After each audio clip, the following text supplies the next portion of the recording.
Stone Lord is the way. Just face tank everything. You get a chance to ignore crits, and even when they do hit you, you have DR. Okay, so I'm curious. Maybe I'll muck around with the Stone Lord right now. Kane kills back. How are you, dude? What am I rolling right here? Oh yeah. So Bardiche. So this guy that I have right now, 16 to 25. Right, with this Bardiche.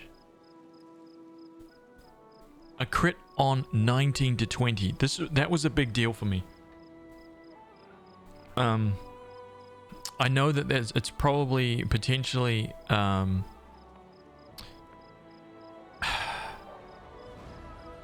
not that great because it's not ×3, so it won't be a lot of damage, but I'm guessing that with a roll and double the threat range, which we can eventually I'll be able to get this down to 17, right? We'll be able to double it again. So having a Sohei critting from 17 to 20 with the amount of power that this guy can put down, I think is going to be a really, really good thing. I absolutely dumped charisma and int, so he's not a smart boy. Okay, and nobody likes him. So this is kind of like where I'm sitting right now. I'm quite happy with this guy.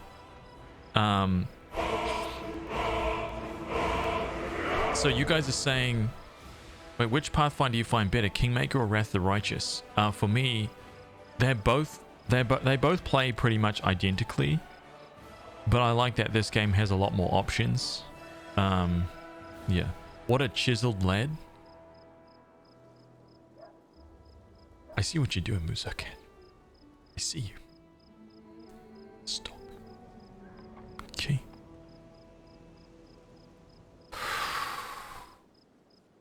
God. Wrath is just basically, yeah, it's just more. It's like everything that Pathfinder is with a ton more stuff to do, which is insane if you think about it. Yeah. Yep, so there was that guy. I tried to build out a greatsword with the lead hands guy. So let me just show you this guy. Right. It's quite interesting. No flurry though. So completely... There was a couple... I'm only saying this and repeating it because there was a couple of you guys that were in here the other night being like, no, you can flurry with anything. No, you can't. You can't. You can't flurry with anything. I tried it with a bunch of different weapons. I tried the whole... remember how I was like, okay, can you flurry with like 2 scimitars? Like if you go for a dual weapon build, will you flurry with both or just one? Just a weapon in your main hand kind of thing? Like, I don't know what the deal would be. Nope, it doesn't work like that. So, yeah. 10 to 20, 2d6 plus 8, nothing too fancy. However, the only reason why I took this was because of this. Okay, Lead Blade's ability turns it from a 2d6 weapon to a 3d6 weapon. There's something about that. I don't know if that Lead Blade's ability applies to, for example, like a D10 weapon. Like what is it? Just become a 2d10 weapon? Like what does it become? It just moves up to the next size of weapon, so you can actually turn this into a pretty heavy hitting guy, but no flurry. So, you know, actually, let me just hang on a minute. Let me just try something here.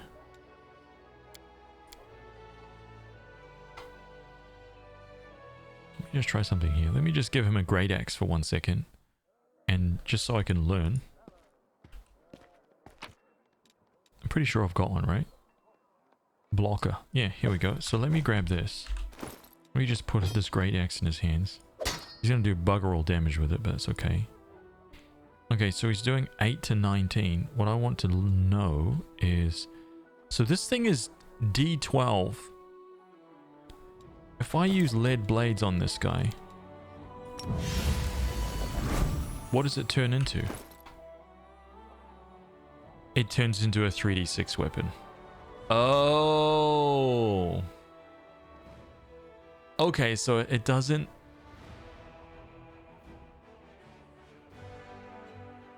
Okay, so that's the highest. It never actually out. It doesn't ever go past that. Okay, that's fine. That's fine. I was just curious. I never tried that out.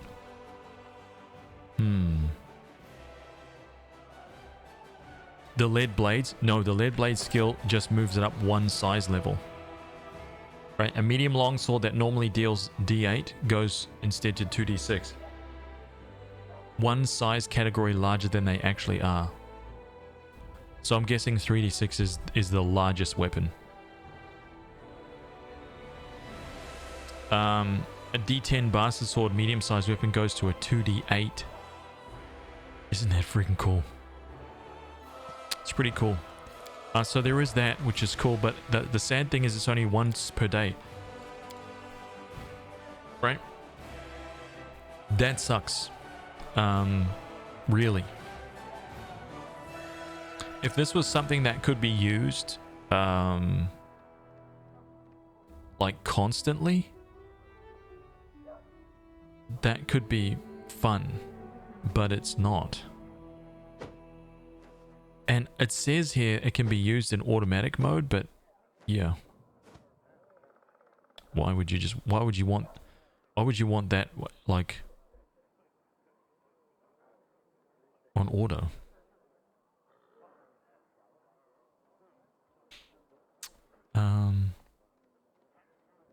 I can't feel a thing. Hey there to you. I've been lurking a lot here lately, but really enjoying your streams as always. This character you have now is an absolute beast. You made me restart the game, Pillars of Eternity 2, and make a fighter rogue. Dual saber character. I'm slicing my way through the game with the level scaling off. Oh, that's awesome, dude. That's awesome, man. Legendary. Can you enlarge him to grow the weapon size further? That's a really good point. There's no way that stacks. There's no way. But I'm curious. I'm definitely curious. One of these guys hit. Who has enlarge? Hang on a minute. Which one? Who's got enlarge? He does, I think. No, he has bull strength. Yeah, he does. Okay, whoops, my bad. Now I have to see.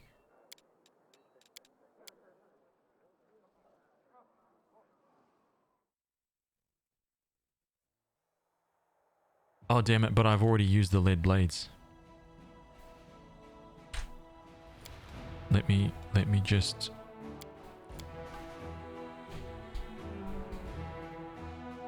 God, imagine if it does stack. What will it turn into? Like a 4d6 weapon? Maybe?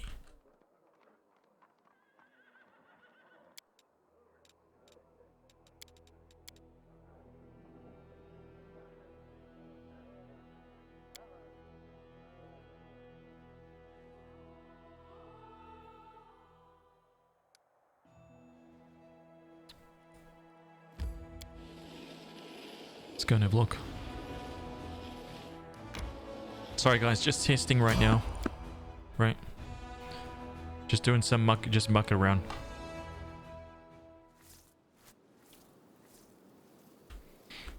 Okay. I am never wrong.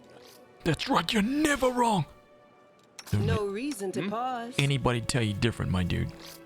Don't let anyone tell you different. I'm all ears. We'll make things right. Yes. Don't mind me. Missed me already. Okay, let's get...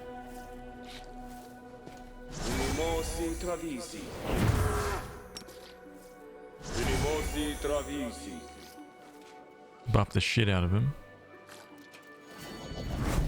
Amorare sendes. We Mind should you. move. Let's go lead blades.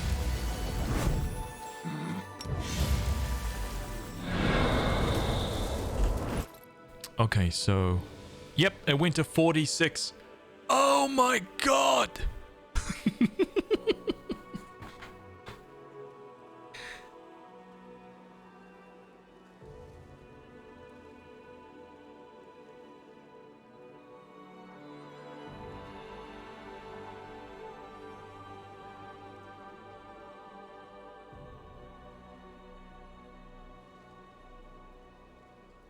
Damn. His strength at 25.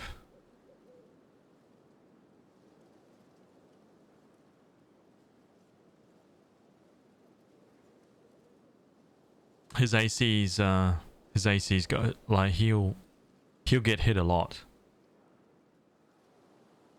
Okay, it's definitely an interesting. That's definitely interesting, man. Lead blades is. I see potential in that skill, but again, the downside, honestly, is the fact that it's a one-time thing, and it doesn't, dude. What is it? It lasts like, I've got it for it lasts for 1 minute per level. So at like level 20, you've got it for 20 minutes. That's it, which is not. It's not that great, to be honest. I mean, you could probably combine that with one of those enchantments, like one of those enchantment feats that will make that... Actually, you could do... Okay, what do I need? What would I need in order to... What would I need in order to extend that, make that last like all day long? Isn't there like some magic skills that allow you to make enchantments like last for hours and hours? There's a mythic feat that makes spells 24 hours. Because if that's possible, then all of a sudden this guy actually well, hang on a minute. No, wait. Let's load my Bardiche Sohei. It's not going to be...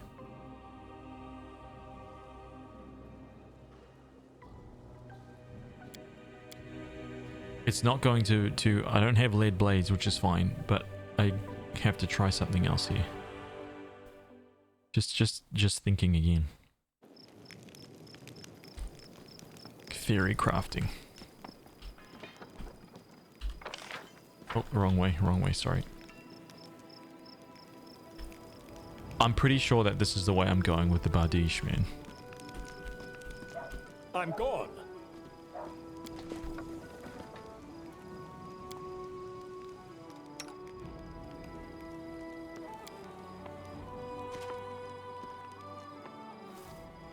Multi-class for lead blades? No, it's a skill that you pick when you create your Sohei. So there's 3 kinds that you make, and it's a skill that you get right at the start when you pick which. Sorry. It's a skill based on which Oread you pick, and there's 3 kinds of Oreads. Yeah, it's not something that anybody else can get. Unless there's like a lead blade skill that I don't know about. A spell, maybe? Is there a lead blade spell?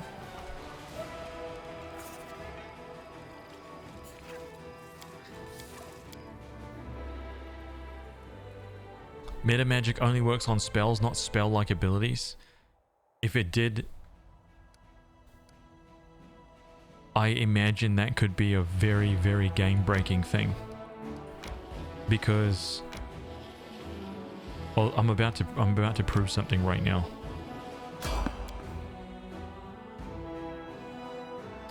Can you retreat No, already? all good. All good, dude. Oh, damn it. I'm already fighting. It's been like 3 days trying to figure out. These guys are exhausted. I'm not exhausted though. Why are they all zooming in on me? Because they know I'm powerful. You know what I'm saying? Bull strength. Bull strength done.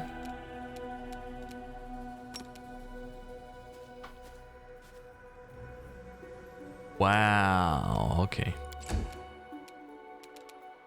Doesn't she have bless, dude? Huh.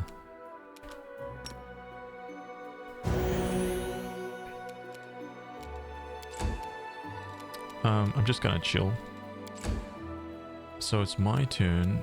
I want to... So he's rocking 19 to 28 right now.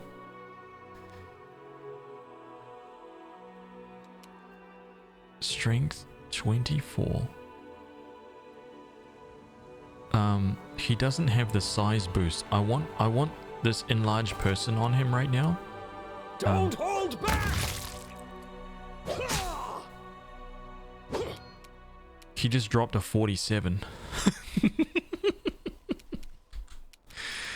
Nice.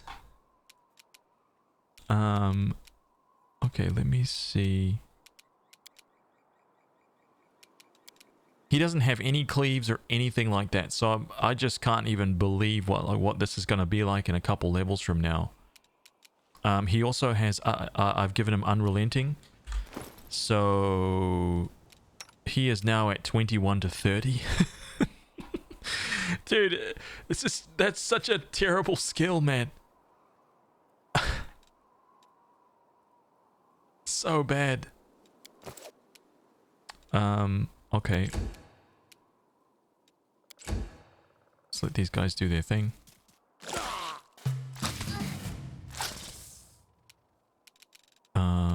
Enlarged person. Wait, why is enlarged person unavailable?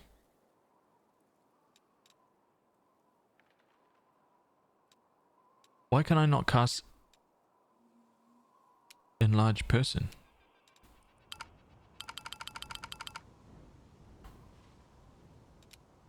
Aborane sentes.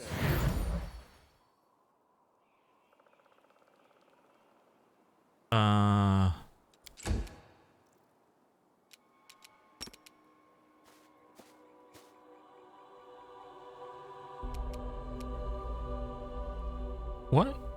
I kind of don't understand what's going on.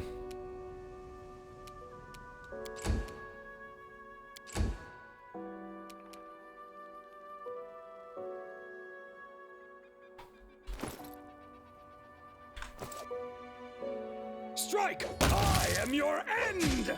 55, 29, 24.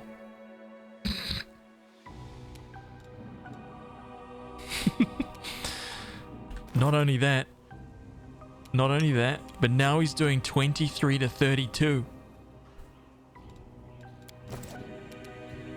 Oh my god.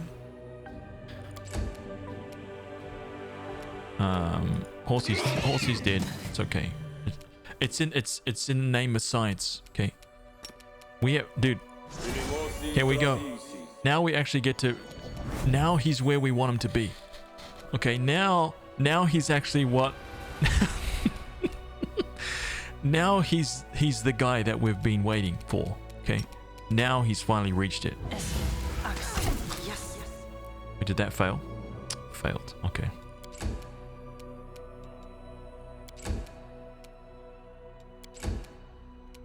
Now what? 26 to 40. Dude, it's terrifying. Oh, man. Wow. 26 to 40 with 3 attacks per round. Holy crap. Dude, we're only level 6, man. You should have run! Oh, God. It's so nasty, man. I know. And could have tapped into his key pull to get another attack. That's just ridiculous. Could have. We've still got haste to go. Still got key weapon. Could have been like 5 hits per round. It could have been 5 hits per round already at level 6 with a huge. I mean, dude, I don't know, man. That's.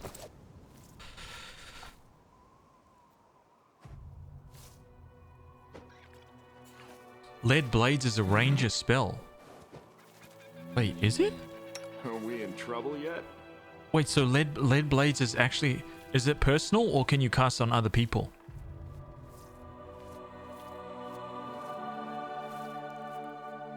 It's personal? Damn it! Dude! Well, they did that on purpose, man, because if you could drop that spell on somebody else, that would be busted. You might be able to craft a potion or scroll. God, could you imagine if this guy could be lead bladed with this Bardiche, man? So bad. Can you use it on ranged? I don't know. But look, we're not going to discuss that because we don't need Lon, you know, with some kind of like hyped up on some lead blade juice. We don't need that. Okay. Okay, so Bardiche Sohei's the guy.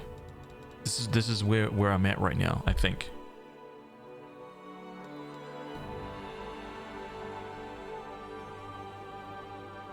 You would have to have a ranger with lead blade spell and then have them craft a potion? Wait, so you can make potions out of spells that you can cast and then give that potion to somebody else? And then they can just drink it and have that spell kind of thing? The spell effect.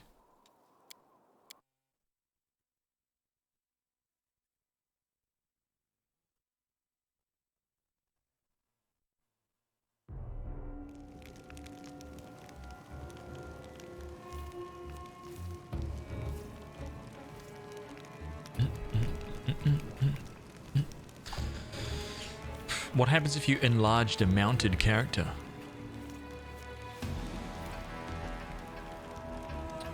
I don't know. That's a really good point. Oh, Chacky, I think it's exclamation point goals, I think. Lon is the best. Anyone know if you could have gotten Windog in your party instead? Oh, I don't. That's something I don't know. I don't know. But there is... Oh, well, actually... I don't know what would happen if you... I don't know what would have happened if you sided with Windog instead. Yeah. Potentially that's your first step down like the chaotic path, I guess. You know what? I'm looking at my character now, you know, with this puny 16 to 26. 2 attacks per round. And I'm just like...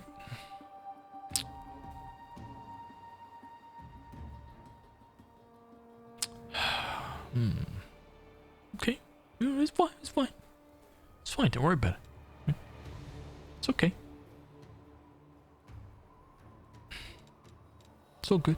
It's all good. Bastard Sword of Hope. Dude, it sucks that I can't give her this bastard sword.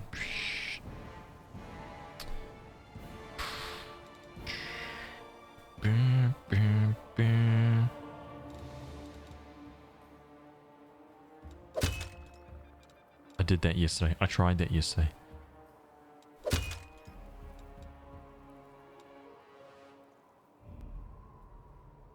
Half plate plus 1. Oh, that's right. The full plate allows 1 dex. I didn't actually realize that, by the way. I thought that was a little weird. That half plate, the dex bonus for half plate is actually 0. But the dex bonus for full plate is 1. Is that a mistake, man? I thought that was supposed to be switched.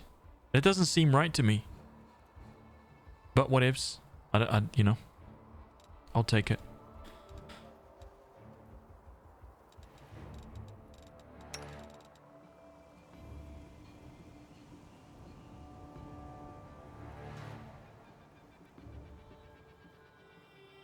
If you cast Enlarge on a character mounted on a horse, not the horse itself.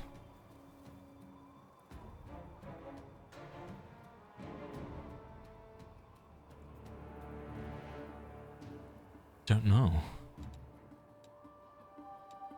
I don't know.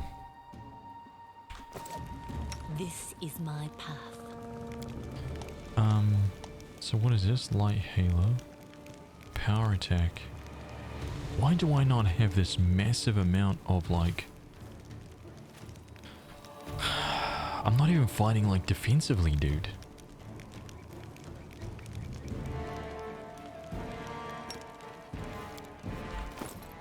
Like, I'm not even fighting defensively.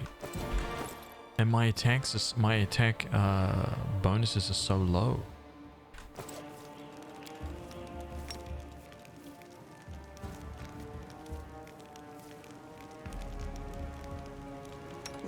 Wait, did I? No, it's fine. It's fine. Okay, so I'm gonna keep playing with this character then. I'm just gonna move forward and see what this is all about. See if I can kind of learn what's ahead, more or less. So when I start playing with that Bardiche character, I know what's up. It went splendidly. Demonic energy has polluted the earth, creating tumors filled with poison. Oh, Let us be off. sounds delicious. Ugh.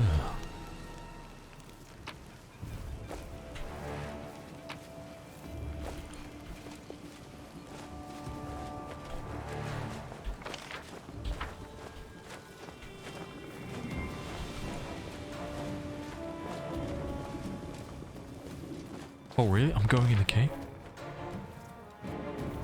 Oh, that's the only way. Let's move. Okay, save that.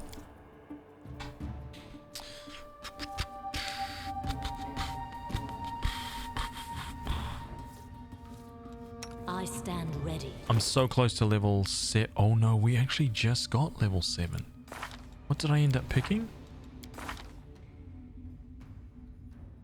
Yeah, I do have power attack on. I can't remember what I ended up picking.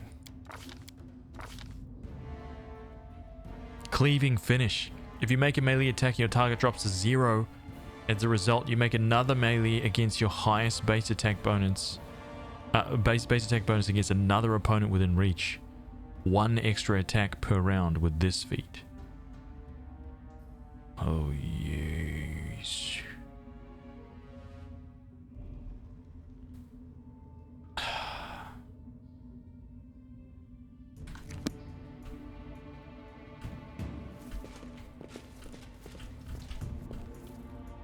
There's a Hell Knight there. Here we go. Oh wow, there's a bunch of these guys in here. Wait, everyone's in here. Who the hell is Regal? Yaker's there. Armiger, Archer. Armiger, Archer, Sunrise Sword, Armiger. Knight Commander, I Oh, this guy, sorry. Your glory precedes you. I am Reginald de Renge, Herlictor of the Order of the Godclaw, and temporary officer of the joint unit of Hell Knights and the Order of the Sunrise Sword. You and your people should take positions. The gargoyles are regrouping. We expect they will attempt to break through in 5 to 6 minutes.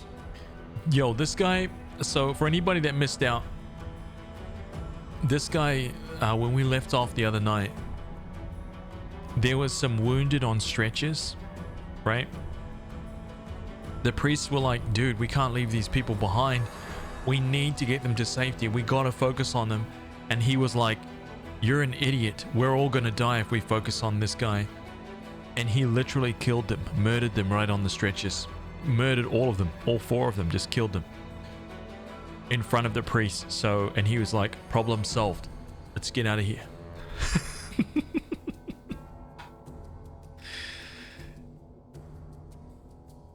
I'm laughing right now, but the truth is, this guy's evil and we need to put him in the ground, right? We need to cut this guy down immediately. Sick of his evilness. I saw you ordered your own wounded to be finished off. Indeed. The gargoyles were clearly trying to capture as many prisoners as they could. I don't know the reason behind these abductions, but I'm not about to give the enemy what they want. That is why all my people were ordered not to be taken alive. And as for the wounded, we didn't have time to get them to safety anyway. By striking down the evil, you become the evil. Rinzara, no, no, no, no, no.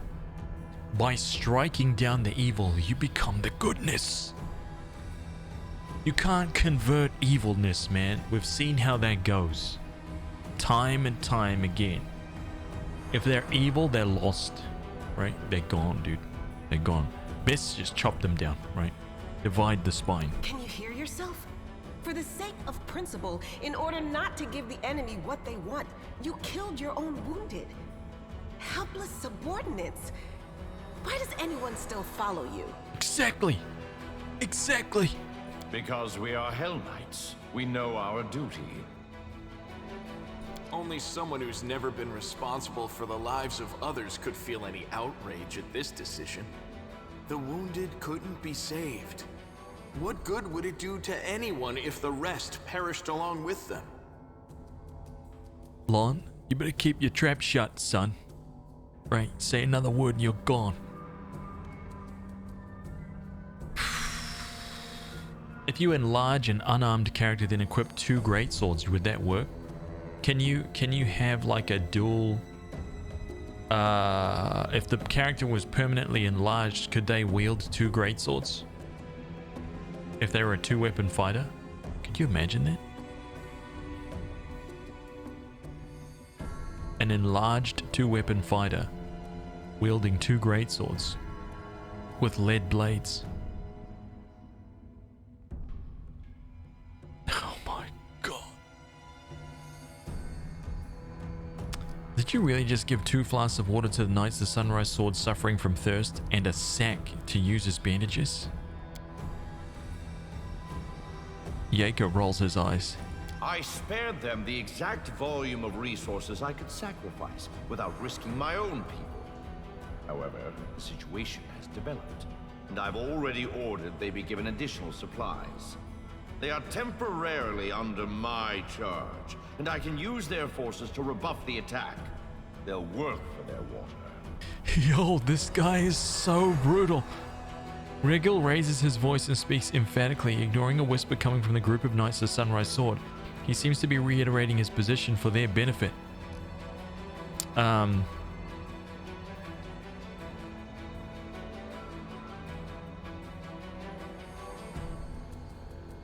Compassion is an amusement for the comfortable times of peace. It has no place in war. Sometimes you must act first and deal with the consequences later. Sacrifice nothing and you will gain nothing. I like your approach. It makes sense to make sure your own people have enough resources and then share what remains with everyone else.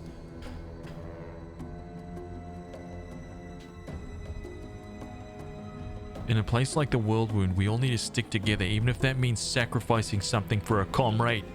That's right! God! Noble Ashes and his Sunrise Swords have already done so. This is what it led to. Good! Then deal with what it led to. Simple. Regil. Get out of my sight. That's right. The chief is responsible for his own tribe. If he decides that he's responsible for the whole world, his own people will come to ruin.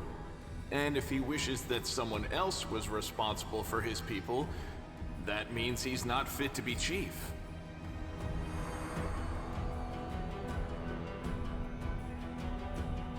You better sleep with one eye open, Lon. You're done.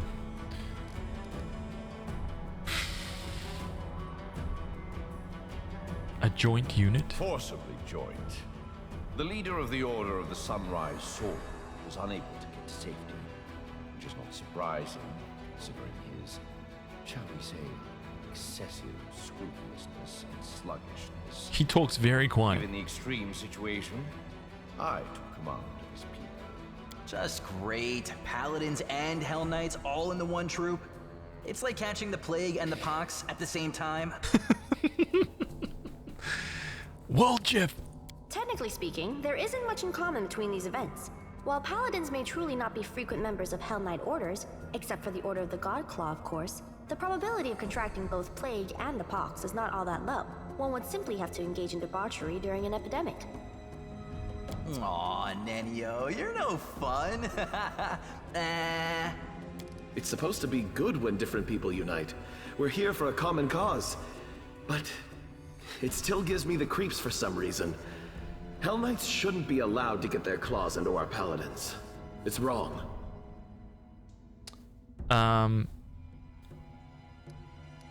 We need to get rid of the gargoyles, then we'll talk. Okay. Agreed. Be ready, Commander. This attack may be worse than the last one. Yet another obstacle. Oh, really?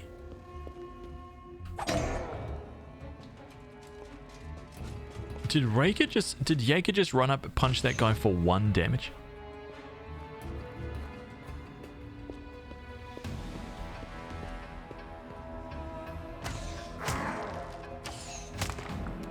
Three? Man, step aside, amateurs. Cover me, all right? Right, step aside. 35! Okay. What? Why did Haz von Hammerhands?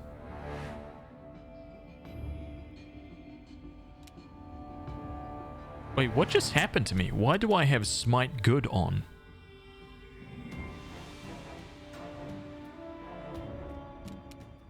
The enemy smited me? Oh. I actually didn't see that. You've crossed the wrong I thought line. someone did that to me. I thought like someone in my team did that. That's what I was meaning.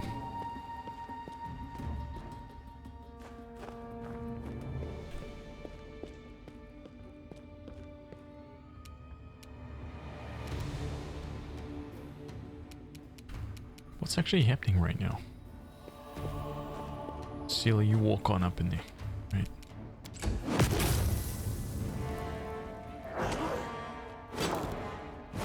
No, they're all dead. Right. These guys got like 10 HP. They're all gone. All of them dead. Surrender or else! That was a crit? No. Failed to confirm. Rolled a 20 though.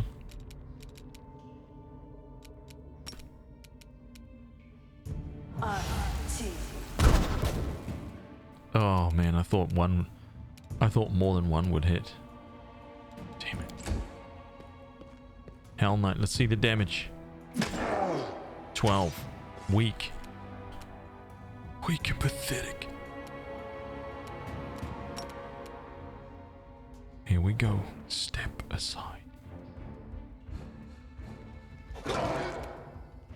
Very good. Haz von Hammerhands. That's right. Power.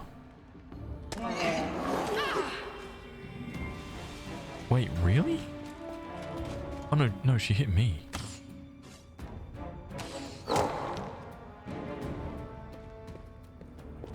Oh, there's a cleric back there. I didn't even see that guy.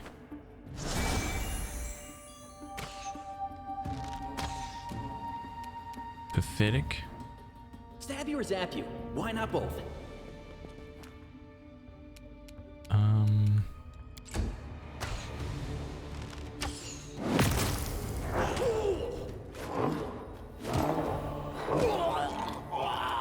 Yep, GG, dude. I mean, that's what you get. You won't survive me.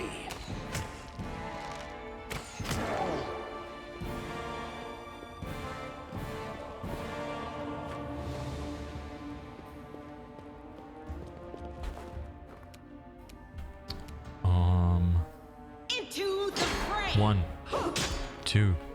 Beautiful. Amber. Okay.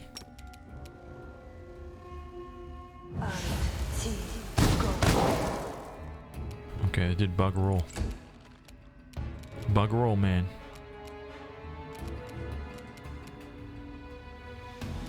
You're irrelevant. Rolled that 1. Beautiful.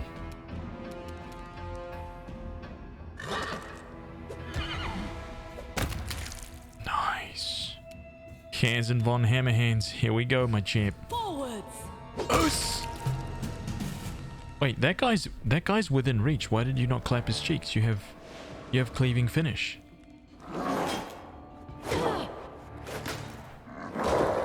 Wait.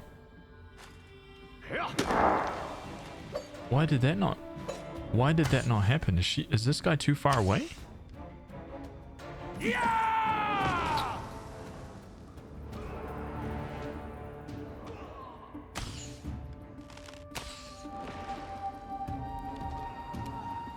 Oh. Oh, wow. Okay. Distract them for me.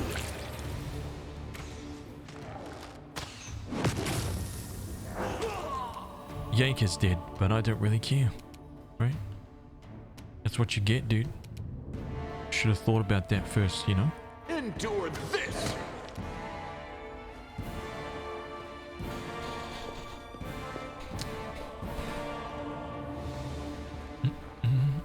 Was she a kitsune this whole time? No, she was human. But then we found some ruins and she like, you know, pressed the red button and transformed.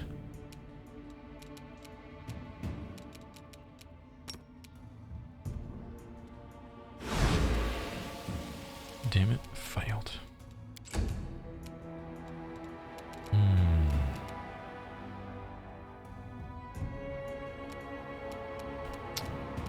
Kind of want to haste, but not really. I mean, I've only got one left. That's the only reason why I don't want to.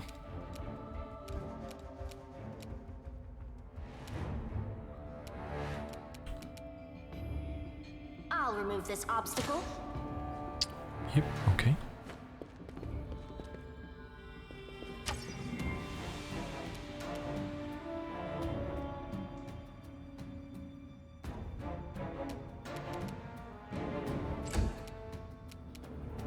I think I'll just drop Haz right here.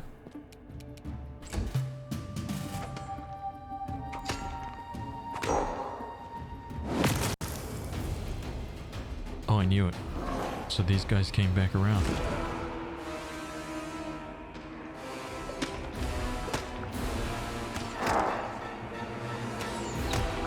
So little Regil down here. -2 levels on Haz 1 Hammerhands. What? Yo, these characters are nasty. What? Time to share your treasures. Cover me, all right? Dude, the music just cranked up another notch.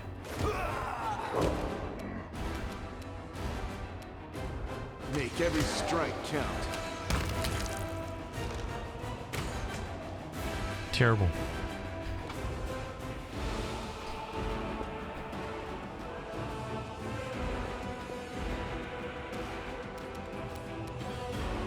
Negative level for 13 hours. Oh my god.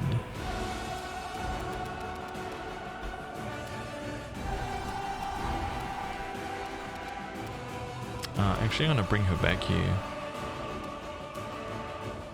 Oh, that's a high cleric. Oh. The Inheritor, guide my blade.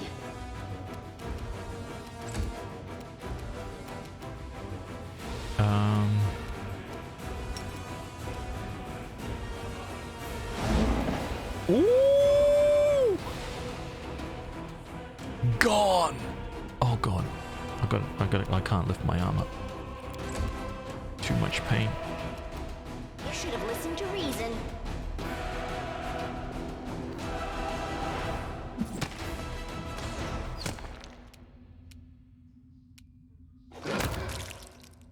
Beautiful. What you got? We won't falter. Miss? Disgusting. I'm wounded.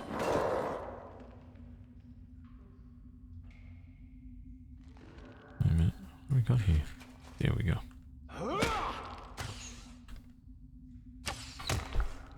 Coupe de Grace. Friggin' Coupe de Grace, alright. Look at that. Ruined. Oh my god, should I Coupe de Grace this guy?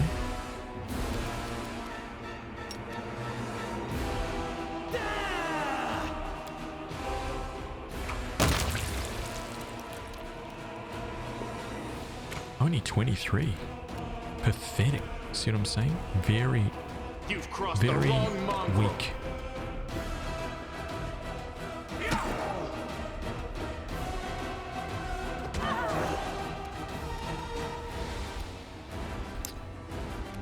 Dun, dun, dun.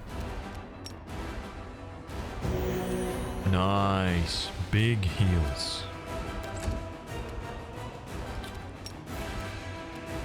Esmo, Axe, yes. 18. Nino. I have nothing there. That's cool. Oops.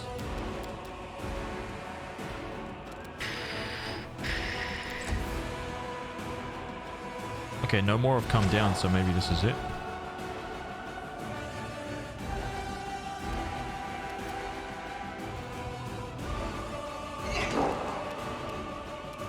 What?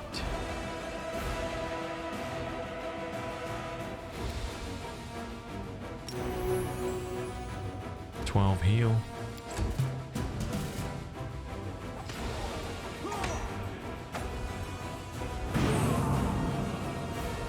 Oh, did Yaka go down? Someone just died. Oh, maybe not.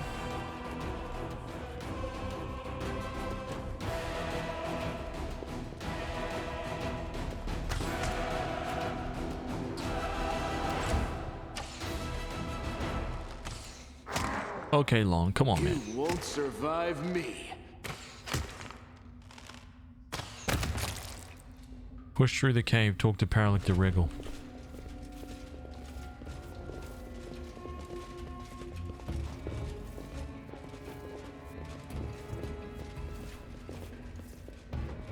Literally cannot even... Wait, where's Horsey?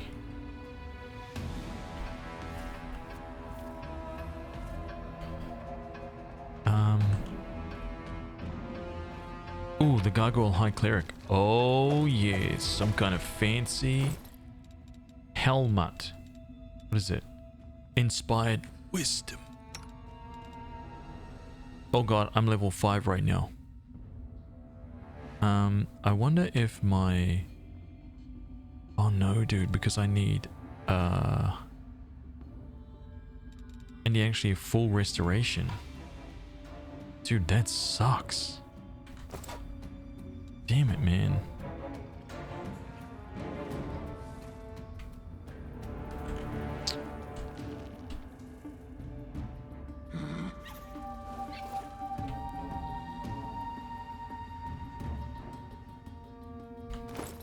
Lon can use wisdom for AC if he's not carrying a helmet? Wait, really?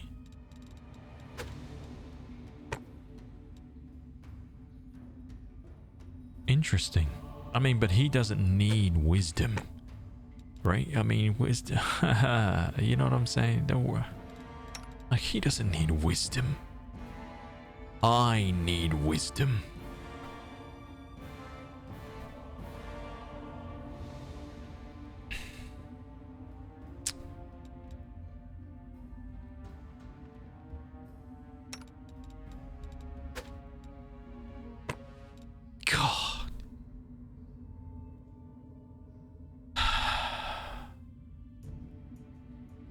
Disgusting. Absolutely disgusting. Everything for long. You know what I'm saying? Like, everything's full. Literally dropping every piece of loot. It's all for make... Oh, I'm just sick of... I'm not even going to say it. I'm not even going to say the words. Okay? Now, is this right? Is this right?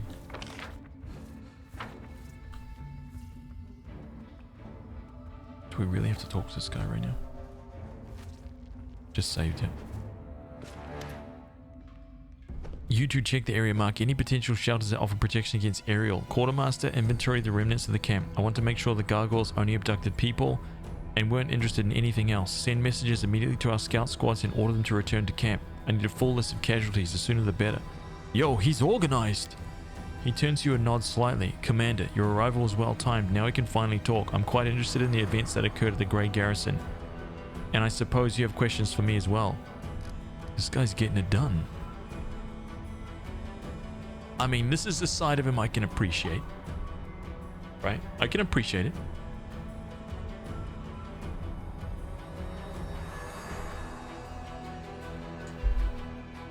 Guys, give me 1 sec. I'm just gonna go grab a hoodie. It's cold, and I'm gonna turn the heat pumps on. Give me a sec.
coup de grace. No. It's salmon, not salmon. It is coup de grace.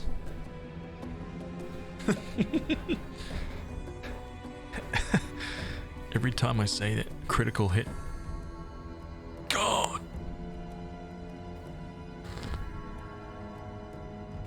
It's mobily, not mobile phone. Mobily phone. Got that mobily phone?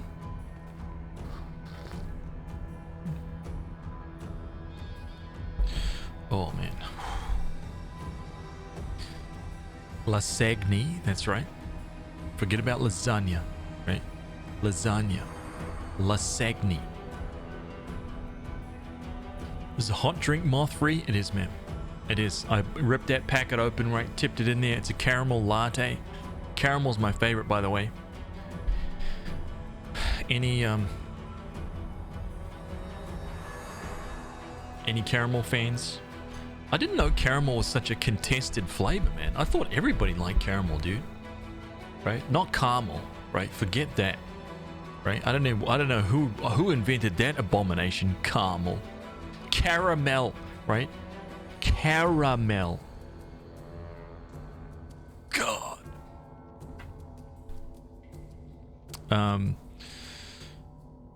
What's caramel? I know I've heard it. I've heard it said before. Caramel. Say again.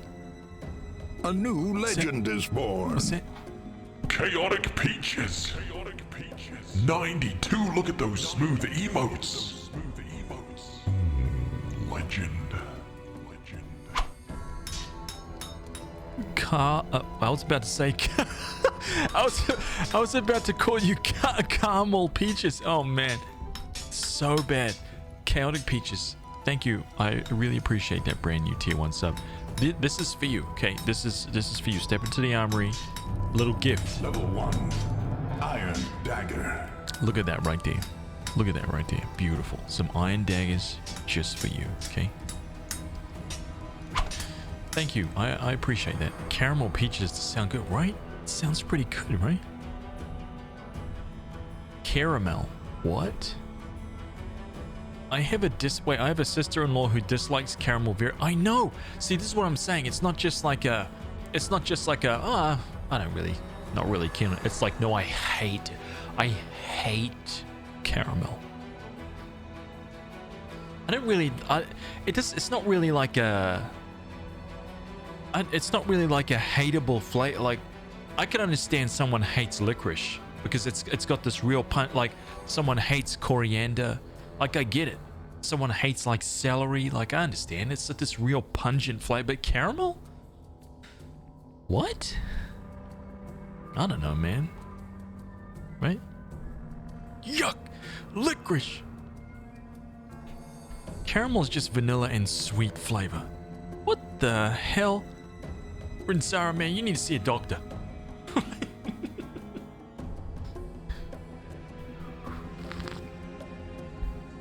Oh god. Oh, caramel latte. Let's be honest, that would have been a cooler name. Well, that's dyslexia at its finest right there. See that? I read that whole sentence backwards.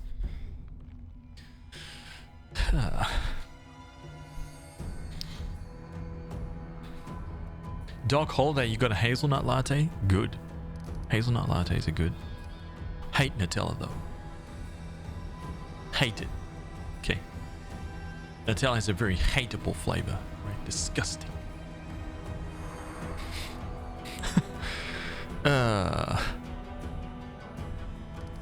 Okay, let's focus here. Right. We need to drill into Regal, see what the hell's going on. What do you want to know about what happened to the Great? Why? Oh no, he's asking what. Okay. Any shift in the balance of power during this war has a direct impact on my mission. If a new player appears who is capable of fighting demons effectively, then I'm ready to support that person with all the resources I have at my disposal. But naturally, I cannot blindly trust a stranger, even one marked by the gods. What? I hate this game already. Right? They made me hate Regal because he just slaughtered some innocent people. And now I'm like, and this guy knows what the hell's going on.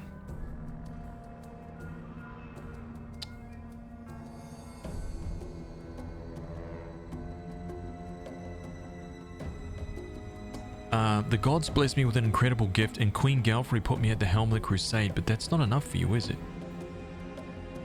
You have every right to doubt. I don't usually trust strangers either. I'm kind of going for this right here. I don't really give a shit about this. This is some pompous buffoonery, right? But I'm living here right now. So we understand each other. Thank you, Commander.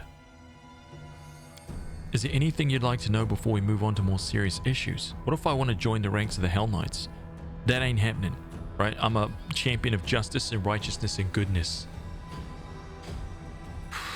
Salted caramel? Nah, just caramel latte. JB and Z, welcome, dude. How are you, man? I had Marmite on sourdough this morning. Oh, yeah. What are Hell Knights doing here within the borders of the World Wound? The same as you and your army, fighting a war against the demons. The Hell Knights have always been a part of the Crusades from the very beginning. We don't answer to Queen Galfrey and we act on our own authority, but we serve the common cause. Discari's spawn have no place in the world we want to build.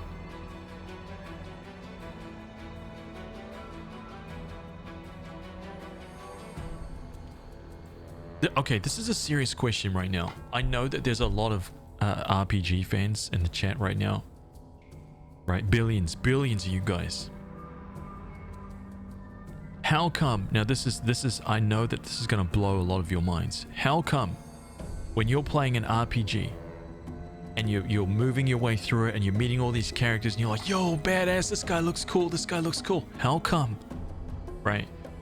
The dude that approaches the party at some point in the story that is head to toe dripping in baby, no, he's not dripping in baby oil. I mean, he's got black armor, right? Like a Dark Knight looking dude, or lady, right?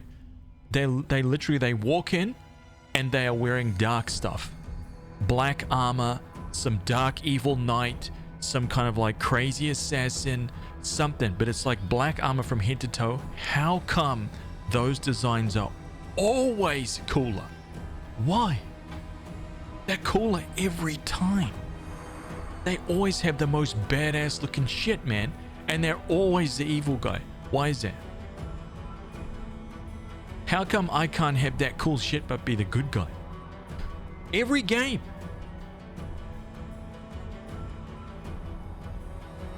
You know it's true, man. You know it's true. It happens every game. Always at some point when you see the dark character walk in the room, it's always like, yo, oh my god, freaking badass. What does Paralictor mean? I'm the commander of this unit, and in the Order's hierarchy, I'm 2 steps lower than its leader. In the territory of Mendiv and the World Wound, there are few who equal my rank, but I am the most senior Hell Knight officer for many leagues around. Huh.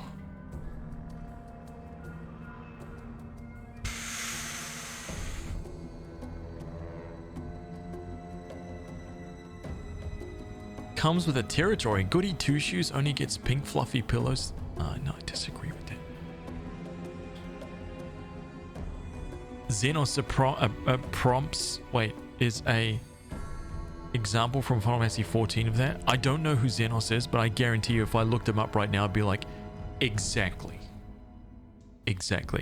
Chaotic Peaches, by the way, sorry, I know it was 7 minutes ago that you subscribed. I really appreciate the brand new sub. How on earth did you find my stream? I always ask that when somebody subscribes, like when they're brand new sub. Haz says that while wearing a black hood.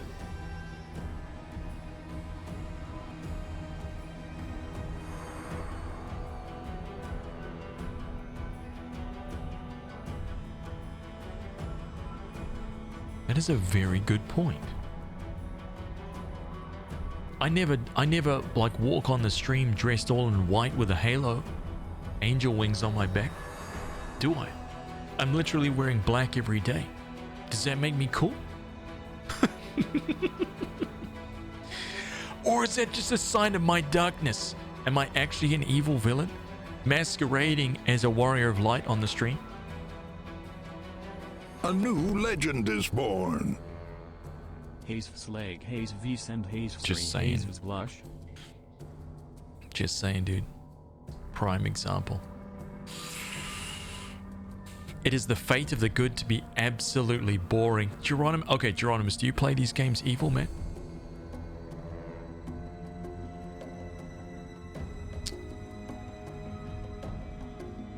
It's the reverse in movies. The guy in the white suit is evil. Because good people have to dress modestly. Bad guys want to look cool while they destroy the world. It's true. Not in Dragon Age. Who wants to be a Darkspawn? Good point. It's because the good guys are riding around on a rainbow Viking boat? Oh my god. You do when you're full Moogle? JBNZ. Legend. Man, thank you for the 5 months, dude. You're a champion. Thank you so much. Unlimited power.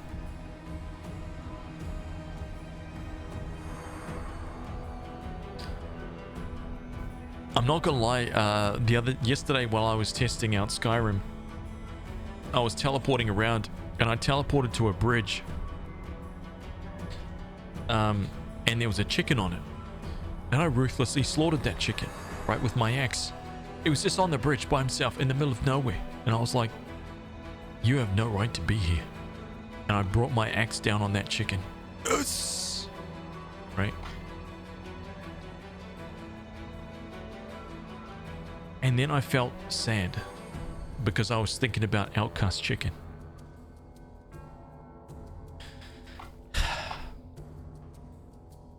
So much remorse.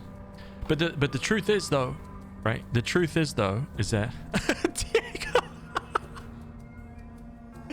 I added those, by the way. I added those emotes. The freaking there's a 99% one as well. Look at the 99% one. Dude, the 99% one is phenomenal. It's so good.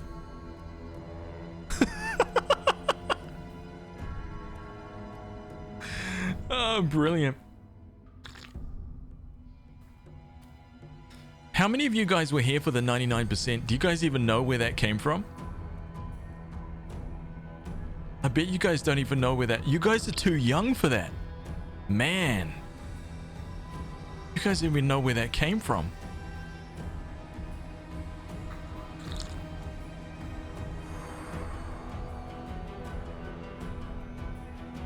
Amaru's not too young. Amaru knows. Amaru understands. Final Fantasy X too, dude. My god. I was trying to 100% that game in one run. In one run. It's quite difficult to do. Because you absolutely have to know who to talk to at specific points in the story, which sometimes involves some really creative like maneuvering around the world to get to the person before you even like move forward. It's possible, but yeah, you just have to be very, very, very careful. And I made it all the way to the very end thinking that I had completed everything. And the thing is that there is no way to actually tell whether you've completed everything until you get to the very, very, very end of the game. And as the credits are rolling up, a percentage of your completion rolls up at the very end of the credits as like a number, right? And after like 10 minutes of the credits, and we're just like, oh my god, dude, here it is, here it is, here it is. A 99% rolled up, and I was just like,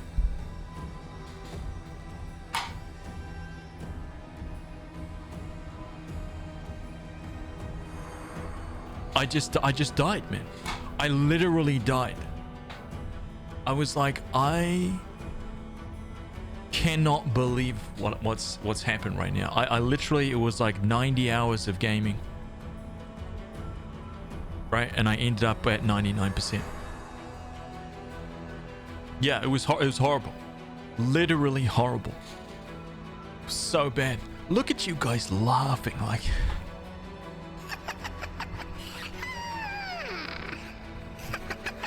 Oh man, I wish I was there to see that, Mr. Streamer, because I would have laughed at you, man. Yeah, I know. Yeah, it was a critical hit, man. I was so wounded, and yeah, no, I do. I went back and I missed one single line of dialogue. One line of dialogue at a specific point in the story. So I went back and I spoke to the guy and ding, 100%. But it didn't count because it wasn't one place. You know what I'm saying? I just missed one line of dialogue, man. And you complete that game, like the percentages are all done based on like talking to people at certain points in the game and stuff like that. And yeah, I missed one conversation. So bad. That's where the 99% come from. Try it again on Final Fantasy Friday. By the way, there is no... Listen, I'll tell you something else.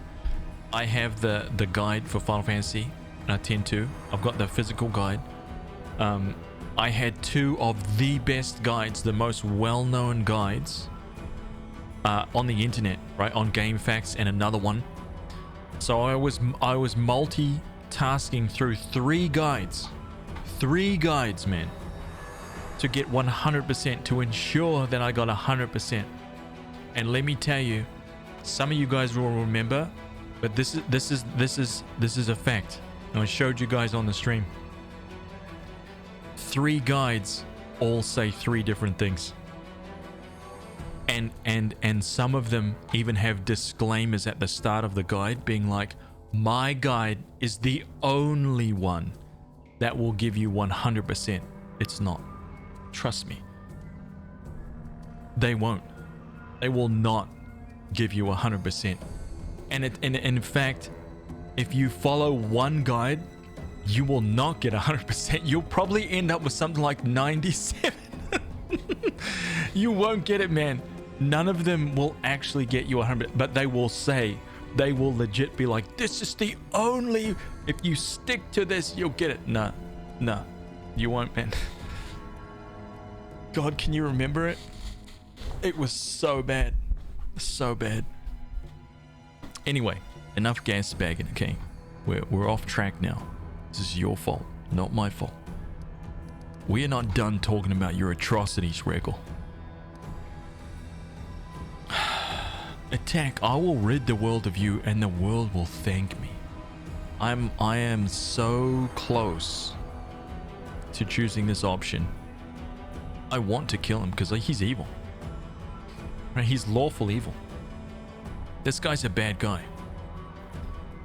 Final Fantasy X-2 was designed to sell strategy guides. Yep. The official guide won't even get you 100%, by the way. There's errors in the guide. That was actually part of the inspiration for me making a Patreon and trying to get into like making guides and things like that for everyone. It was actually part of the inspiration for me doing that. Because I would like to actually make a 100% guide for that game. Anyway, more gas bagging. What are you gonna do now after the gargoyle attack?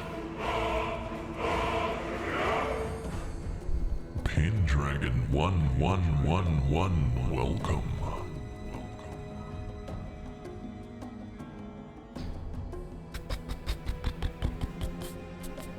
Must be looking forward to killing subs when Darkest Dungeon 2 drops into early access. I can't wait, man. You know that's how we're going to play the game, right? You guys, just constant draws, right? Whoever wins the draw, we put you into the game and put you to your death. It's going to be amazing. Force you guys to do things you don't want to do. Oh, it's amazing. It's my opportunity to get back at you guys. Yes. What are you going to do now? I will wait for my remaining fighters to return. What you see here is only a small part of my forces. As for my long-term plans, it depends on the results of our conversation, Commander. Regil narrows his eyes. Before we move on to serious subjects, I'd like to address an organizational issue regarding my unit. You may wish to be present.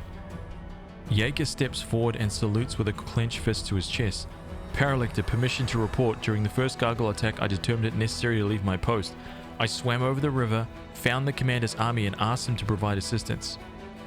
Regil nods. The reinforcements were much needed. You will earn a double salary for your resourcefulness, Jaeger, and 100 lashes for abandoning your post. The young knight grows a little pale but immediately salutes again. Yes, Paralector. I wonder if it's foolish and overly harsh to punish Jaeger for leaving his post when he did it to bring help. Don't forget he abandoned his armor.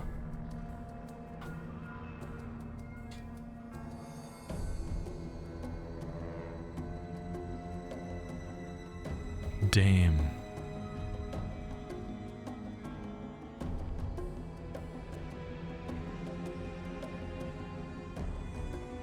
Yeah, I'm just gonna say nothing right here.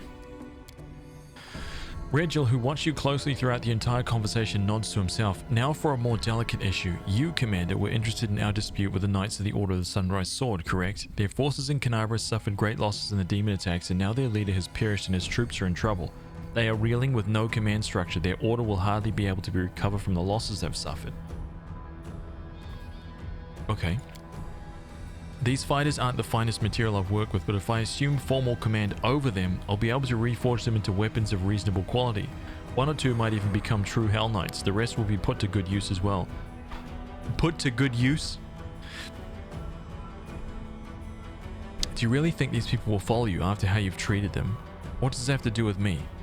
You have already shown that you will easily sacrifice these people, use them as living shields for your precious knights. I won't let that happen. Let them join my army. At least I don't treat my soldiers as expendable. That's right, I don't think soldiers are expendable at all. I don't think that people are expendable. No one but them has the right to decide their fate. Talk to them directly and get your answer. I will support you and recommend the Knights of the Sunrise Sword fall in under your command, but I will expect your support in return. I don't care about their fate. Oh my god.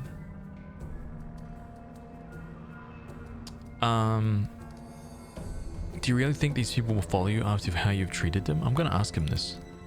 Though not the best, they are still warriors and knights. They know what discipline is and that victory in war doesn't come without cost. Any among them who still haven't realized that aren't worth my time and effort. Meh.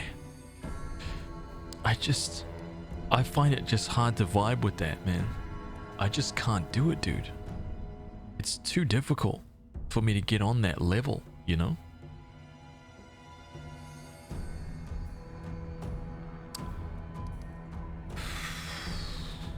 What does this have to do with me?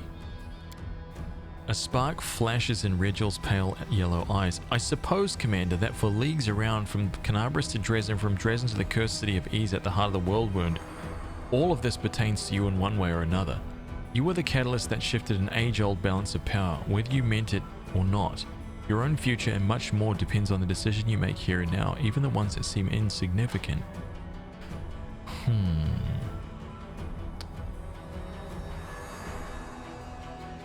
You have already shown that you will easily sacrifice these people. Talk to them directly and get your answer. So this guy's lawful evil.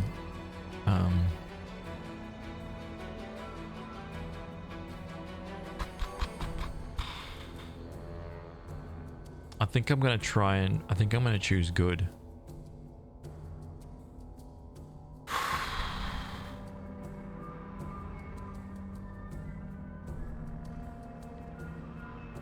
I could choose a chaotic answer as well. 5? No, I'm not evil, dude. This is supporting evilness. I refuse. I can't do it. I just can't do it.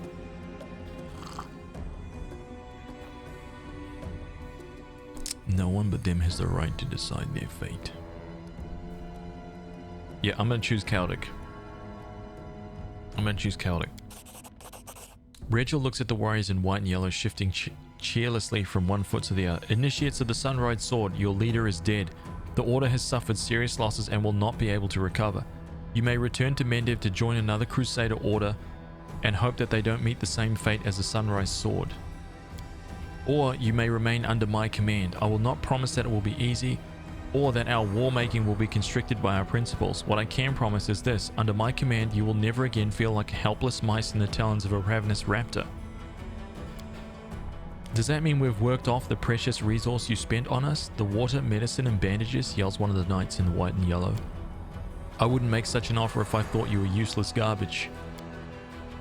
The initiates of the Sunrise Sword consult with each other for a time, and then one of them, a young woman in knight's armor, steps forward. Thank you for your trust, Paralictor. We will stay and are ready to obey your orders. Fine. In due course, I will review your troops and make any necessary decisions regarding your role in my unit.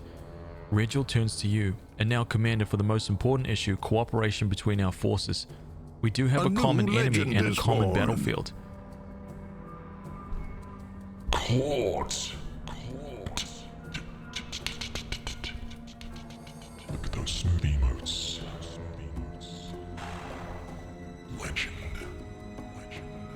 Hey, thank you, man. I appreciate that. Thank you, dude. How did you find my channel? Step into the armory, man. Slap that tier 1 badge down on the counter and exchange it for this. Level 1. Iron Dagger. Look at those right there. Oh my god. Please use them to plunge into the spinal columns of the evil people in the chat.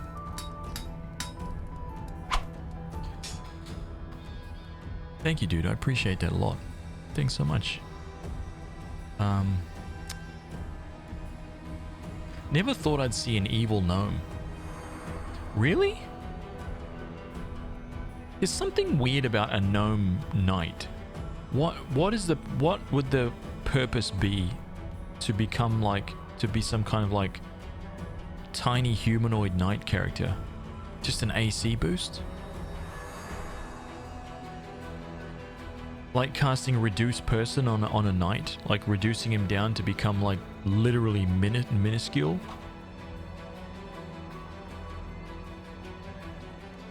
But then no dex bonus because you'd be tanked out in massive armor and stuff anyway, so what's the point? You're looking at me strangely, Paralictor. When we discussed Yaker's punishment and when we were deciding the fate of the Sunrise Sword, it's as if you're testing me. Let's roll with this. Regil lowers his head in a gesture that might read as respectful. I do not believe I made any attempt to conceal my interest in you, both as a new strong leader in my region and as the bearer of a highly unusual power. Of course I'd like to know what's inside your head. One could say that's my duty. Oh, man. My army and I are going to Dresden to free the city from demons. You can join forces with us.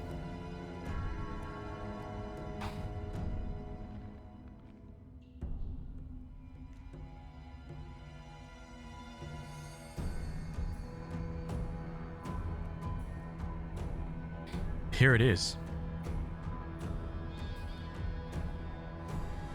This is the decision.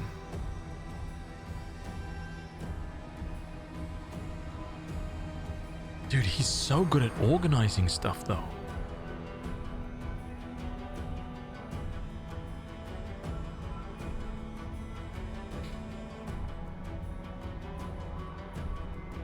This music is so perfect for this decision, man. It's like nerve-wracking me, dude. I just don't like this guy. But I know that we're gonna need his power and his direction. I mean, if I was truly good, I would take him on. Because we need everybody that we can get, and he's actually he's seems to be really good at his job. And that could be useful, right?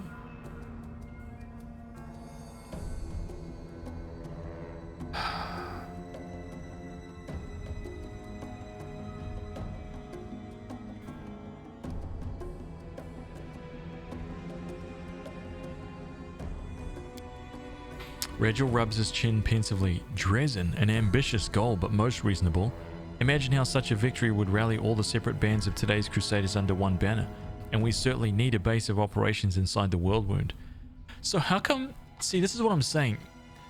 He's actually, like, like, having this conversation with him right now, it seems like such a different person. Like, such a different person. I stand ready to support you. Moreover, I can accompany you in the campaign. However, I would remind you that the Hell Knights are outside of Mendev's jurisdiction. My unit and I will join your forces and obey your orders, but only for as long as I deem that our goals coincide.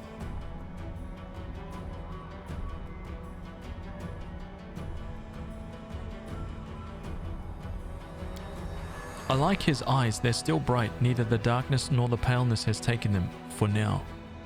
Ember likes him. I trust Ember with everything. I literally trust her with everything, man. She is my favorite character in this game. Hell no, we don't need the likes of stop flapping your gums, Sealer. I hear you, but enough. I don't want to fight side by side with someone who will slit my throat if I'm weak and wounded. You can't defeat one evil by inviting an equal but slightly more organized evil into your ranks. Slightly more organized than demons? I could consider that an insult. I've never dealt with Hell Knights before, but from what I've seen, they're serious fighters. That's just what we need. And just think how that armor will look in the paintings they'll make about our battles. Dude, that is exactly what I was just talking about. Everyone's gonna be like, hey, get these, like, who the hell is that guy in the back with the cool ass armor? Right? Don't worry about all these idiots in the front. It's a deal. You and I have different paths to follow.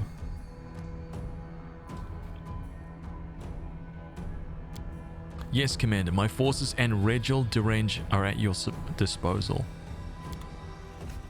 Oh my god. It is done. Only time will tell what today's decisions will lead to. I have let him in. Oh man. I feel like I'm in trouble.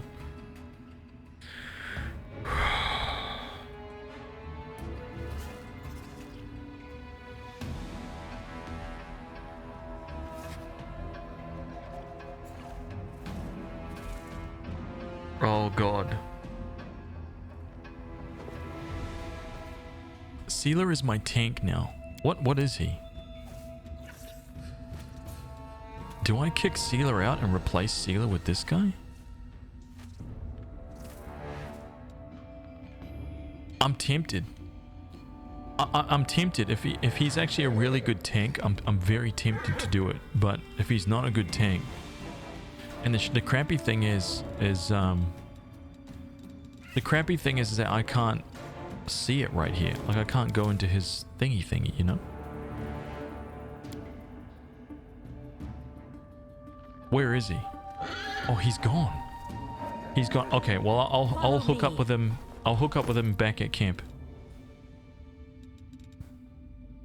It's okay.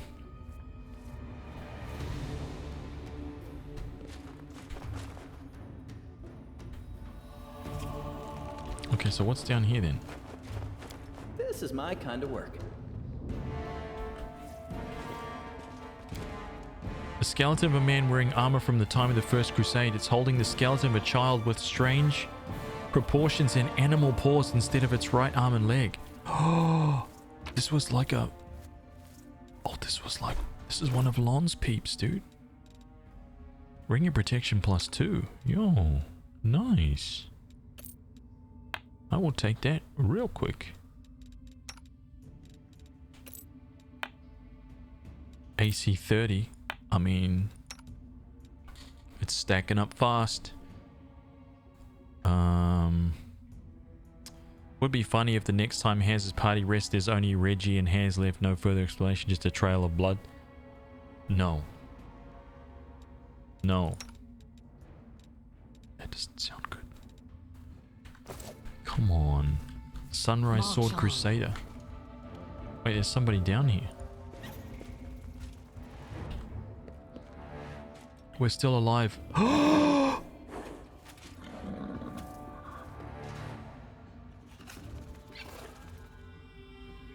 Are you serious? Owlcat. Oh my god.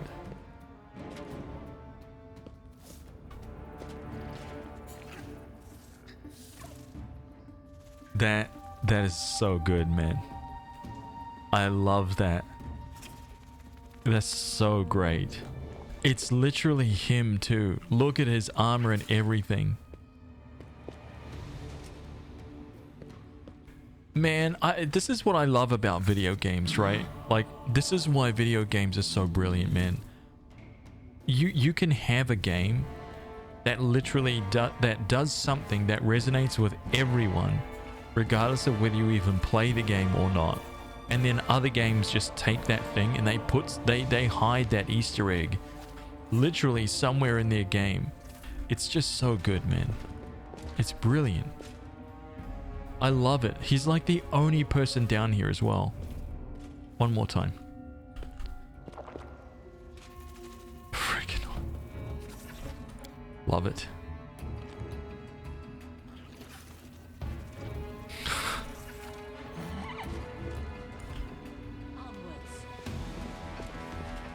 Oh, wait.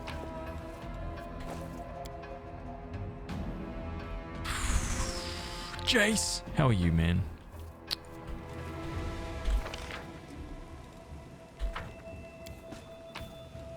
Okay, so that... Oh, I didn't get that. Cheeky Owlcat. Do you need to ask permission to put an Easter egg? I don't know. It's kind of a good point. I don't think so. I can't imagine that you do. Okay, wait a minute. So here we go. We are a level 4 Crusaders army. Does he have... Oh, no movement points left. Level 2. Wait, what the hell are these? Hold up. What are those? Hell Knights? Oh. I wonder if these guys are good.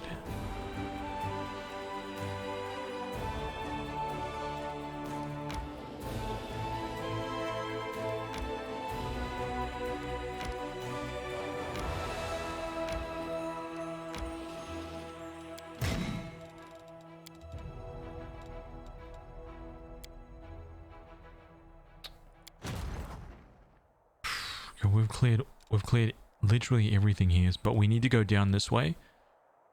A level 7 demon army down here. Look at this. What the hell are these guys? Skeleton sharpshooter, 60 stack. What in the hell? Look at their damage, dude. 23 to 25 damage each?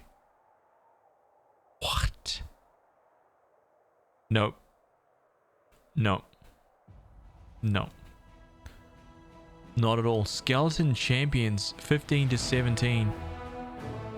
Just a horde, 200, 500 skeletons total. 80 skeleton champions and 120 sharpshooters. Dude, that is going to take one hell of an army to beat. Like, I'm going to need serious power. That's mega power. I think I've done everything, right? I think I've got everything. Oh no. Primitive altar. That's where I need to go. Okay. Well, the army stuff is screwed right now. Crash Burn, welcome. Loremaster Quinn, welcome. These guys. Can I just go here? I'm gonna camp up. A new legend is born. Felix, MDFT. Gifted a sub to Jace, the hopeful author. Legend. Dude, thank you for gifting that sub to Jace. Thank you, man.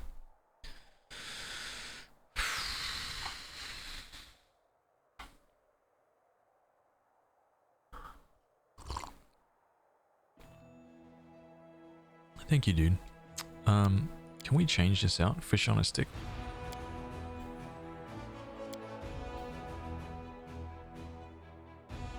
Seasoned wings and thighs. Ooh! Eating seasoned wings and thighs provides you with 1 temporary HP per level for a day. Glowing croissant fully restores your HP. Moss potage. A bonus on skill checks for an entire day. Godspeed salad. Eating a Godspeed salad provides you plus 10 movement speed bonus for a day. That's actually pretty good, but we need lots of cheese for that. Hearty meals plus 1 skill check. Fish on a stick. Extends the time you can go without. Oh, okay. Onion soup. Bonus on all saving throws. 1 temporary. So give everybody else 7 HP. Glowing croissant. Plus 3 on all skill checks. I kind of like this Godspeed salad, but I can only do it 9 times. But yeah, this one is also good for the saves. DC 17 too. Yeah, let's go with it. Right, chance of success. 17. Protective rituals. Let's go. You're telling me that you know my tricks? I bet you won't know this one. You take a regular purse with a few coins in it, drop it in the middle of a street. Some idiot comes along and picks it up. Okay.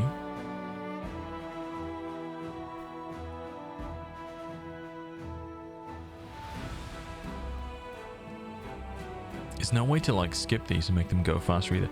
And then the real owner runs over yelling about how he's been robbed. You really think you thieflings come up with everything, don't you?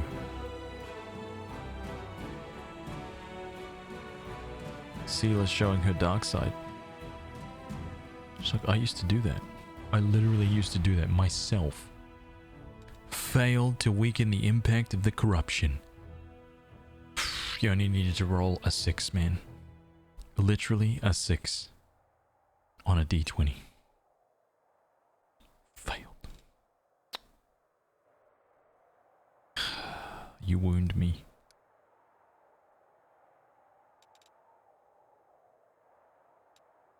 Wait, what? Divine rituals allow you to move faster on the globe.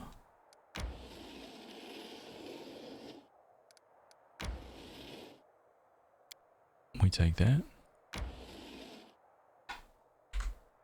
What's going on here? Oh, okay. Low rolls happen. Did we find trouble? Not in my game. They did. Okay, not in my game. Who is that? Ghoul Creeper.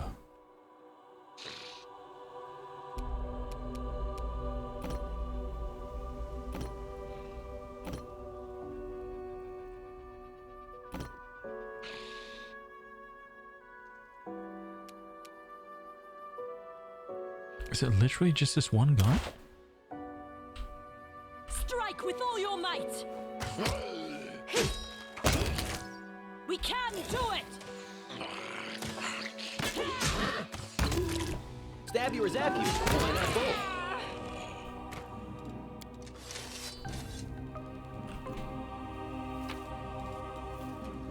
Nothing. Let us be off. Huh, okay. Oh, wait, there was something here. Oh.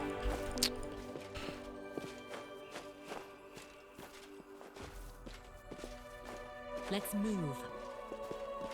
Kind of surprised I'm still getting EXP from these guys. That's good.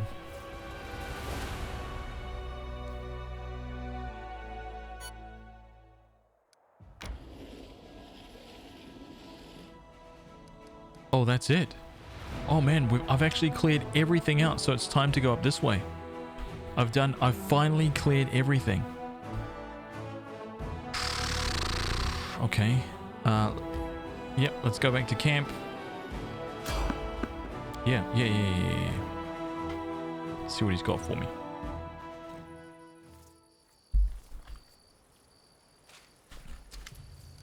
Show me your ways. Corrosive spiked heavy. Half plate plus 2 is 10. Mithril banded sturdy leather.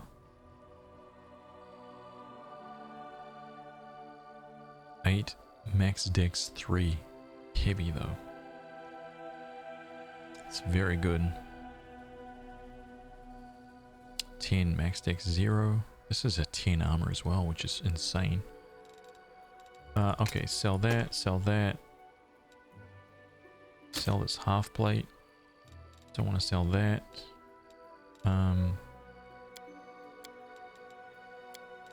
Damn, we actually didn't really have anything to sell, which sucks. Belt of physical might. Oh man, I want that, dude. I really want that belt. But I need 10,000 and I don't have 10,000.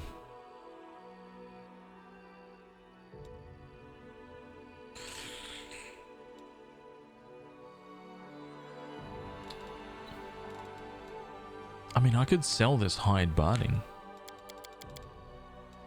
Right? This guy is not really... The muscle warmer. Yeah, I don't need the hide barding. Hang on a minute.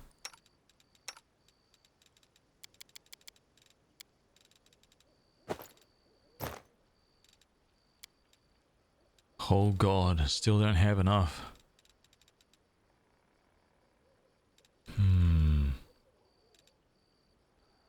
What can I sell?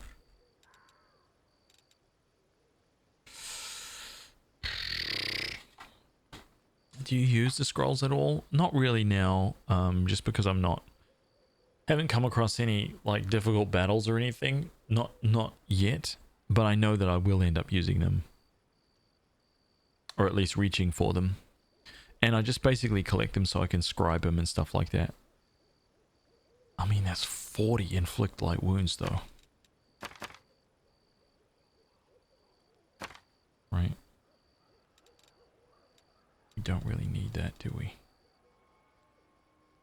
But they're all, it's like bugger all too. Like the cash that I get from them is just nothing, dude. The food, need this stuff. Oh wait, these recipes. Don't need the glowing croissant. Midnight soup.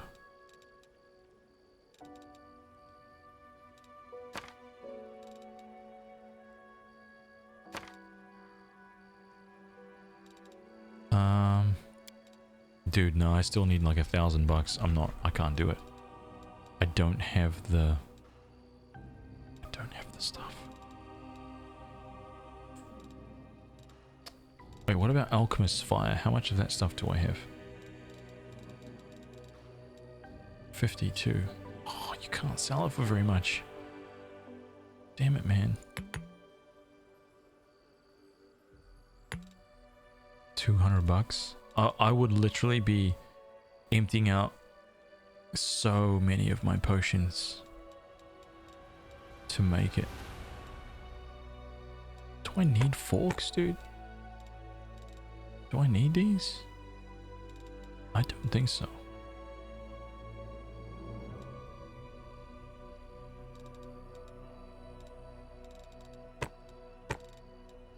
Why aren't these sold off as like trash? What should I pick for both very high AC and damage? High AC and damage? I don't know, man.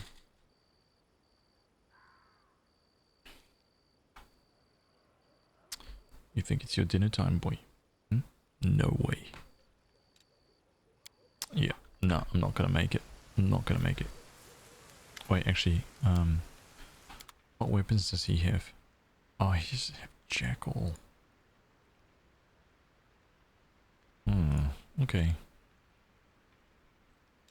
So let's talk to him again. Actually, no, I'm gonna keep him on this one.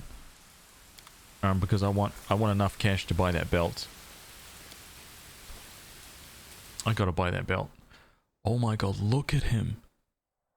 He looked super cool before, and now he just looks weird because he's like 3'6", right? Like, when's the last time you saw like the most imposing, seriously crazy cool, like dude in Black Knight's armor, but he was like 3 foot tall?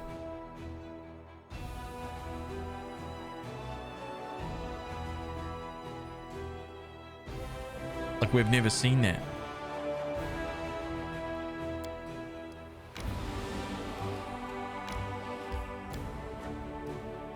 Get out of here.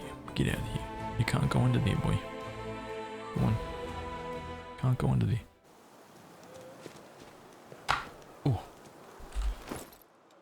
Okay, here we go. What is his deal?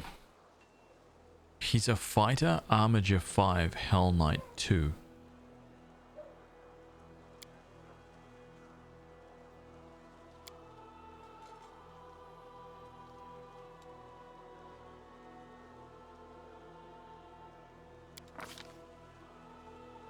His Arcana and Persuasion.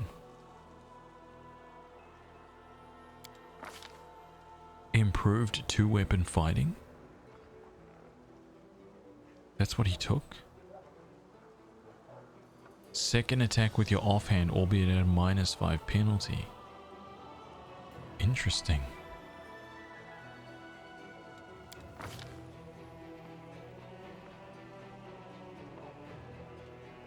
AC 27. Oh, he's so weak, dude. Strength 13? Pathetic.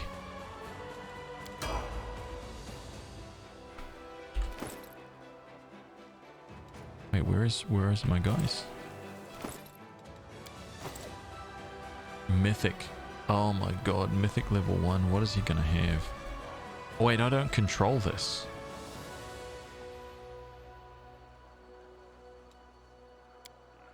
Oh wait, no, I can control this.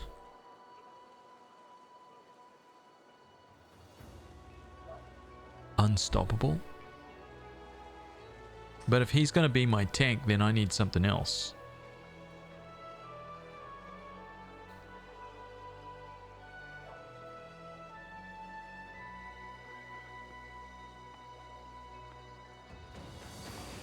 Right?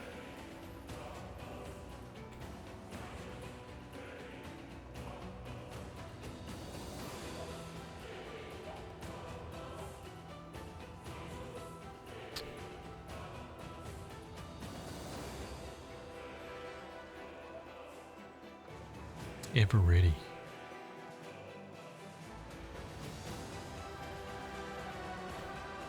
Expose, inspirational.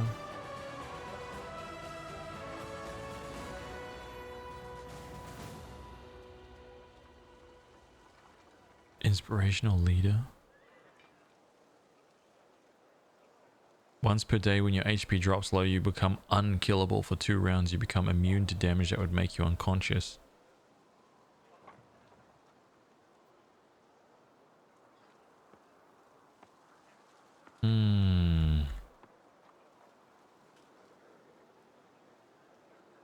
Mythic charge.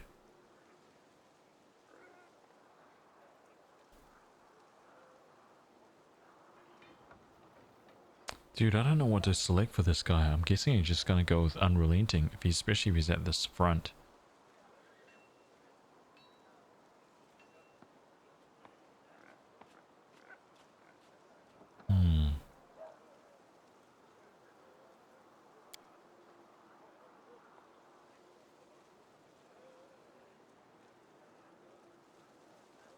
Yeah. Yeah. Done. And now... what about this guy? Straight up cleric, huh? Law, religion, persuasion. He can do 2 attacks with a slightly lesser penalty. You can lessen the penalty more as you go further down that tree. Okay.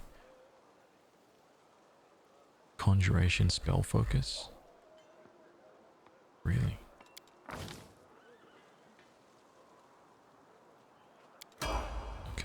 wasn't too...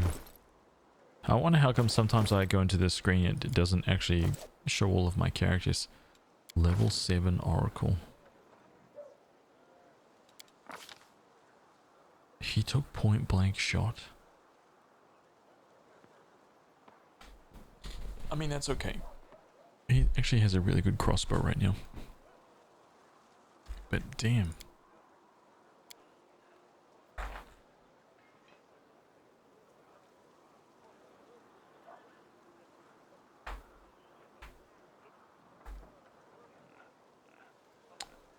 I mean, he's a really good healer.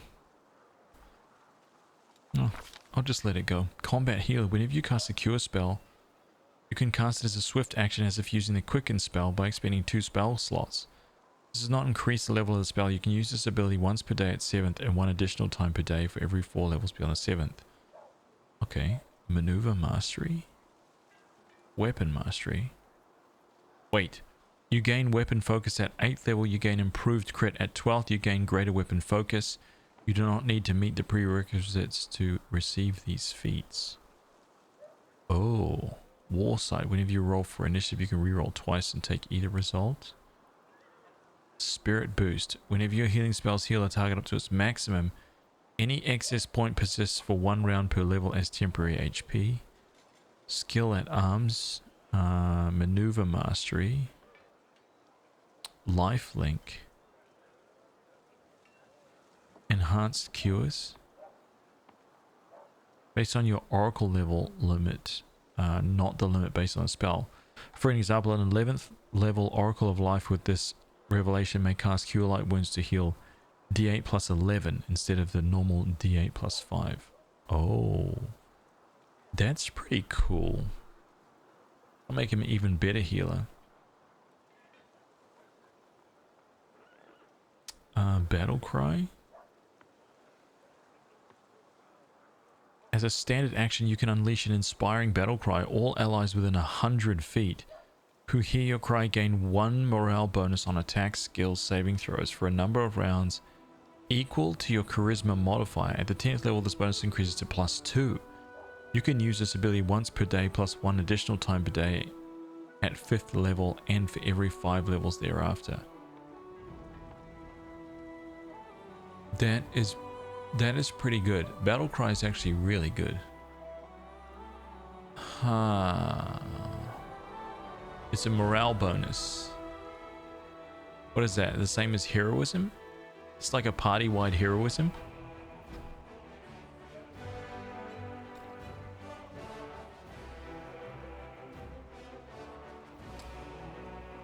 But only once per day. I mean, that's still pretty good. I think I'm gonna give him... I think I really like that. Battlecry sounds awesome, dude.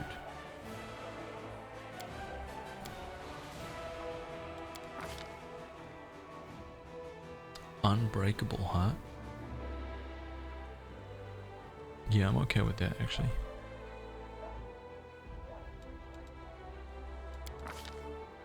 Blessing of Luck and Resolve.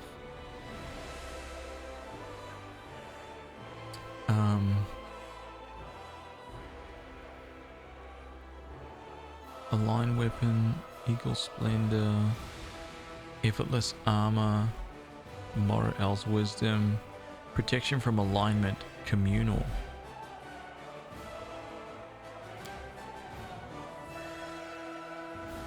All allies with a 30-foot burst centered on the caster. 1 minute. Sound Burst, Summon. Grace. Aid. Nah, I think that I'm probably going to go for this. There's nothing really healing wise.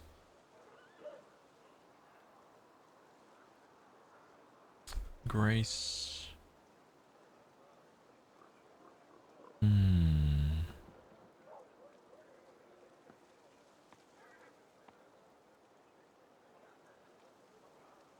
Yeah.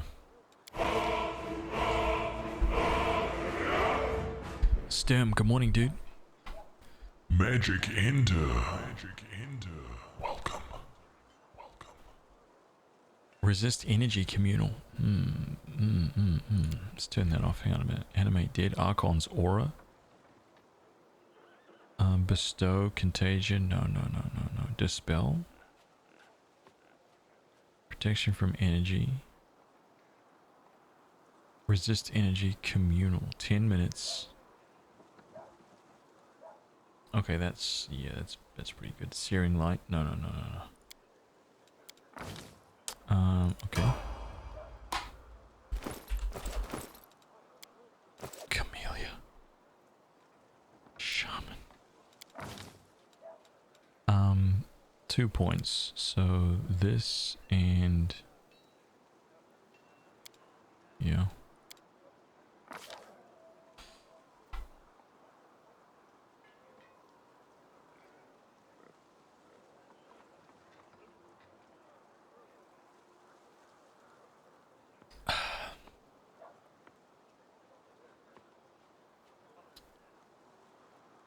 I found that later boss fights remove curses clutch.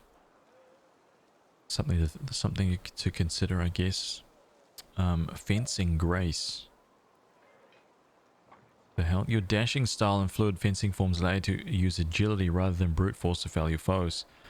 Choose one kind of light or one-handed piercing. When wielding your chosen weapon one-handed, you can add your dexterity modifier instead of your strength modifier to that weapon's damage. You do not gain this benefit while fighting with 2 weapons or using flurry or any other time any hand is otherwise occupied. You can still use a buckler in your offhand. Just buckler. Okay. Yeah, that makes sense. She's using that rapier buckler right here.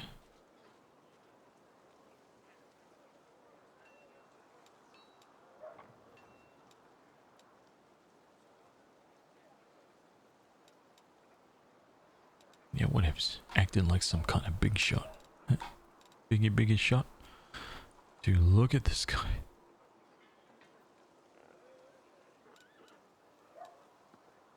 Adamantine full plate.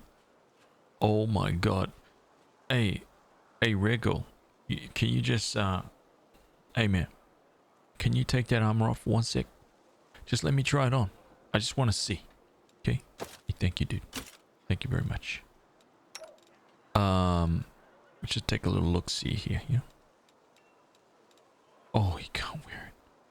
Why can I not wear adamantine full plate? Why?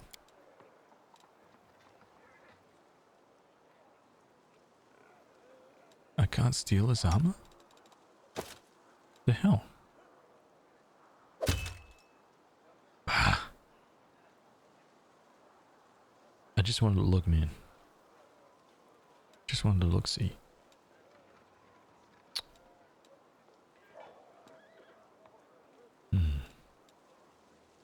Cold iron gnome hooked hammer +1.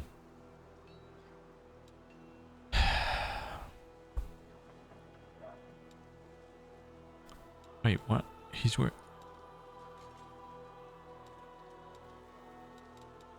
Is he wielding this two-handed? Oh, it is two-handed.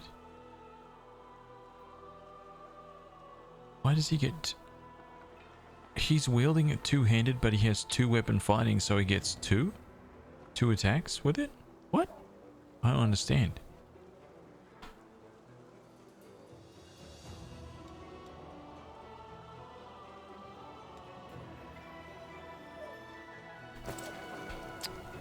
Okay. Whatevs. So we got everybody leveled up. I don't know why I'm still, am I still, no, I'm back to level 7 now, very good. High Law's there. Let's talk to Wilsa. Show me what you got, my dude.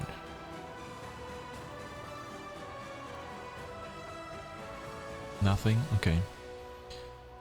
Counts as 2 weapons for penalties on rolls. It works a bit like an orc double axe. Oh. Okay, well that makes sense. Did not know that.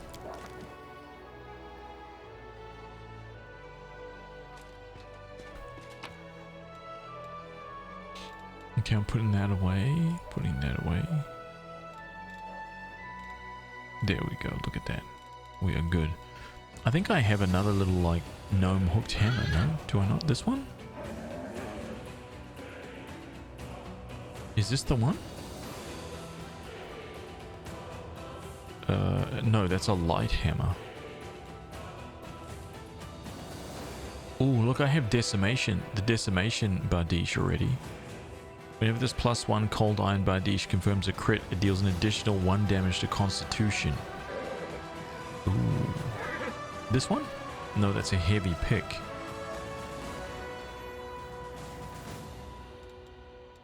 Okay, maybe I don't have anything.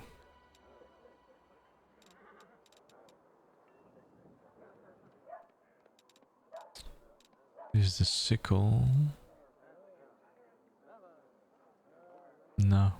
No, I thought I did. My bad. Okay, so I need to rest.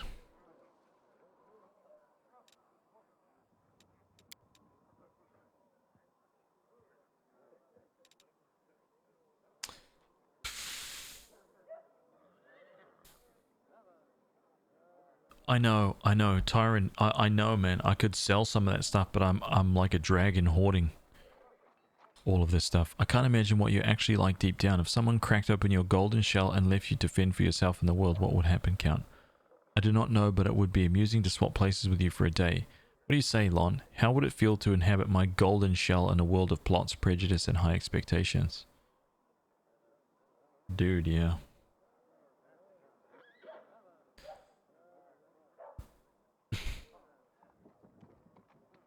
Every magical item I find in a game, I've just got to keep it. I can't sell it, dude. I can't sell that stuff. I just can't do it.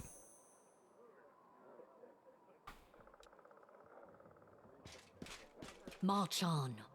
I gotta go outside and talk to Darren. Oh. Where is he? Social. I thought he was like just standing over here somewhere. There he is. Okay, so we've got to do this thing as well. Did you also receive a fraction of that unusual power? Looks like it. I genuinely hope that getting away from you would be the end of it.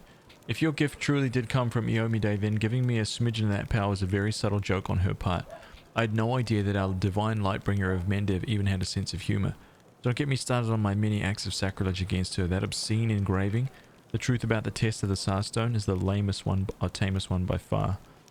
How do you like your new role? You also enjoy poking me with that stick, don't you? Imagine it, me, a crusader. If my dearest cousin hoped to teach me a lesson, she managed it perfectly. An assignment I couldn't avoid without losing face. This idiotic journey leading straight into the demon's maw. I could have been on a pleasure boat right now with the loveliest songstress and Pytax on my arm and a bottle of the finest Kionan wine to keep us company. People say that you are deliberately trying Queen Galfrey's patience. Is that true? Does it even matter? All of Mendevian high society has declared war on me. They either despise me or they're trying to steer me back on the right path, and I'm doing everything in my power to keep them on their toes. I relish the prospect of all the fun this mess in Canabras will bring. Darren grins from ear to ear. I shall either commission a song about the great Canabras fiasco from a certain talented bard, or confuse the jewelers with a rather tall order. A batch of silver dragon toys with detachable heads. Give me a week and they'll be in every shop in the capital. Your jokes are silly and childish. If you really want to get your revenge, then make your enemies suffer.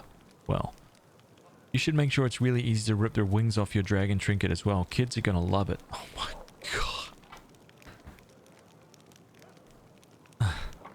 The heroic dragon who died for our future deserves respect, not your mockery. Damn it, man.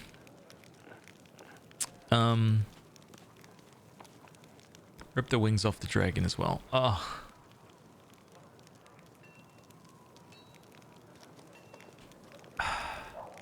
Demand 192, how are you, dude? Welcome, man. I could sell stuff to fund buying more mercs. No. No. I'm not selling the loot. No.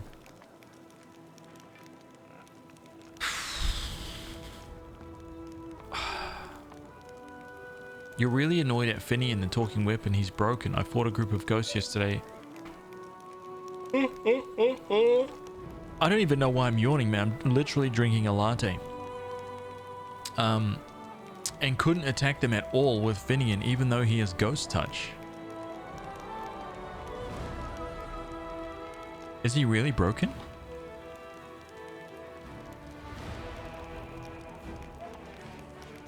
Finian can't hit ghost. Oh. Jaman, hope you've been doing well, dude. A new legend is born. Magic Ender. Welcome. Legend. Dude, step in here. Hey, thank you so much for the brand new Prime, dude. I appreciate that. This is for you, man. Level 1. Iron Dagger. Look at that right there. Stab. Away. Thank you, man. It's not your dinner time yet, boy. You've got a little bit to go. I know it's around that time. I know you're looking at me with that face. You're like, man, come on. You got 1%, so thought I'd stop by. Wait, what 1%? What are we talking about right now? You got 1%? What you mean? Doggo's hungry. I know, Vera.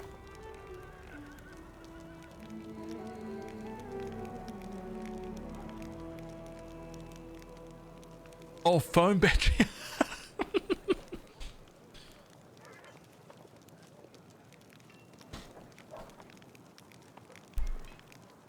Ghost touch probably means you do regular damage to ghosts. I think that's why I think he's broken. 1% phone battery. Dude, how long does 1% phone battery last on your phone? If I had 1% phone and I was watching somebody on Twitch, it'd be dead in like 10 seconds. You're a chunky boy. You're getting fat, boy. Huh? Okay. I think I'm gonna choose Chaotic. So be it. From now on, you are my muse. Okay, I'd love to visit Heaven's Edge and see Arendelle Estate someday. Here we go. I don't want to betray him, man, but I have to. Oh, I was just about to mention it myself. I've been thinking, now that I'm in the middle of this whole crusade nonsense, I simply must devise new ways to have fun. With all the recent commotion, my birthday completely slipped my mind. What if we were to celebrate it at Heaven's Edge? It's not far from here, and you'll get to enjoy a banquet in a bona fide haunted house. Darren seems to have trouble getting the words out, which clearly indicates how rarely he has to ask for anything. Since you're my superior and I'm your advisor, I'm obliged to ask your permission to leave for the festivities. And I want to invite you too. I'm sure the commander can free up an afternoon while the soldiers are on leave.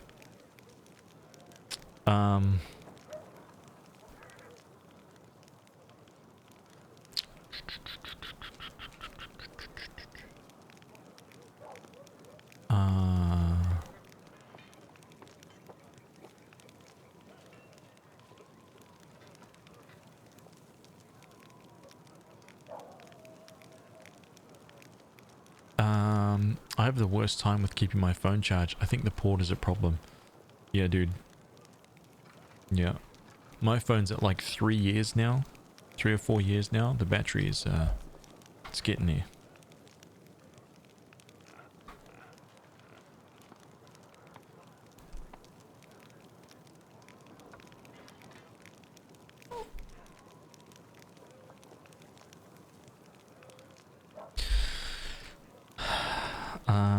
Let's continue this discussion after the battle for Dresden. If you want to celebrate your triumph, we have to make it happen first. Are you really going to throw a banquet at the very place where your whole family died? Darren purses his lips for a moment before replying in a bored drawl. Yes, what of it? Am I supposed to weep and quake with fear for the rest of my life? I've stayed away from the damn place for 10 years, and now I'm going to return there to drink, dance, and be merry without a care in the world. You can keep your squeamish disapproval to yourself. Oh, man. Okay. Alright, deal.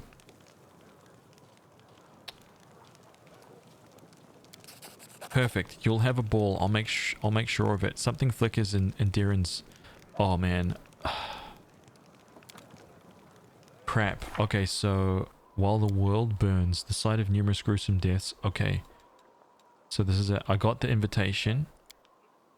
Banner over the Citadel.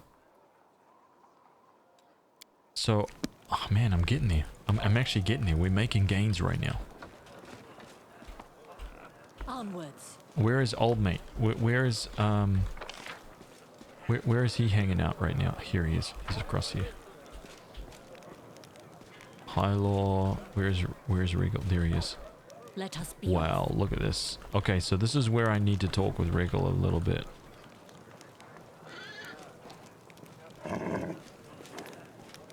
Regal stands with his hands behind his back, his favorite pose, it would seem.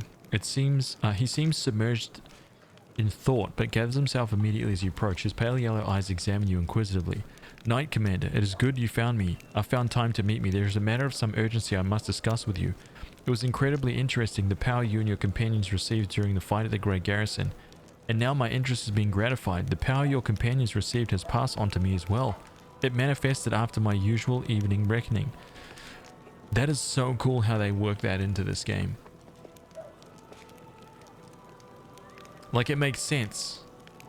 I mean, it wouldn't make sense if, you know, if just the characters who were present when that thing went down got these powers, and then you had more characters join your party later on and they didn't get it.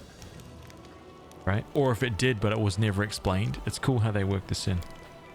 I believe I now present a true threat to the creatures and initiates of chaos. The imprisoned cultists we kept for certain observations experienced this firsthand. Regal's voice is unemotional, almost bored, but leaves no doubt as the cultist's fate. Striking, isn't it? Divine intervention at a critical moment is rare, but not beyond imagining. But in this case, part of the power that you received through his intervention has passed to someone who joined you well after the fateful moment had passed. Exactly. I believe this power has been given to me and others for a good cause, to protect this miserable world from the demons. Whatever the nature of this power will help us on our mission, and that's good. It seems to me like you're trying to find some pattern in this. What if a miracle is just a miracle? I hope that you remember who the source of your power is and that you serve them loyally. Oh, wow. Such a... oh my god.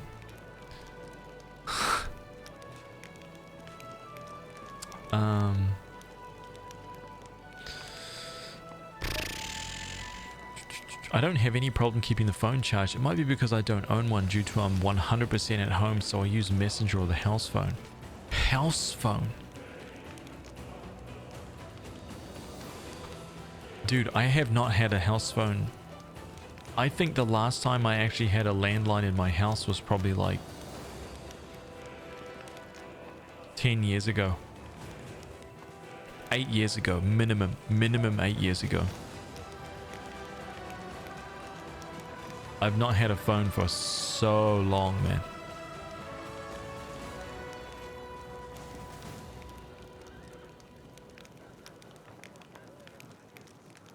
That feels nuts. I still have a rotary phone in my attic that I grew up with, but it sounds super weird nowadays. A rotary phone? Have you seen that clip where those kids could not figure out how to work a rotary phone? Yeah, I've seen that. They're looking at it like, hey, what does this thing do? Hey, tap, tap, tap, tap.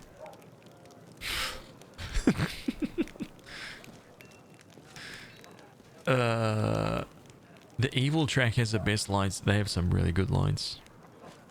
I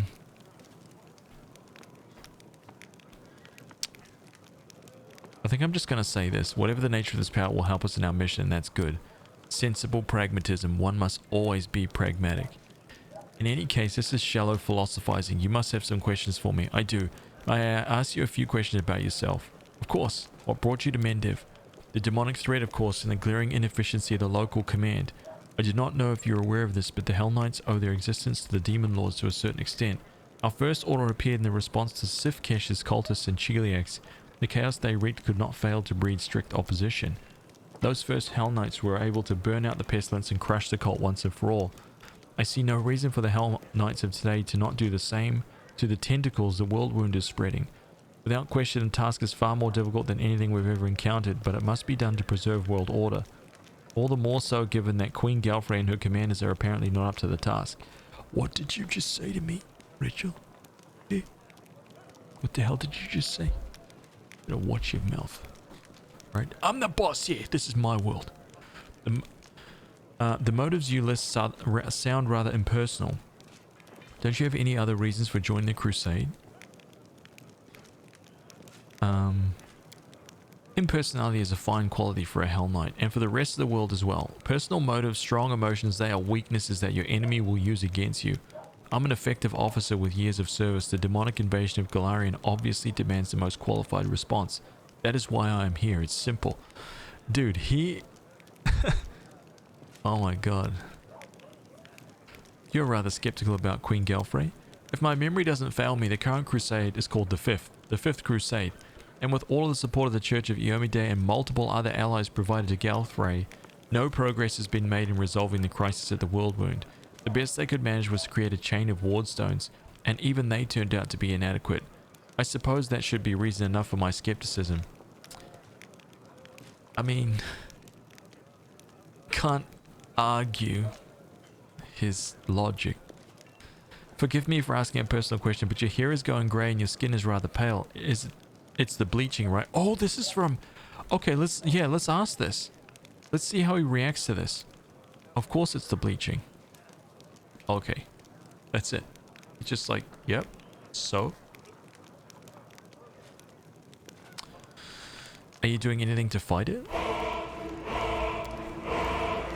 What do other races do to fight the old age?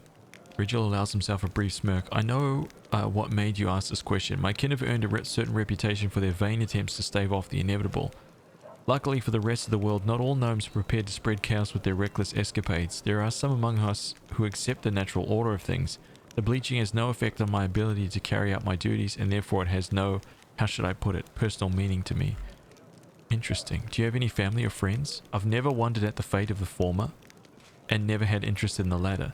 So if you'll allow me one piece of advice, Commander, never put too much stock in so-called friendship or camaraderie. Any bonds based on simple affection are temporary and unreliable. Half of your smiling companions certainly consider you their friend for the present, but they will break and betray you the moment you do anything that troubles their happy expectations. Yo, dude, this guy! Oh my god, he's rolling out the... Man, he's dropping the truth bombs right now. Oh god. It's just so relevant. This guy throwing, like, dropping crits at me. Oh, man.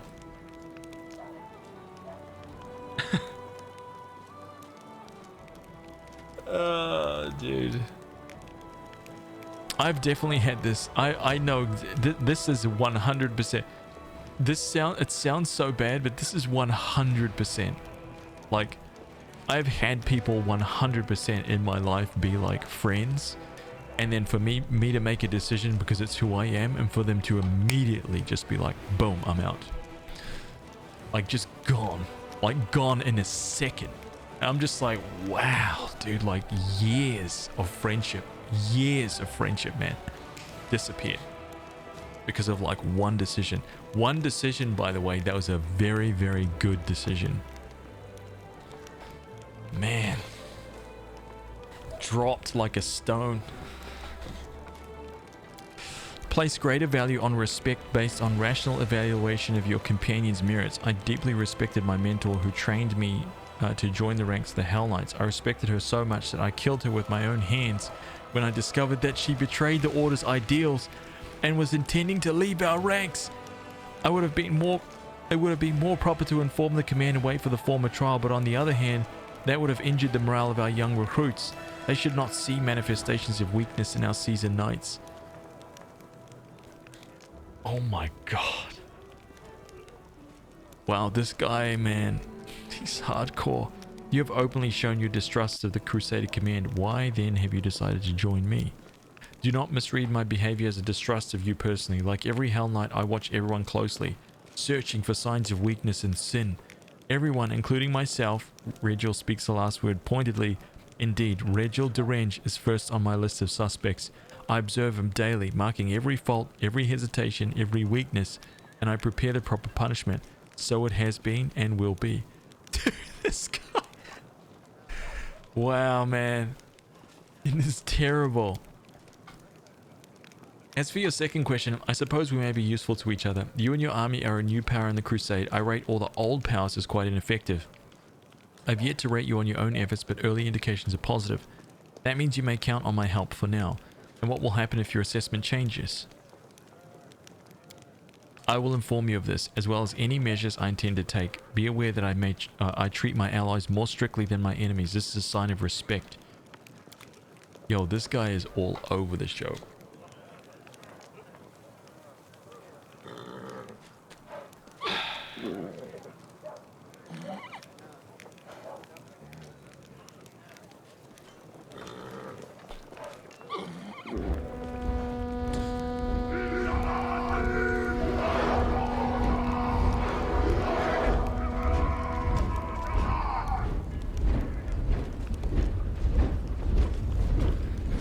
RPM Assassin. Dead Aussie Gamer. Welcome. RPM Assassin. You're a legend, man. This guy's like Dwight from the US version of The Office. Except he's unlovable, right? Dwight is such a lovable guy. This guy's just a straight up asshole, right? And he doesn't care about it either.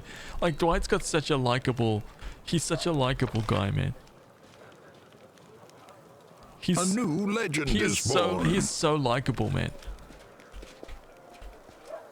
Damn it, that makes me want to watch Office again. Why?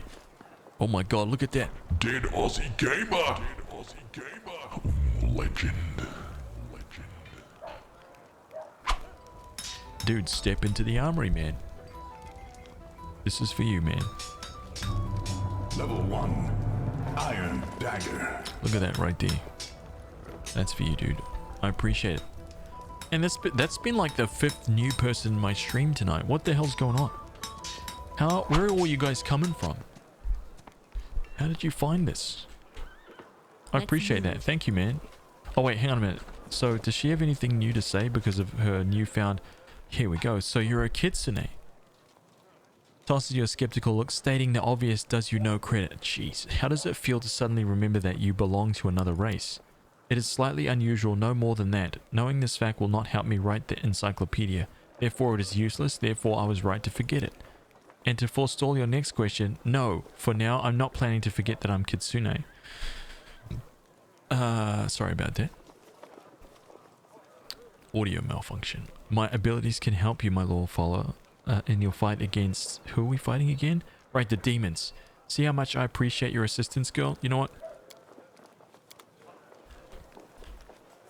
I thought there was going to be more to that conversation, but there's not. So... Ember, have anything new? How are you handling your new abilities? Abilities? What are you talking about? Oh, the tricks you learned when the big grey house blew up? They're funny. Thanks for teaching them to me. My god. The Queen gave me the title of Knight Commander and put me in charge of an army. What do you think about that? The elf focuses her wandering gaze on your eyes and smiles and shakes her head. Don't believe titles. All of us in the world are the children of the street. Barefoot, hungry, scared. A step away from death. Some imagine they're strong and rich like gods, but don't forget who you really are behind the title. Yo, why is Ember such a... Oh, man. This is legit the best character in the game.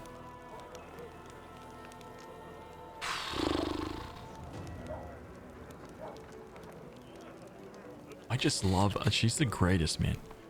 She is so brilliant. Do the soldiers still rely on you for help? Even more than before, they came to me, asked me questions, wanting advice. I don't think I ever say anything clever, but sometimes it helps them. That's what matters, right? Your words helped me back then too. I'm still scared that I'm going to say something wrong, but if you believe in me, that means I'm doing the right thing, right? And I believe in our fighters, so they have to win. I don't need you in my party. Go away. That's heartbreaking to even read that. So go. The elf watches you with a radiant smile as you leave. And she is the greatest character in the land. Nothing there. My doggies are... let's talk to these guys just to get a little update, because I haven't spoken to them for a really long time. She's great. Time to send her away. How dare you? How dare you? Okay, nothing new there. Anything new from Horgus? No. Camellia? No. Anything new from Grandma? No. No. Anything new from Lon? Nope. Okay, that's good.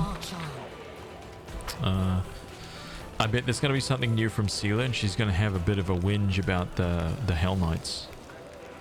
Hello. So, what do you reckon about everything that's come crashing down on us? All the responsibility, command, this new power? This is what I was born for. I haven't figured it out yet. We'll see what happens next. It's a little overwhelming, to be honest, yeah. Don't be sad. Look at me.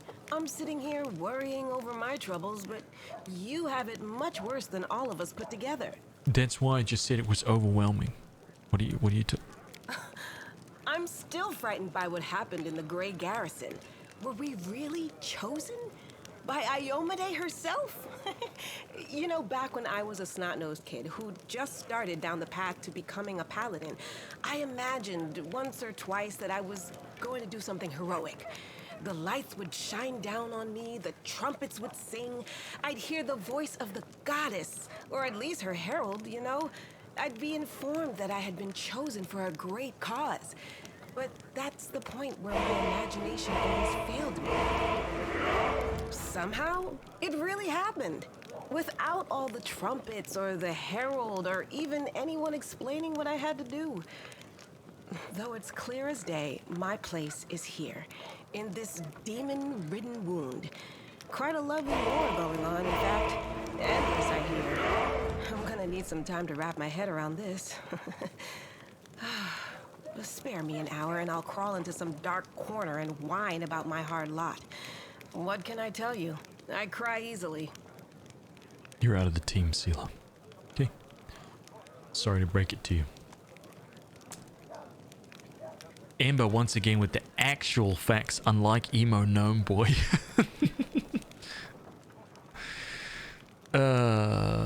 I had the exact same thing happen to me, and after never hearing or seeing them for about a year, they called me up to blame all their problems on me, then vanished again. Dude, it's the worst, right?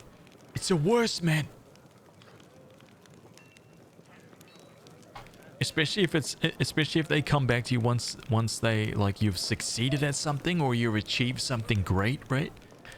Like you've done something, you've stepped out of the bounds of like the friendship or something, and you did something and it succeeded for you and you blew up, and all of a sudden they're like, hey, remember me, man? We're like best mates, man. You and me. Remember that? Man, get the hell away from me, man. You take your little phone call, right? You tell your story walking. Get out of my sight.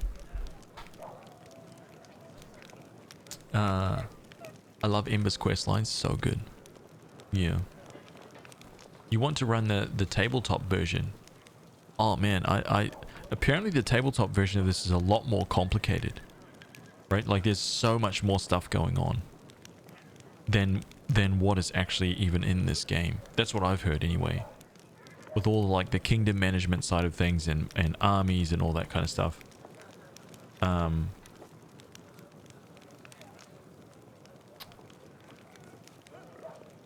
Wow, I'm gonna have trouble saying that. Osteonacita.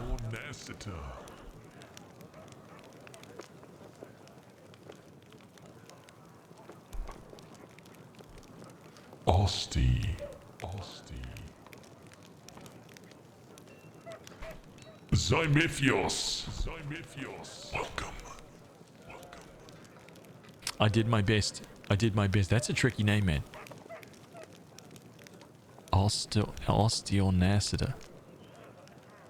Ostia.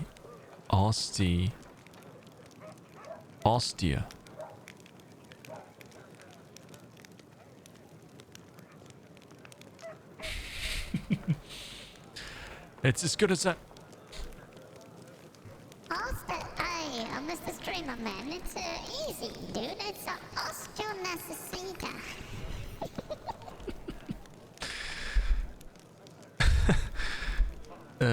It's more like tabletop version changes a ton. Like the rules change per season. They have official folks that manage games in progress. Oh man.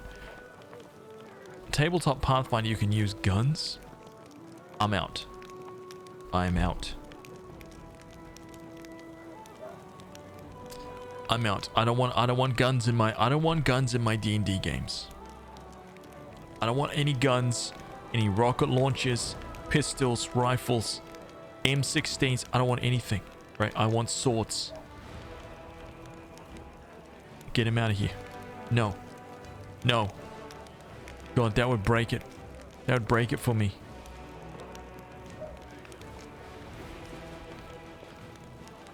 The fate of the League of the Cart affected you greatly. So you could say, I did what I thought was right. I tried to help a good person with their troubles, and what came of it? I'm sorry, but I won't find peace until I track down Curl and Jana. What were they thinking? Is there any way to get through to them, or should I just admit I was terribly wrong? There's another thing that's worrying me, the way people react to your power and mine. They think that if we've been chosen by Yomide, they need to pray at our feet. I'm not comfortable with younger warriors hanging on my every word. I feel alone. No one else is going to sit with me and celebrate saving a beer cart. And I'd like to regain, if not the friendship, at least the trust of the other knights. Especially those I respect and consider my friends, like Elin. You're out of the team. Sorry, Seela. It's one of those things. Onwards.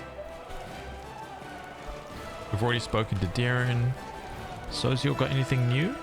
No. No? Okay. Whoops. Soziel, that's it. That's it. We've spoken to everyone. Let's go. Let's get out of here. It's time for us to go north. I know, everybody wants guns. Everybody wants the guns in the game, dude. I feel like I'm the only one who doesn't want the guns. Oh, wait, give me a sec. So I'm going to switch things from... I'm going to take him in the team to see how he goes. 27, she's at 30 AC though. Like her AC is through the roof. What am I going to do? Ring of protection? Amulet of natural armor? Hey! Who do you think you are? You think you're the boss? Huh? Think you're the boss? Huh? You think you're the boss? Eh? Look at that. That's the way. Hey, pay attention. That's the way to get the job done. See that?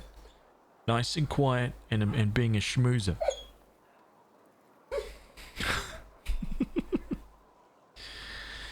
You can learn a thing or two, man. See, that's how to get it done. Right? Nice and calm, schmoozing. Right, guys, I need to feed my doggos. Okay? It's their dinner time. Give me a sec.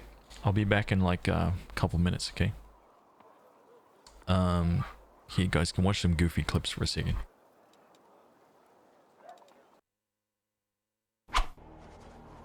What? Hello?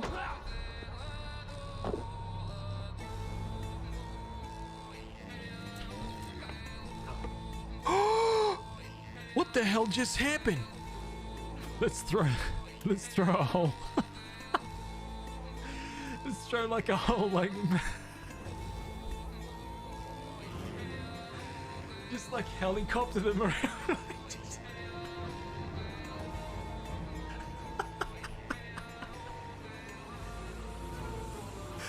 Oh, dude. Man, if this works, oh god.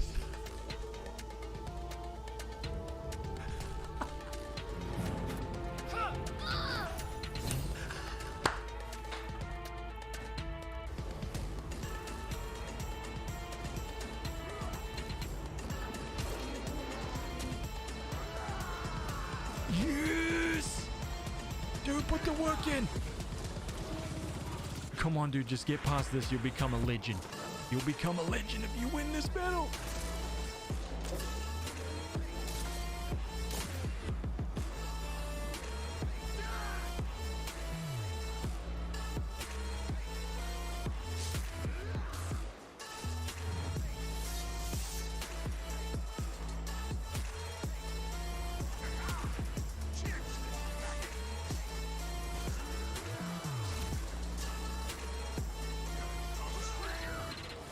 What?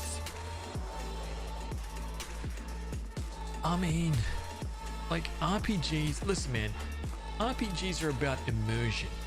You know what I'm saying? RPGs are about amazing graphics that pull you into a world that's believable. You know what I'm saying? Like absolutely believable. You don't want anything to be out of place. You don't want anything like just outlandish. You don't want anything like that. Otherwise, what's the point? Like how? Like why would you make a game like that? You know what I'm saying? Like it's just ridiculous. You better leave my stream, okay? Or subscribe. How dare you sit back there and just watch this for free? Okay? You disgust me. Stop buying those energy drinks and start subscribing. Day one purchase. I'm crying. Let's get a close up.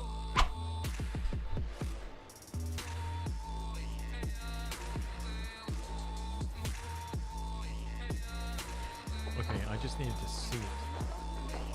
That's the problem.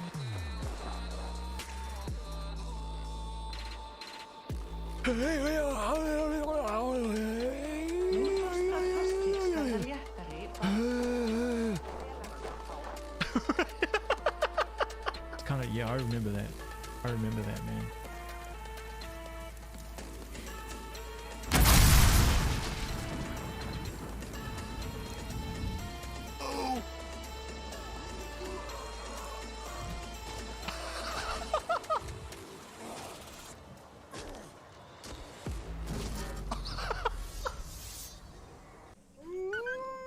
What?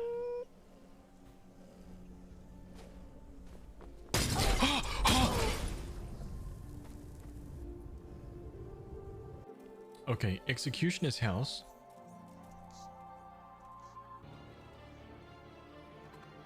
Look at all them chickens. Oh. See that right there?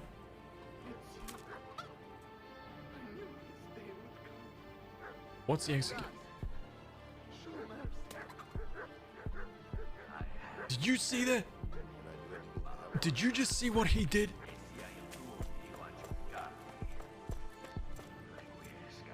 Oh, zoom in. Such a nice view. So bad you played it for 6,000 hours, yeah? Okay, yeah. What the hell was that? This is all about me. Right, this is That was all my skill. okay, it's all my skill. Here's Benson. Benson just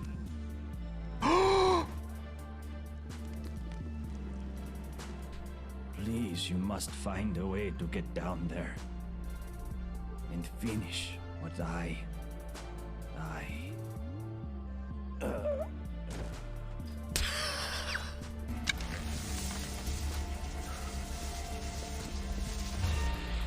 No one here.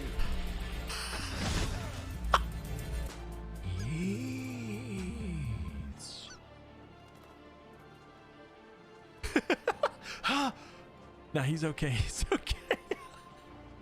Good place to fight? Wow, Hisara. It's so big. You're talking about my shield, right? Wait, what?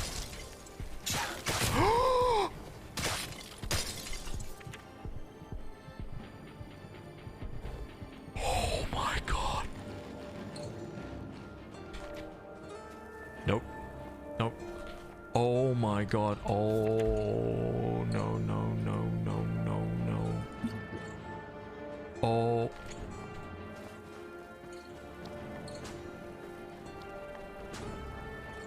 Level 19 Daedra Worshipper? What am I doing, dude?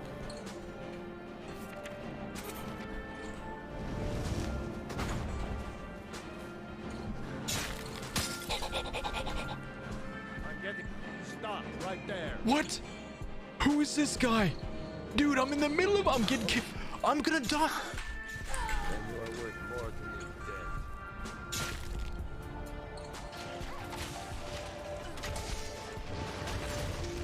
dead. What?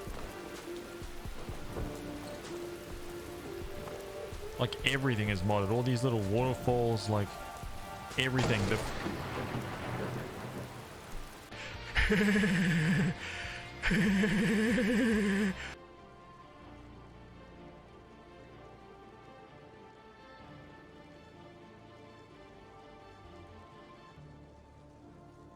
I don't understand.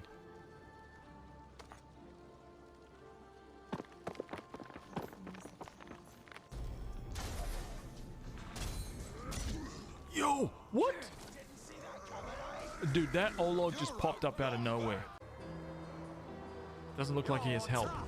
Let's see if your guns are tough too. Okay, he doesn't have help. You better be a real fighter and not a brainless gag.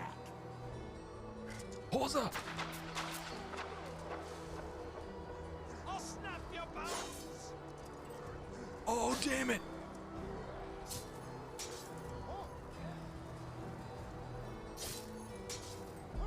Yo, Horza! Oh! Oh my god, dude!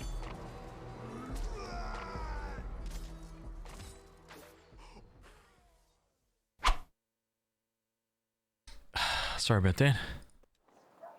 Okay, we back.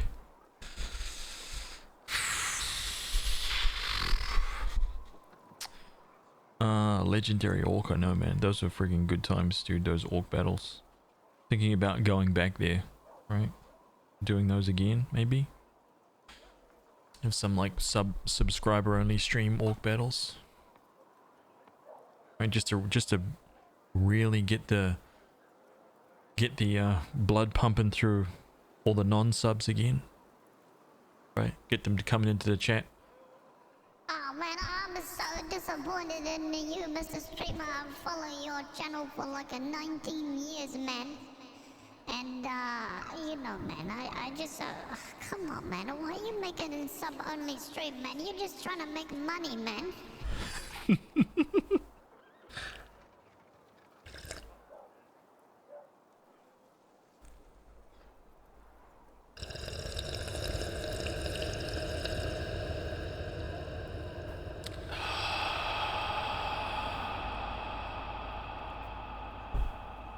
Oh man.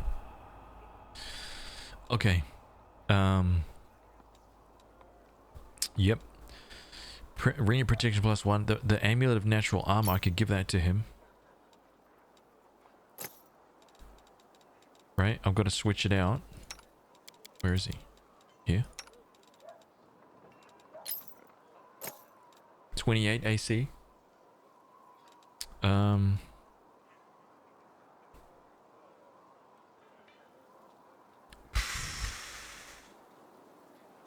Eat Sprite, take it easy, man.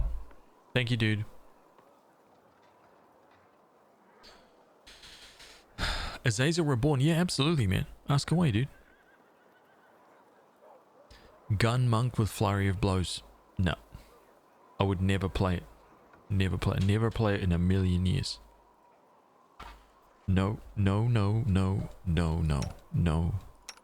Absolutely not. No. 0 attempts out of 10.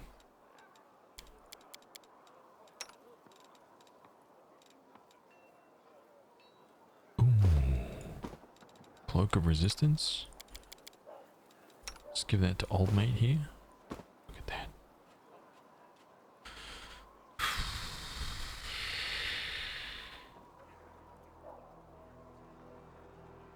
They're beautiful. Okay, that's about as good as we can get this guy, isn't it? Races are going to do nothing because he's already +2 here.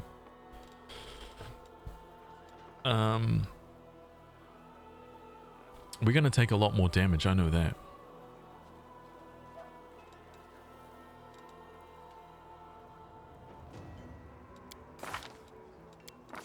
So what are his things here?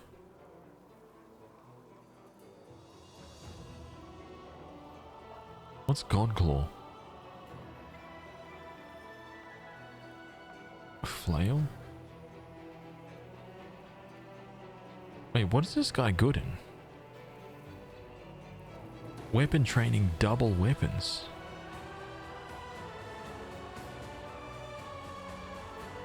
Orc double axe, dwarven Urgrosh, quarterstaff. Wait a minute, so I could technically give him... Wait, can I give him a better weapon than that silly hammer he's got, man? I could give him... I have a magical Urgrosh, I think.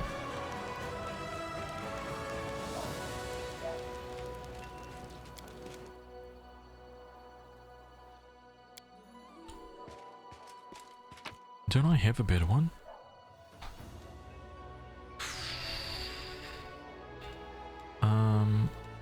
Is it this guy? No, that's a battle axe. Orc double axe, Tempest, right here. Like, why don't I take that? Oh, there's a dwarven war axe. No, that's not an Urgrosh. Damn it. Can he even wield the thing though? He can't because he's too small. Right? Damn it.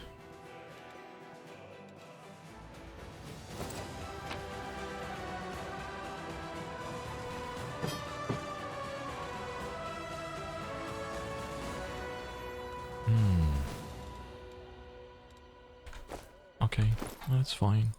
It's totally fine.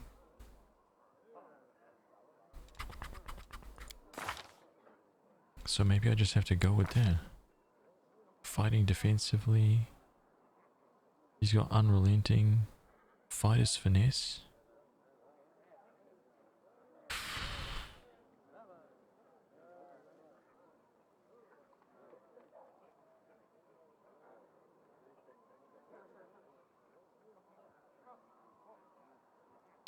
The Order of the God Claw. Okay. It's very similar to that shout that we just got. What's Ardent?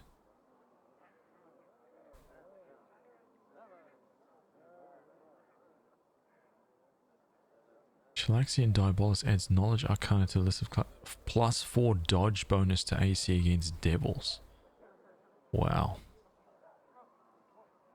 Okay, so his AC is never going to be as good as what's her name's AC. That's the only problem I have.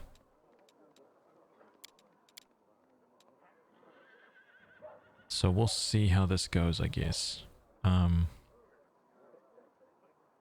put Nino aside. I think that's good. Mikey, what's up, dude? Welcome, man. I'm sorry I asked that question before, where all the new people who came in and subscribed today came from. I don't know how many of you guys are still here or not. But I missed your response if you ever did respond. I'm curious because I don't usually get that many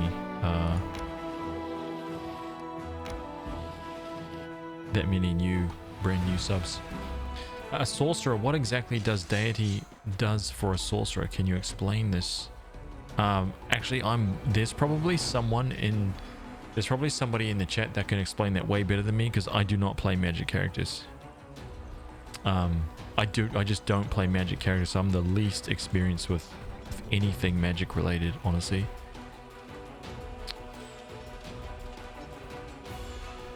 Okay, there we go. Oh yes, what do we got right here, dude? This guy?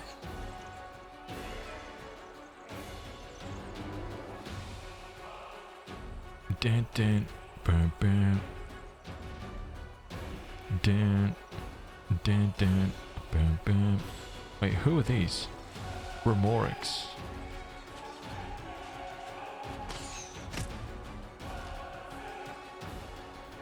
Okay, here we go. Only 2 to 4 dead. Oh. Okay. Where's my double attacks at, though?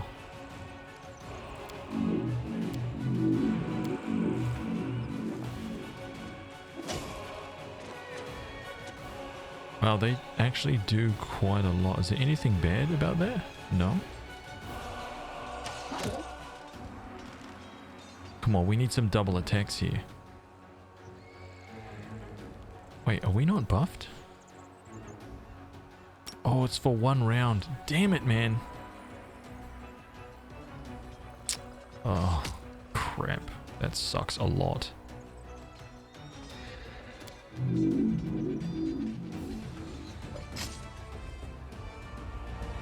Oh, please kill him. Please kill him. Yes! That's what I like to see. That's what I like to see right there. Straight up power.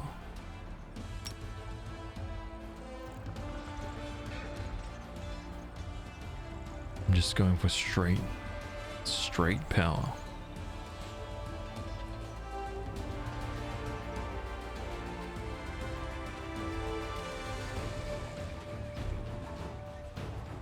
$170 damage here. I've got to try and cut down some of these cultists, I think. Come on, where's the double attacks at, man? Let's smite these cultists. Boom! Oh my god, almost one-shot them. Dun, dun, dun.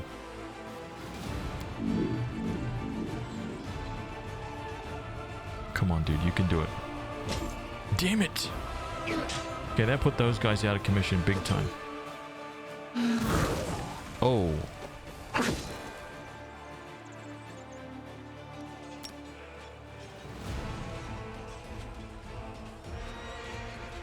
Okay, let's crank these guys up.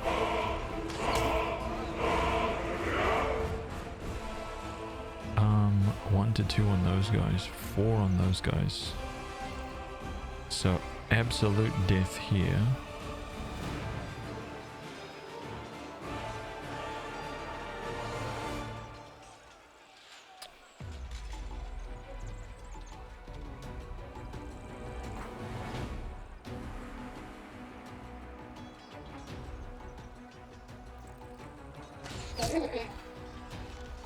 God, the goat sound.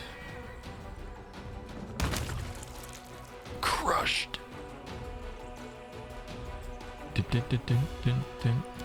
They do no damage anyway, so it's irrelevant.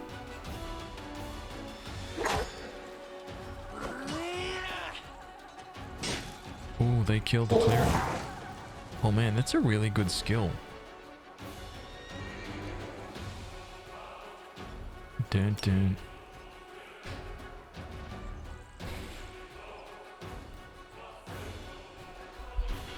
Cuban.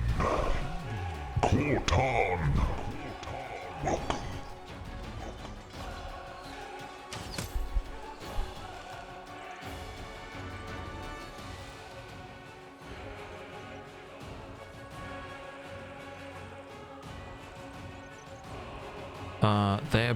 They're gonna kill those guys easy. So I'll try and thin this down. Oh damn, they do bugger all damage, man.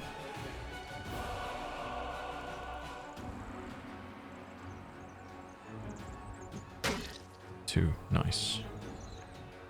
Cheeks officially clapped.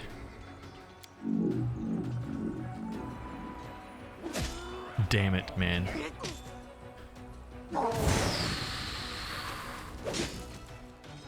That's fine. That's fine.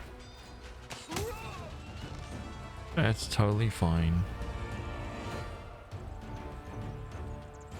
Dun, dun, dun, dun, dun, dun. Gone.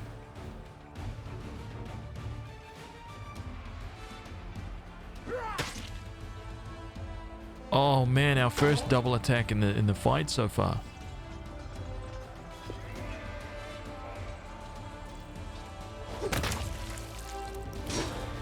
Cleaned up.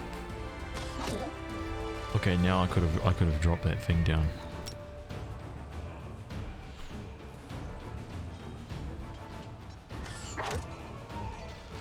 Let's have these guys lay on hands. Self. Yes, resurrected. Nice.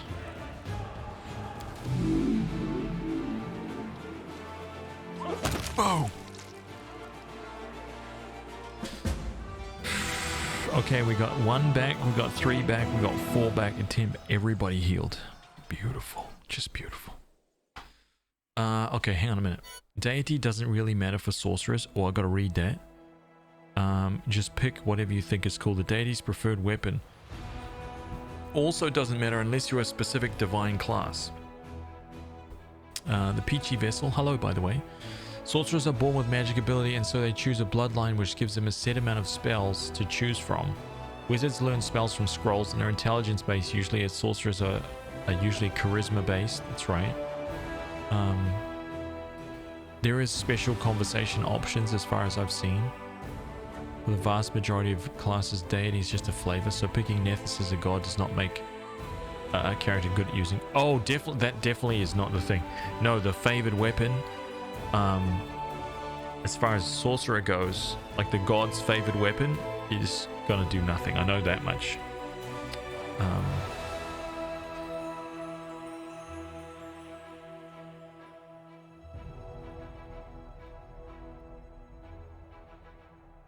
Intelligence is knowing a tomato is a fruit. Wisdom is knowing not to put it into a fruit salad.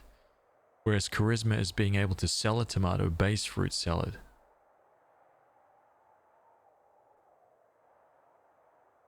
That's interesting. Okay, let's not try to... Okay, the Peachy Vessel is far too powerful, right, to be able to explain things like that. We need to keep our eyes on Peachy Vessel. That's a dangerous level of intelligence.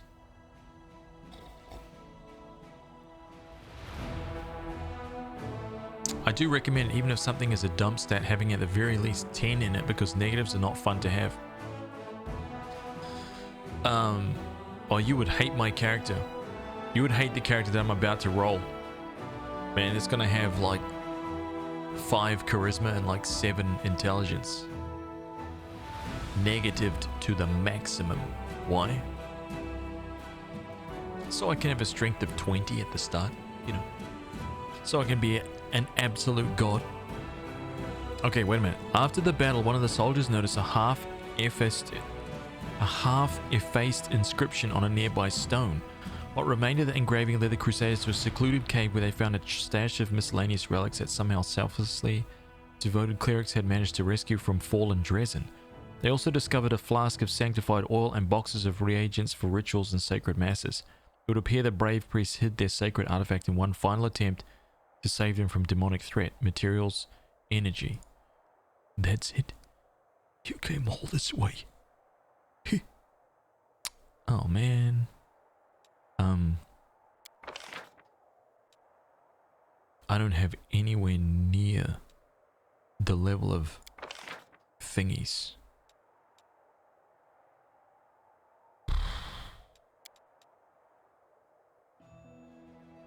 Wait, it says that I have 9,000, so I can...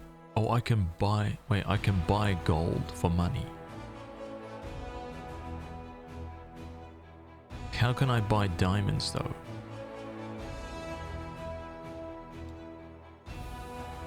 I can buy 1,850 diamonds for gold. So I can recruit some more clerics. But I can't. I'm maxed out.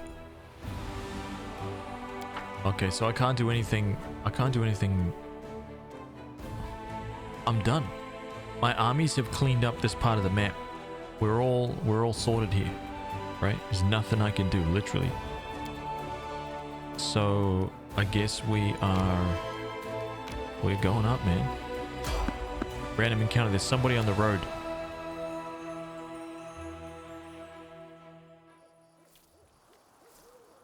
Okay, who is this?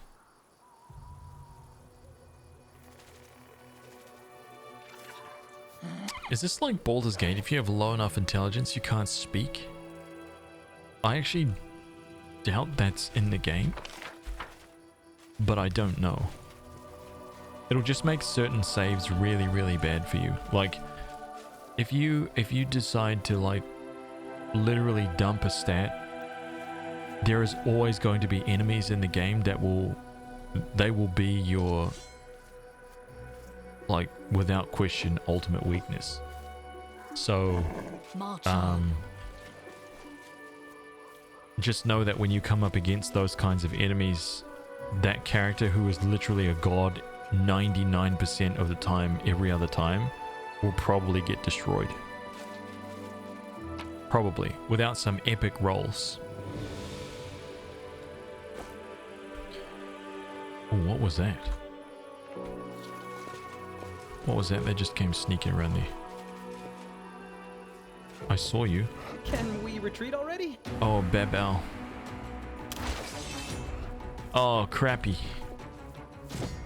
Missed. Okay, let's,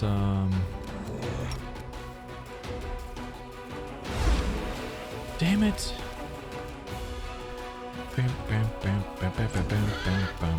Okay, Wriggle. 4 attacks, my dude. 4 attacks. Woo! What?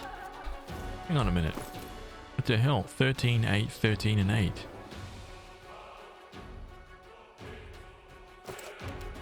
Retreat is not an option.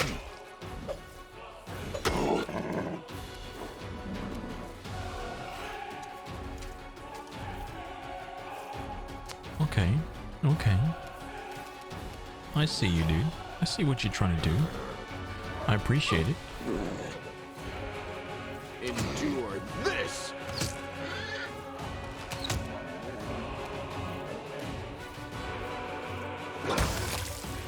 Popped. Dun, dun, dun. Distract them from me. Dude, so much power.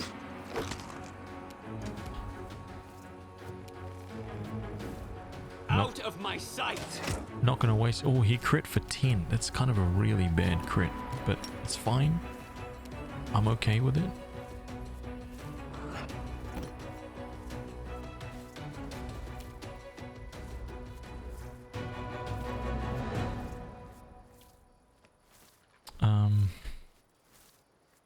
And then what?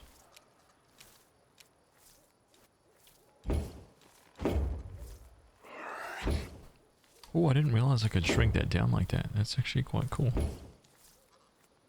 Nice, I like that. A little bit more screen space.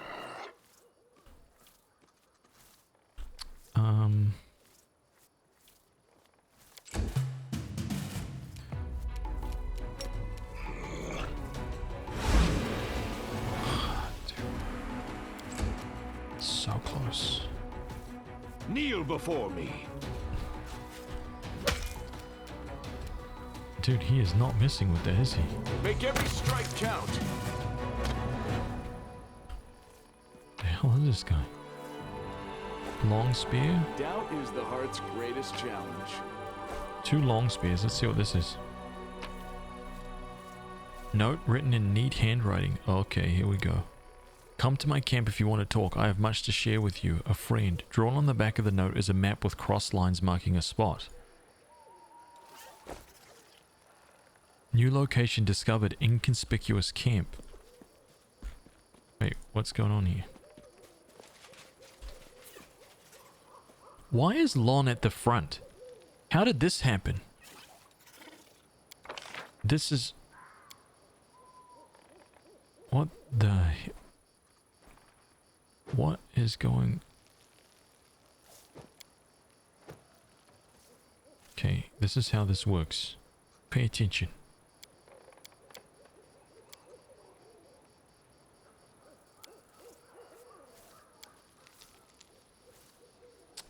Actually, I think I want to put...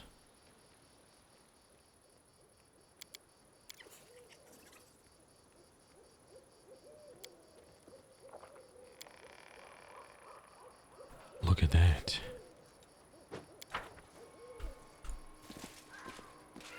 Ooh, look at that. Yes.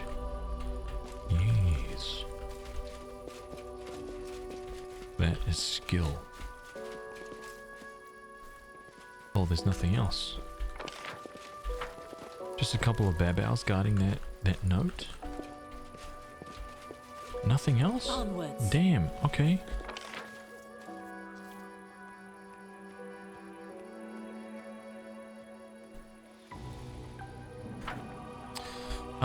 Wait, tomatoes are a fruit in botany where there is no such thing as a vegetable. In the culinary arts, tomatoes are not a fruit. Also, the reason for all this muddying of the water as to what tomatoes are is due to an attempt by rich folks to dodge taxes and tariffs on vegetables by getting tomatoes called a fruit, because isn't it always? Is that true? Is that a fact? I don't know. I'm just asking.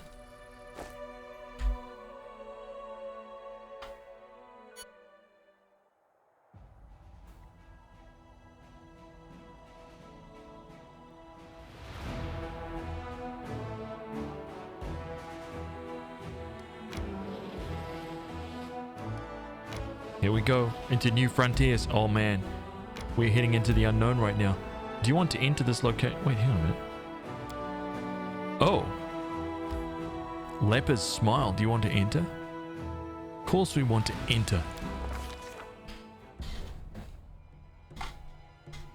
Oh crap. Danger and distress rest heavy upon the scales, their measure soaring on the dangerous march to Dresden. The army moves steadily along the bank of the West Sellen, scarred with canyons and ravines.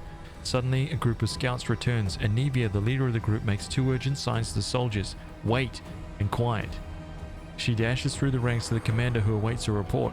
We're in trouble, the girl whispers. The road ahead is split by a canyon. To get to Dresden, we'll have to go down and then up the other side. But the canyon is swarming with foul creatures. Vescivores, a real pain in the neck. They won't shy away from our soldiers' weapons, and they've already managed to gobble someone up. Looks like a caravan of refugees from Canabris that lost its way. No one has ever reported Vescivores so far from the center of the world wound. Where did they come from? Anivia bites her lip. They still haven't noticed us. But that won't hold true for long. Maybe if we retreat quietly. The commander makes a sign for her to stop. Find out what else is known about the enemy. Convene a council to determine a plan of action. Oh my god.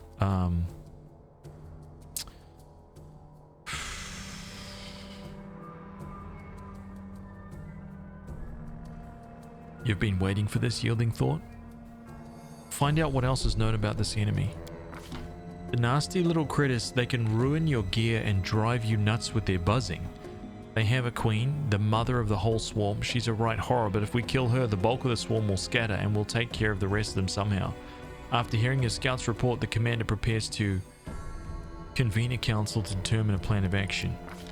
The commander and her companions convene a field council. The army cannot march around the obstacle, for there is no other road. Retreat's far too risky. Should the swarm notice the army and catch up out in the open, no one would survive. No one would survive? What the hell are these things? A swarm of omnivorous beasts just happens to be in the army's path. Someone has arranged for this for their own nefarious ends. Rustling, grating, squeaking, humming. Everyone hears the voice of the swarm through the sky before the army remains clear, for now. How long until it is darkened by the flying spawn of the abyss? An idea, a decision, straight and sharp like a soldier's sword, appears in their minds. The Crusaders' council grows grim. One unit must act as live bait to lure the swarm out of the companion and clear the path to the Vescivore Queen. The commander will rush the monster, killing her quickly before the swarm decimates the army. They will get but one chance. A dark question looms: who will lead the faithful squad and be consumed as bait? In moments of extreme stress, one often says the one thing while meaning quite the other. These hidden words often reveal many a curious thing, and what do we see here? Erebeth nobly states, I'm an officer best suited for this mission, but in truth she means I cannot burden another with my responsibility. Haz von Hammerhand, send me! Nura, the historian, emerges with an unexpected suggestion from behind the commander's back. This is just the sort of situation where ingenuity and knowledge of the enemy will be more useful than swords and armor. While she speaks, she thinks, I need to prove myself. The queen has yet to disclose her presence and watches quietly from a distance. The commander thinks she should look into the faces of your companions. The Hell Knight Regil steps forward. My people will fight to the last, even as the swarm tears through their armor and strips the flesh from our bones. But his motives are plain. My superiority over the Crusaders will not permit me to cower behind them. I've eaten so many bugs in my life, it's only fair to give them a chance at revenge. The mongrel Lon hides his fears in plain sight. I'm a dead man walking already. A life such as mine is worthless. And silently he begs for more. Sacrifice me or give me a chance to prove myself. The one who distracts the swarm will need a healer. Social is the only one who speaks plainly. A healer might bring a few through the Vescivores alive. The rest of the council remains silent, and this silence is filled with a chorus of, "There are others better suited, and the commander needs me alive." Does the commander hear these unspoken words? What will they lead her to decide? The faithful troop will be led by... Wow, this is awesome.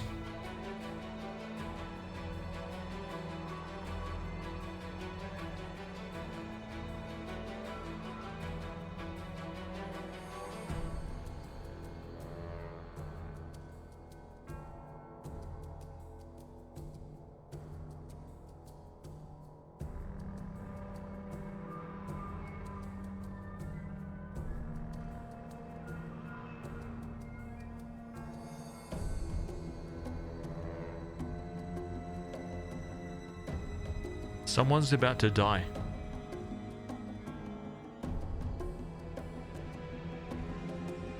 I feel like I'm going to sacrifice Nura.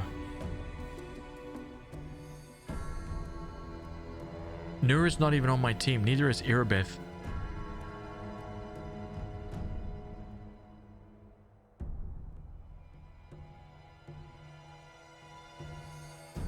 I think Nura's it.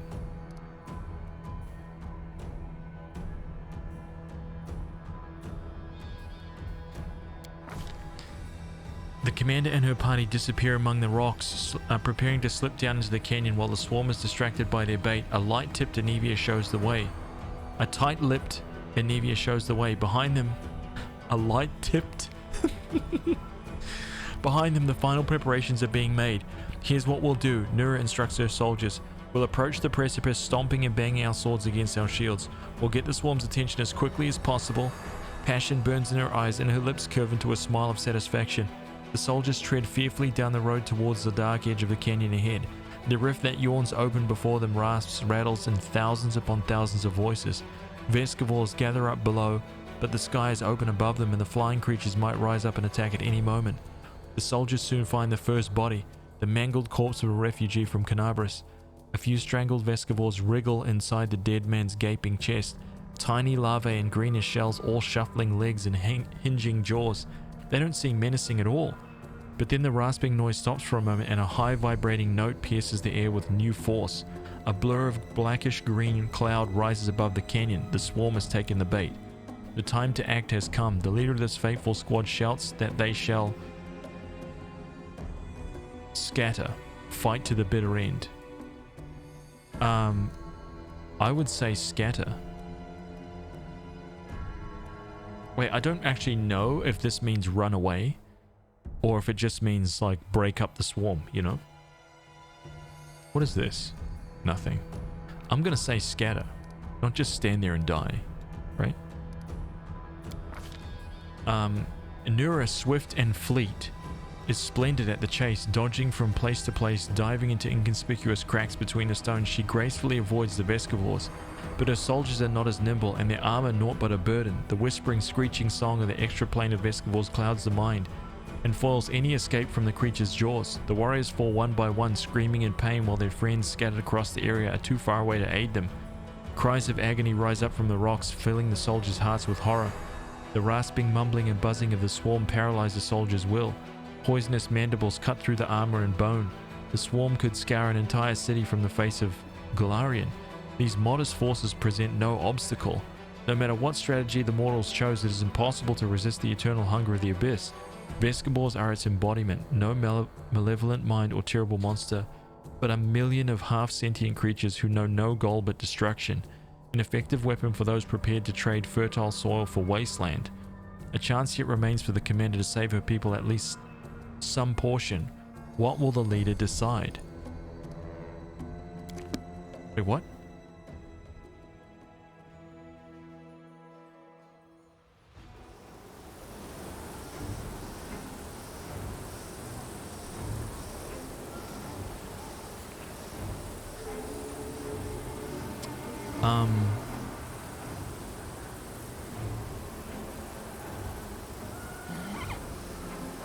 I wonder if I should take like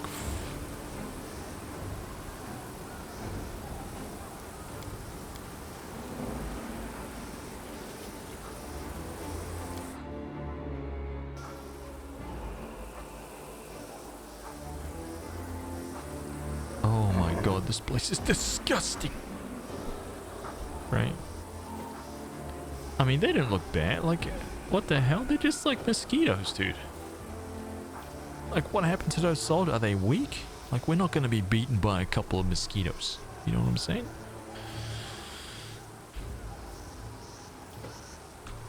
Fox power, let's go, dude. That's right. Think about that.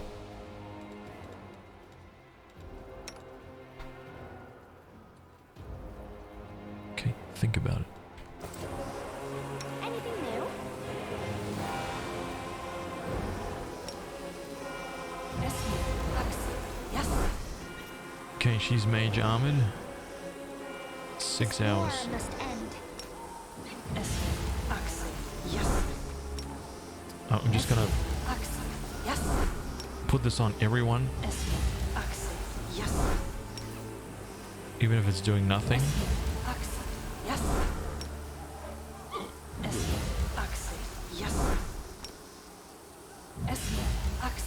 Yes. Okay. Nice one. Everyone's Adventures await. armored out of their mind. I think she gained 1 AC for that. God, Lon's AC is more. How dare you?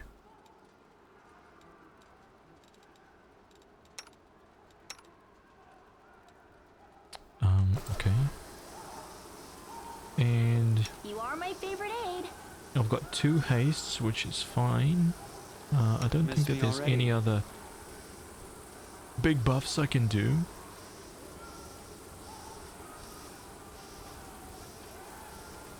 Number of rounds equal to charisma. Enlarged person is 1 minute per level. 1 minute per level. 1 minute per level for bull strength as well. So it'll be 7. Shield of faith, remove fear.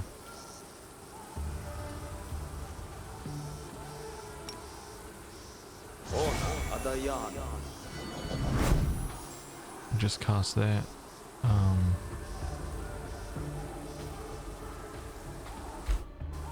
Okay. Spots of light and shadow dance along the walls of the canyon. High above your head, a swarm gathers, dark as a rain cloud. There are so many Vescivores that they block out the sun. Luckily, you've escaped the attention of the swarm, which focus on the troops you're using as bait, for now at least. With a tired gesture, Anivia wipes the sweat and dust from her forehead. There's anxiety in her eyes. Commander, the beasts we've come for is on the other end of the main corridor. There's a lot of burrows and plenty of beasts in them. You better not delve too deep. Our people won't hold out long enough for us to clear that whole area. On the other hand, I saw bodies of some poor caravanners run down one of the side holes. They have some valuable stuff on them. The bugs will eat anything we don't grab. Is born. Oh my god, they can't tell the difference between flesh and steel. Sin Trickfoot. Legend. Dude, thank you for the 4 months, man. I appreciate that.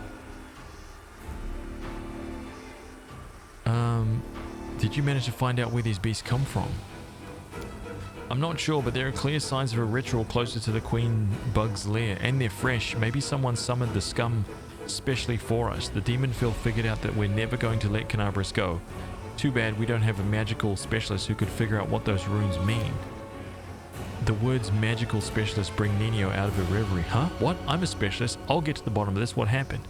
Can you tell me anything useful about the monster? I've never fought these before, so I don't know much. She's a nasty beast. She spits acid and summons her spawn from all around the area. One more thing, when I tried to get closer, I started feeling sick as a dog. I guess like a lot of demons, she knows how to get inside your head. Well, great. Huge, hungry, head-spinning, acid-spitting bugs. And I thought the Crusades were all about the pretty armor and the tasty rations, and sometimes saving beautiful maidens in white dresses from dumb demons. Oh, how interesting. Sounds like a Vescivore queen. An exceedingly rare creature, I must say. I'm looking forward to an encounter to conduct the experiment. The world must know what is more dangerous, mandibles snapping shut on one's hand or acid eating away at one's skin. Sometimes I wonder how you're still alive. It's true. Let's move. Good luck. I'm right behind you, covering your back. I'll catch up when it's time to deal with the queen. Okay. Let us be off.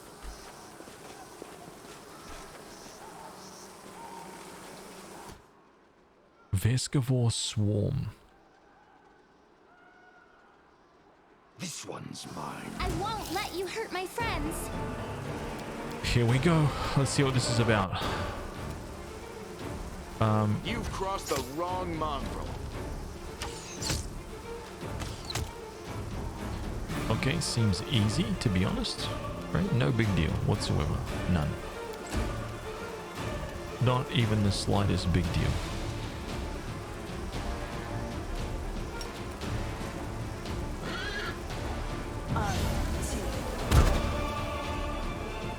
Immune to magic missile. Okay, let me just have a look. Immunities. Oh, okay. 10 fire resistance, 10 electric resistance. They got low AC. They got low AC, so that's okay.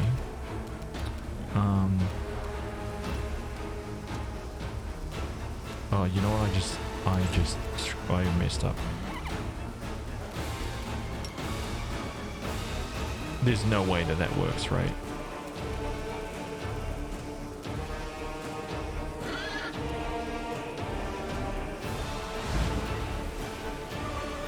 I didn't think so, but I had to try.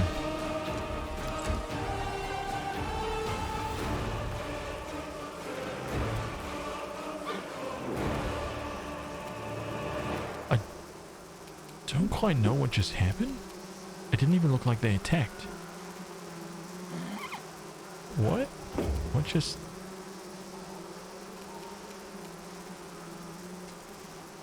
I will see to your demise. Correct, man. Get out of my face. This is core difficulty.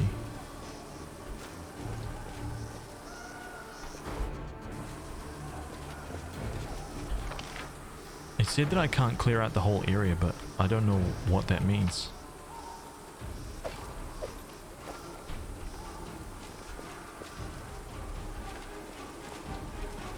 Oh crap.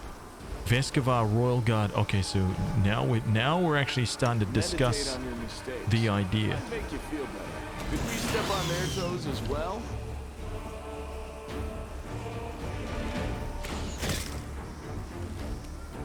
Champion. Let's wait. Royal Guard. What is this guy? 20 AC, level 12. Wow, okay.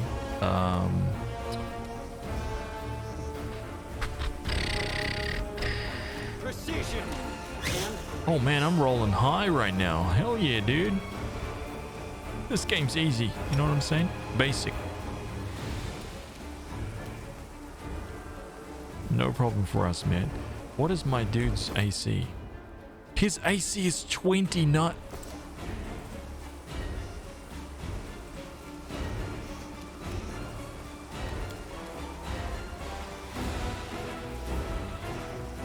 Yo, he is unkillable. Noctis Lucius is unkillable. Right? He's a freaking god.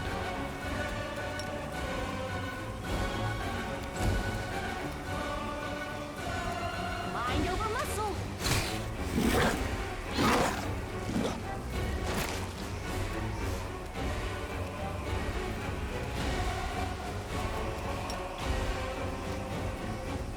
Oh, so I can charge the Vescaval Swarm. I don't like my chances. I feel like I'm gonna die here, but... Right, I'm the boss. I'll take one for the team, no problem. Damn it, dude. When is Lon's turn?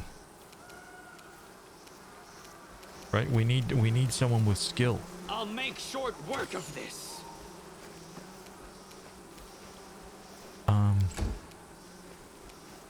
Do I have... I could be using all these now, but I want to wait to use my spells for the biggie queen, you know? She has 9 heroism spells.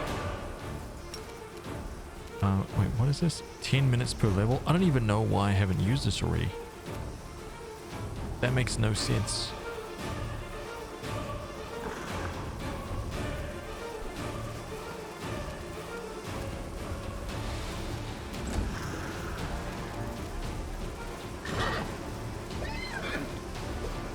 Oh, damn it, man. That was really bad.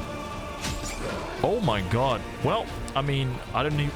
Listen, I don't know why you try to run around like that, but I hope you learnt your lesson, Swarm. You just tried to run away from me and got absolutely clapped. Press the attack. I'll remove this obstacle. Oh, now Lon decides to step up to the plate, huh? You won't survive me. Oh, okay.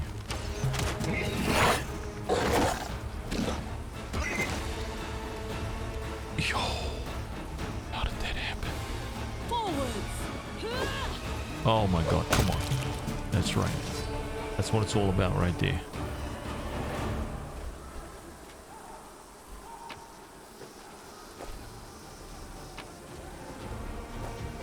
Let's take these eyeballs. Oh man.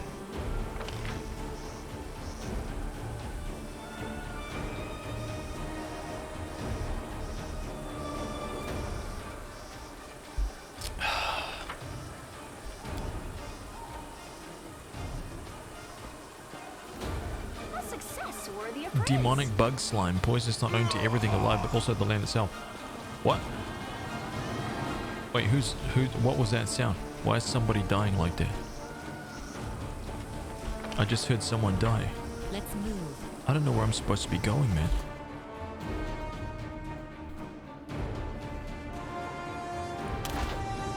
Endure this! Yet another obstacle. Oh, what the? Oh my god. One of my guys just bounced down the cliff, man.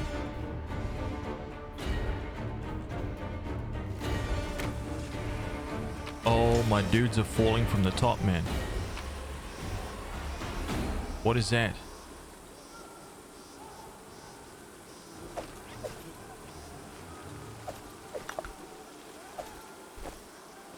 Well, Each minute the hello commander there. spends searching for loot, the bait drops. The bait troops suffer heavy losses. I don't know what's going on. But we learned something. I'm not searching for loot. I'm trying to find the way to the queen, man. Oh my god, dude. What is going on right now?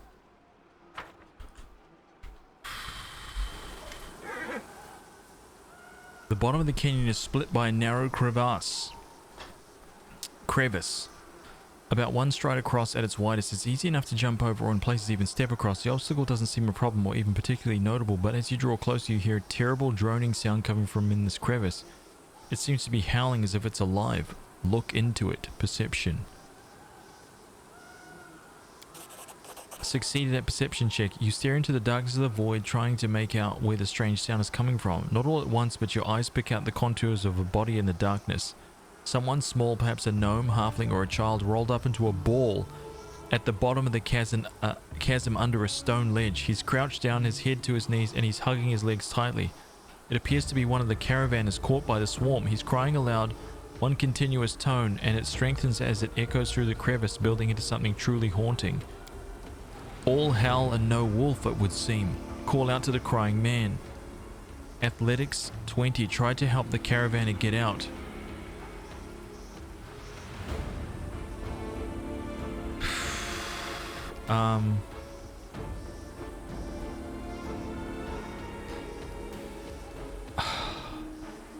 Our boys are dying upstairs, by the way.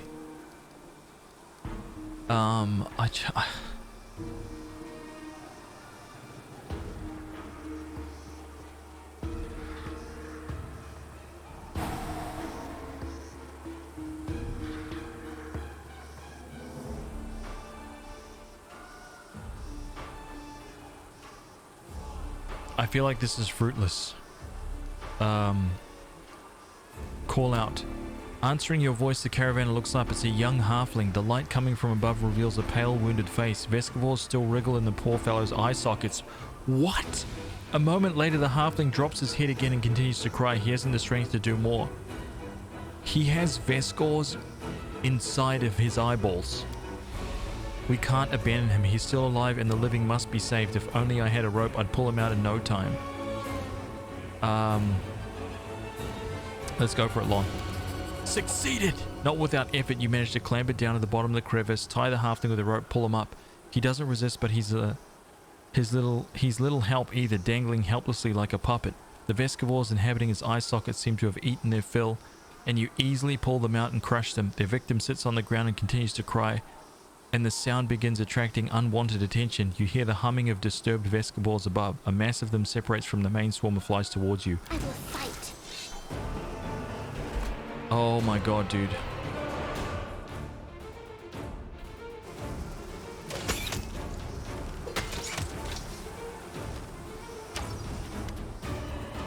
The halfling you pull from the crevice doesn't move at all as you fought the onslaught of Vescivores. He's still lying on the floor crying. Finish the poor lad off. It's better this way?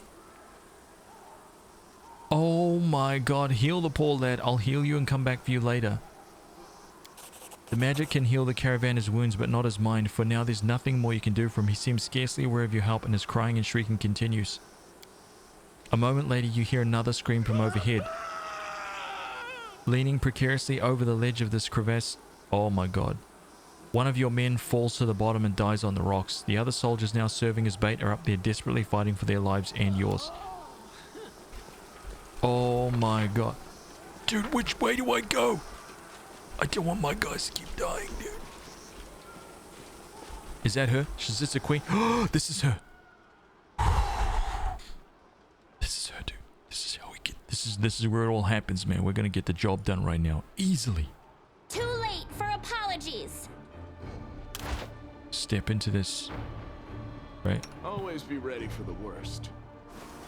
Let's have some. Nice.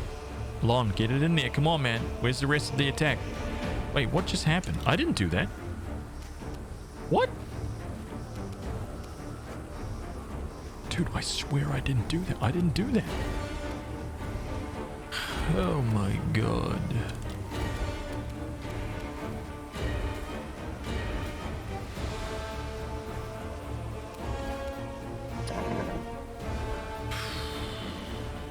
Retreat is not an option.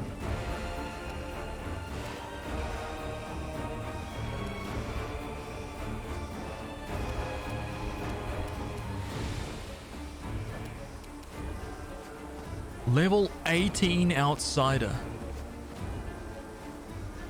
3 attacks, fast healing 5. You know what? It doesn't matter. Doesn't matter, dude. This is gonna be easy. You'll see. You'll see. Key power, extra attack. Here we go.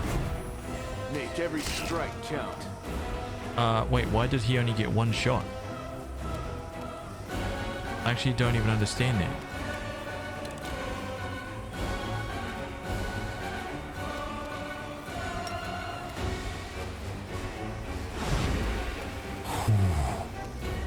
That nearly hit him.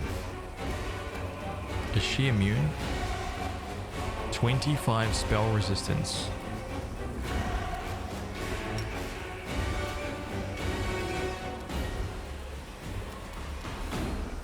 Bone Shaker. Will this battle cry work?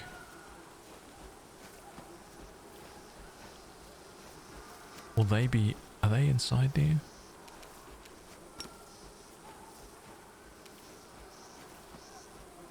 Oh, they were.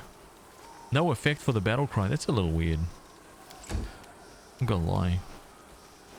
Okay, 4 attacks, my dude. It's time to get the job done. I'm mucking around right now. Smite Chaos.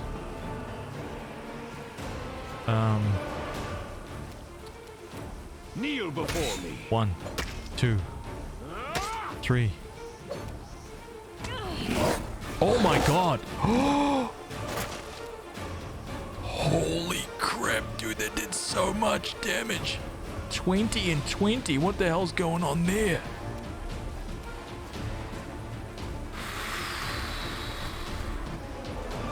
It doesn't really matter because right now. Okay, we're about to clap cheeks, man. End of discussion. We won't falter. 38, 22. Power. That's power. I'm just saying. I'm just saying. That is true power right there.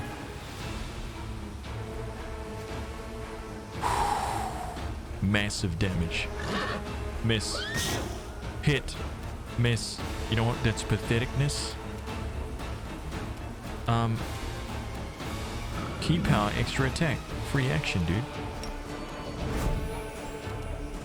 4 attacks. Come on, Lon. Put the work in, son. You've crossed the wrong 1. mongrel. 2.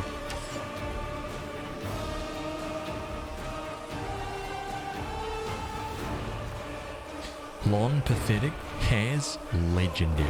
I'm just saying. I'm just pointing it out. No, I don't want that to actually happen.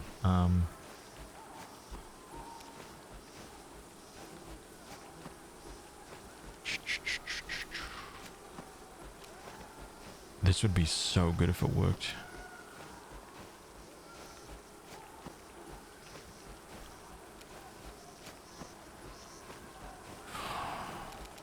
Should I just try to burn this guy down?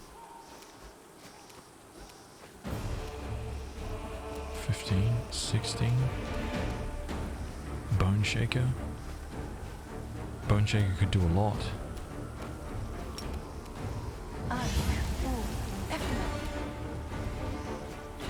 Failed to overcome spell resistance. Oh my god. Oh my god.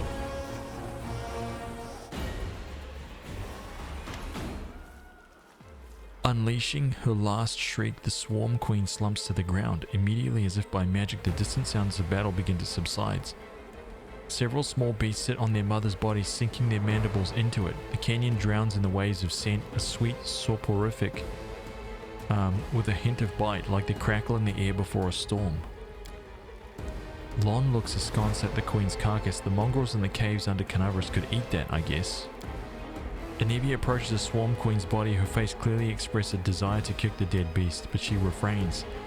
Just a brainless bug, and so many of our people died because of her. Just yesterday I was sitting by the fire with some of the people the swarm devoured. Suddenly Anivia stops. Her nostrils flare and her eyes scan the floor and the walls of the canyon. She squats, pokes at lumps of slimy substances, lifts some up to look more closely, smells them and cringes. Perception check passed. You smell it too, right? A suspiciously familiar stink. Anivia rubs a ball of greenish slime in her hand. I bet my life that your gear has this nasty stench when we were entering the canyon. I saw the queen bug spraying it around to summon her spawn to her. Uh-oh. What was that?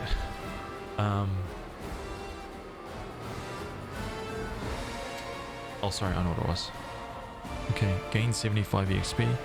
By the way, did you know that the smells are extremely effective in attracting attention not only in the insect world? For example, a tavern keeper in Canavras can for 10 minutes purposefully and doggedly search for a rotten fish that turns out to be in the pocket of his apron. Let's see if we can find the source of that smell among my equipment. You and Anivia search through your things and quickly find a source of the smell, a thin handkerchief. Looks like it's been soaked in something like the Swarm Queen's slime.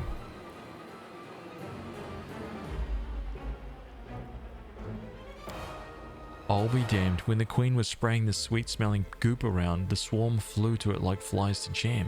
The chewed-up bodies of the caravanners smelled like this too. I checked, Commander. I think some rat planted that handkerchief on you to ensure that the Vescivores would find you. So there's a traitor in the Mendev camp. Nothing new there. The demons did this. They placed the swarm in our way and made sure I couldn't avoid the ambush. Looks like I have enemies in Mendev and someone has decided to get rid of me. No way. No way. I have faith in my team. The demons did this. I agree. They never expected a defeat in Canavras, nor our quick march to Dresden. Now they're throwing everything they can at us to stop our advance, including their oversized pet bugs. Listen, you can't shake my confidence, right? Warrior of Light, man. Full confidence in the team.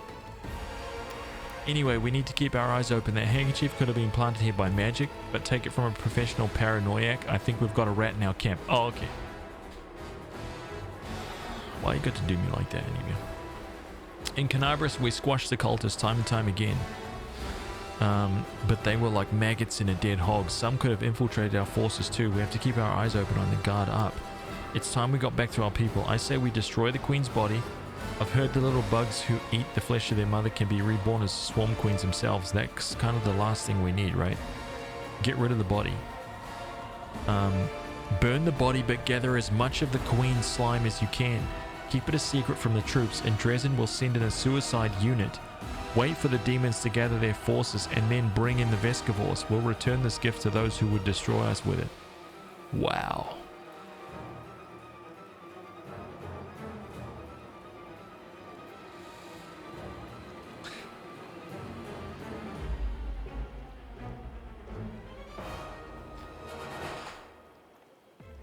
So bad, dude. Get rid of it. Great. Cleaning up after a fight is just what I like. We'll start here, and little by little we'll clean up the entire world wound.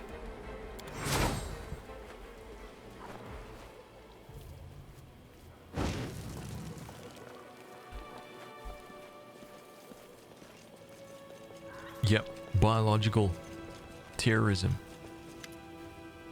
Anivia, Commander, what a relief you're alive. I saw the swarm begin to thin and then ran to you immediately. There are many dead and wounded. To be honest, I feared the whole army was about to scatter. We've been in the whirlwind for such a short time, and already we've run into so much trouble. But what matters is that it's over. Let us mourn all who died. Their sacrifice will not be in vain. In war, losses are inevitable. You need to be prepared for that. Celtic, we've survived the trial and received our reward, albeit not without sacrifice. But in the end, what is life without risk? The soldiers carried out their task and drew the swarm away from us. Why feel sorry for a sacrifice? Oh my god, dude! You are not here to discuss my actions, Nura. Get the hell away from me right now.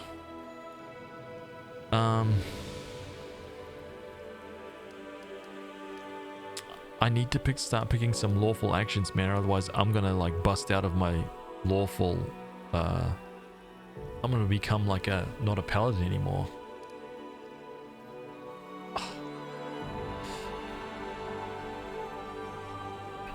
Their sacrifice will not be in vain. Oh dear, Nurashivas, what are we going to do now? Since you're here, please take a look around. I found some painted runes on and the traces of something that seemed like a ritual. We need to figure out what this is.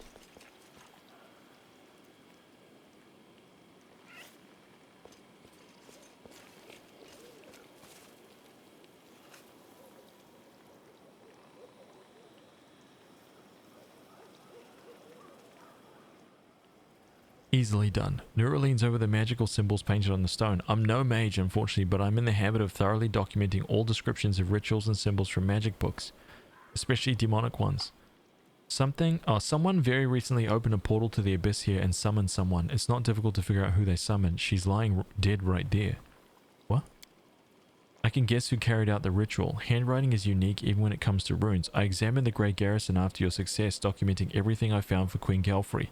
And I'm sure that the hand that drew the rune circles was the same in both instances. It's the work of the same spellcaster. What if it's Wendorg? It looks like the spellcaster is afraid of us and dares not fight us openly. The spellcaster is afraid. Spellcaster is a coward, a cowardly mage. So typical, right? Doesn't want to step up to the plate and go blow to blow. Instead wants to lurk around in the shadows in the safety, right? In their 3 HP, crampy little robe, can't protect themselves, right? Stay way in the back, cowardly, launching cowardly attack after cowardly attack, while the real warriors absorb those blows. Disgusting. Of course he's afraid. Nothing he can set on us will ever be scarier than a swarm. He's just playing his hand and lost. Since we finish off the swarm and we know someone's given us trouble, I suggest we get out of here. I'm done with bugs. Oh my god. Wait a minute. Wait a minute. So now I can search around? Can I take time now to look? March on. Wait, can I take time now to search this area? You have to be kidding me. Another bow for lot. This is not fair. Actually not fair. Oh, it's a composite short bow this time.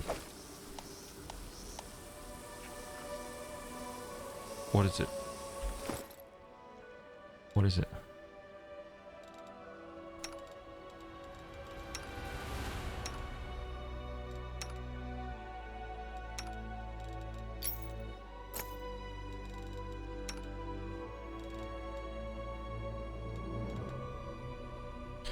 Hunter's Assure +3 composite bow. Whenever the wielder of this +3 bleed composite short bow confirms a crit, the enemy suffers a stacking -1 penalty to AC until the end of combat. Damn.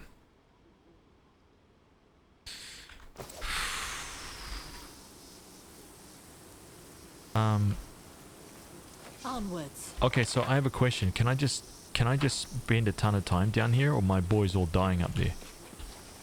Is that a thing?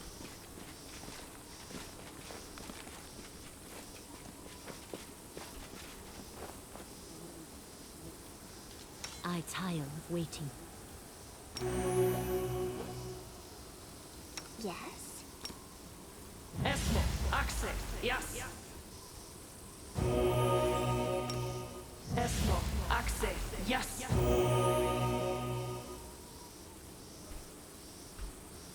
I'm just gonna. This one's No mine. time for debates. Absolutely popped, man. Beautiful.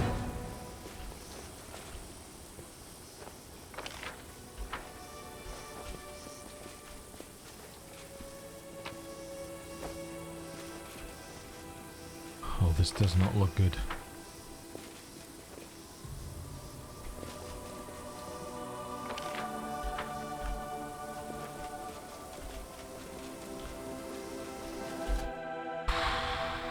Vescavor, Wild Guard. You're irrelevant. Okay. I hope I'm not just killing my guys up there, honestly. Could be though. I don't know.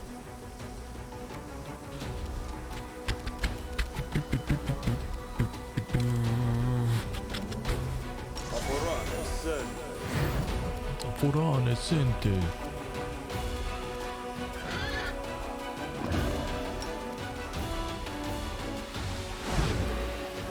Damn it. Press the attack. And he's no joke, this little guy. 3 or 3.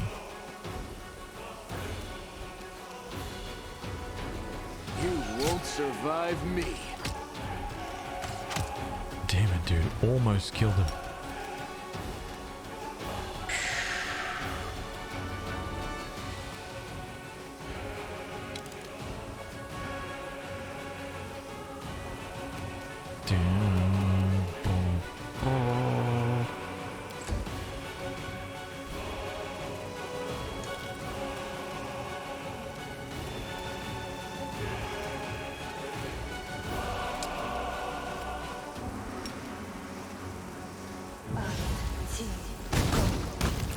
Got him. Got that Royal Guard before he even had a turn. Now that, just straight skill.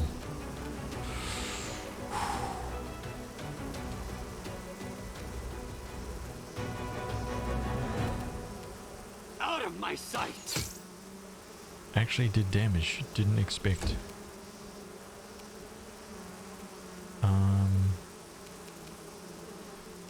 So resistant to fire. So, okay, my dude, here you go. Retreat is not One. an option. Dude, I cannot believe you missed that many times. Done.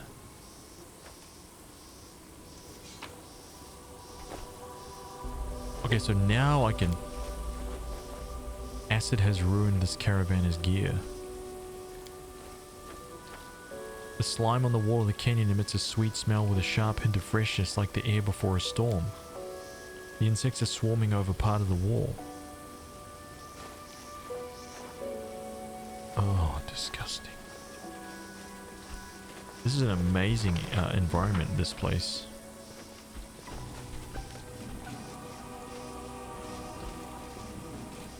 What's that? What manner of secret are you? Yes, acid has ruined this caravanner's gear. Well, let's just take a little look-see. Oh man, we actually got the good loot. We actually got the good loot.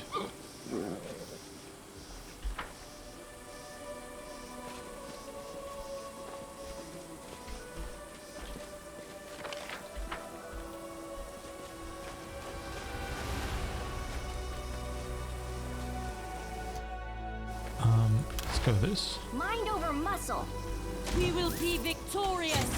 Careful now. Look at that. Look at the power. We're absolutely annihilating these guys. Wait, what was that? What was that thing that I just got? It was like a glowing... Oh, it was Jasper. That's what it was. Okay, my bad. Hunter's Assurance. Wait, she can wield this.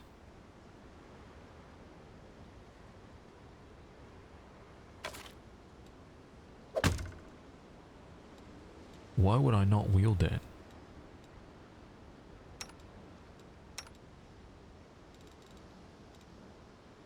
Naturalist's armor, light armor studded. 5 and 5. +2 insight bonus to AC against the attacks of plants and vermins. The hell?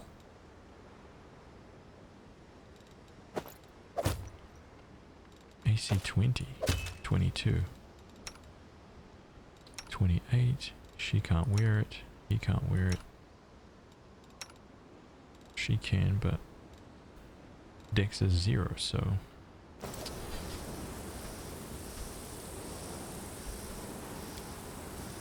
acid has ruined the caravanner's gear.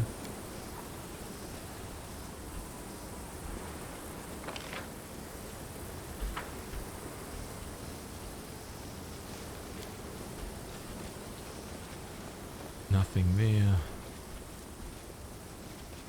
Okay, I think that's it.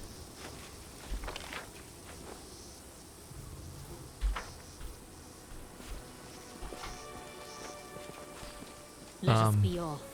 Damn, so we murdered some peeps, man.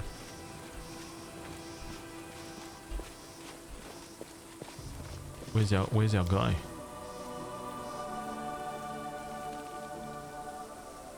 There's no trace of him or his footprints. Like he vanished. Oh no. I hope that guy comes back to us. Honestly, we saved his ass. We did good, man. We did really good. Go down. Why do I want to go down?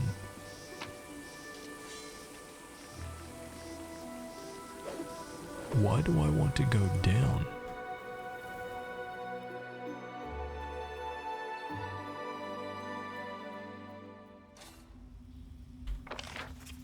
Am I not supposed to be going back? Am I not supposed to be going up?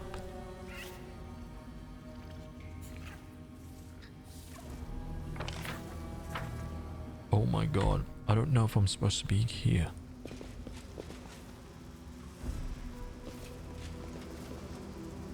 Vescivore Swarm?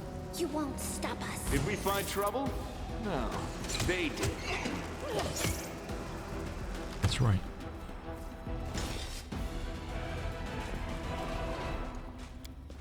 A boulder covering a secret tunnel. So why don't you put the work in? Bloodstained letter. Oh man, we got some goodies here. What is this? Info.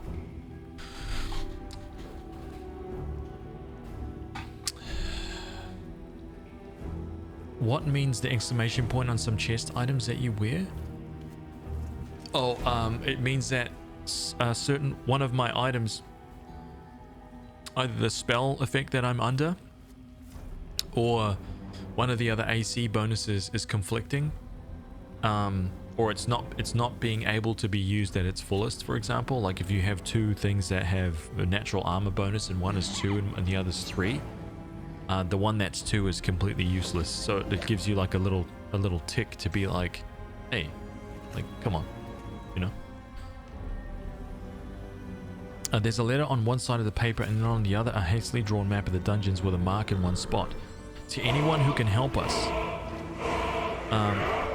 BFG 23, welcome. Javolta, welcome. To anyone who can help us, my name is Harkle. I'm the chief of Nasty Waifs gang. Recently, we raided the Tower of Estrad in Canabris.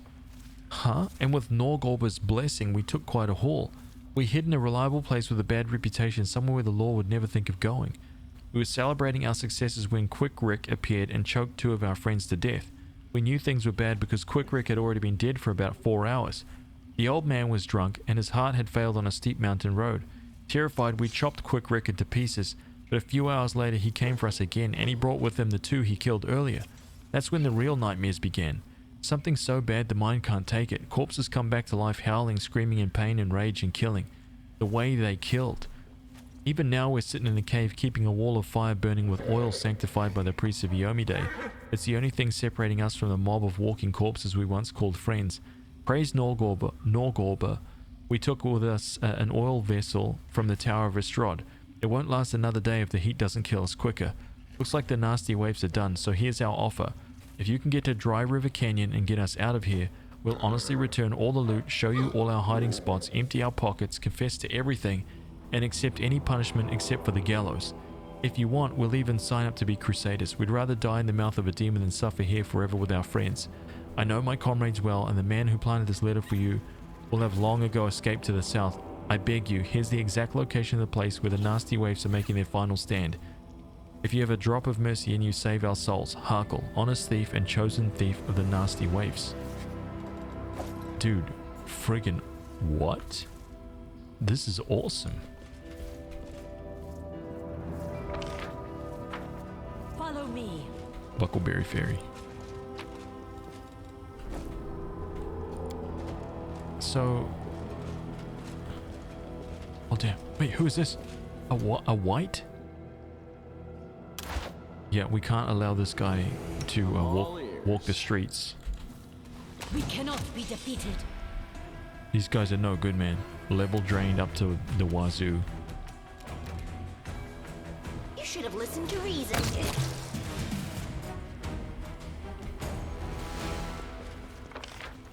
That's what you get. Huh? That's what you get. You think that you're some kind of boss, huh? You're nothing. Oh.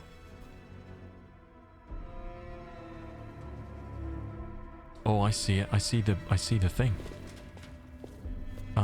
Who's got this? Lon? I don't have a rogue in my party.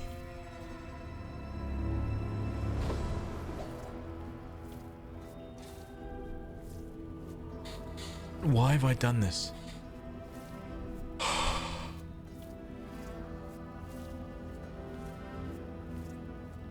Why have I done this again, man? Can I come back into this place so I can like clear it out and loot it? Or if I, am I done? Am I dead right now? I keep fearing that if I leave, I'm just gonna be, it's over. I don't have a rogue in my party, man. Again, I made that same mistake again.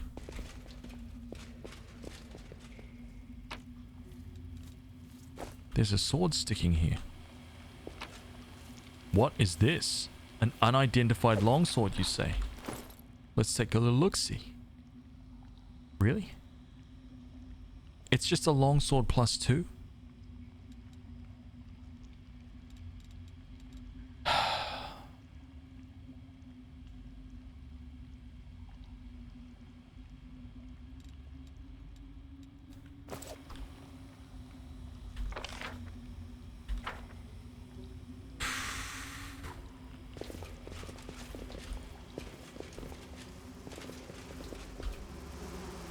Okay, we've got 2 Vescavor swarms. Oh god, dude, I don't know what I should be doing.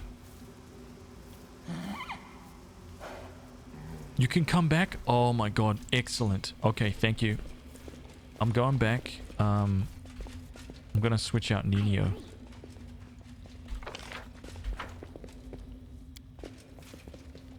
I mean, I could keep going. And then just kind of like see what happens, like see how many. Actually, no. Why would I do that? March on. Let's just carry on. Now let's just get back up to the top. Get our rogues sorted. Find out what the heck is going on with... Wait, there was a world exit to world map here. Area... Where is it? Oh, back here.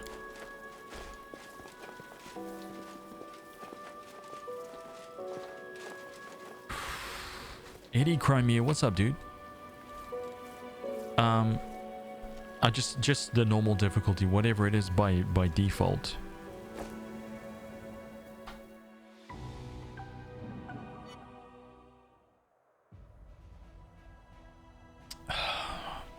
Damn.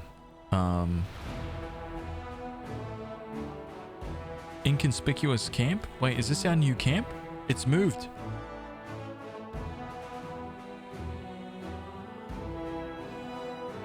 Ba, ba, ba. Underground hideout. Do you want to enter this location? Yeah. Did you fight the queen? Yeah, we killed her. Absolutely annihilated the queen, man. She got one turn, almost killed me in one round, but then I absolutely crushed her. Right, with a couple of massive crits. The power level, dude. Power level unimaginable.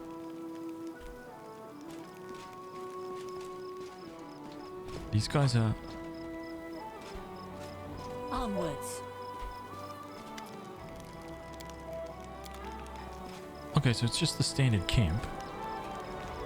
Wilsa Gums, dude. What a march, eh, Commander? I won't forget it, not in a million years. I can't stop shaking whenever I think about the leper's smile. We lost too many good men. Spirits are low in the camp. Some soldiers can't shake off the horrors they've seen. Others are mourning their friends. What if we held awake, lit up the bonfires, poured some wine, raised our cups in memory of the fallen? It'd do the troops a world of good. We'll commemorate the fallen, give the soldiers some wine, but not enough for them to get smashed. Have the recent losses not taught you anything? I want the soldiers to be ever vigilant and ready to fend off a surprise attack. Yeah, give the soldiers some wine, but not enough for them to get smashed. Never, Commander. Everything will be proper, solemn, and with due respect for the fallen. We're mourning the dead, not celebrating a wedding. Right, what do you got? What do you got, champ? Got anything good here for me? Right, bulk selling, 145 bucks. Nothing. Cold iron longsword, masterwork light crossbow, breastplate, sold.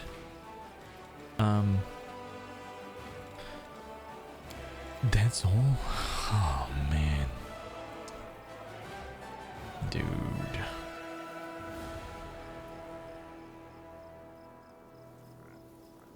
All these plus ones, pathetic. Falchion +2 though.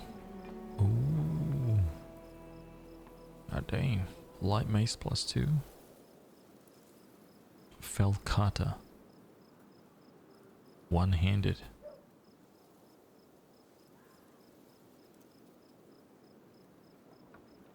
Composite Ruse Blade of Order.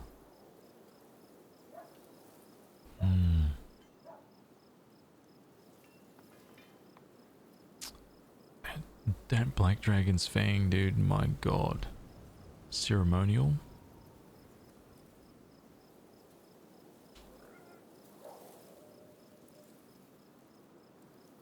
Dazzling display with this Felkata, that's pretty cool.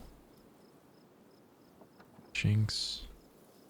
Punching dagger, bug crusher, there's a Bardiche right there. Ooh. Relentless assault. Nimble edge, that's it. He does have adamantine full plate +1. And does he have 8,000 for the ring of protection +2? Mighty fist, what's this? Unarmed. Gloves of dueling. No. No belts for this guy. Okay. Blacksmith is still here. Okay, I didn't lose anybody. Everybody's still here. Okay. Let us be off. Let's see if...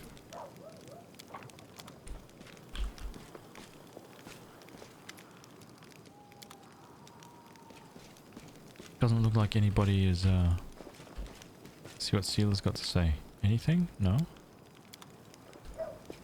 Dude, everybody seems cool to me. Maybe it's just words.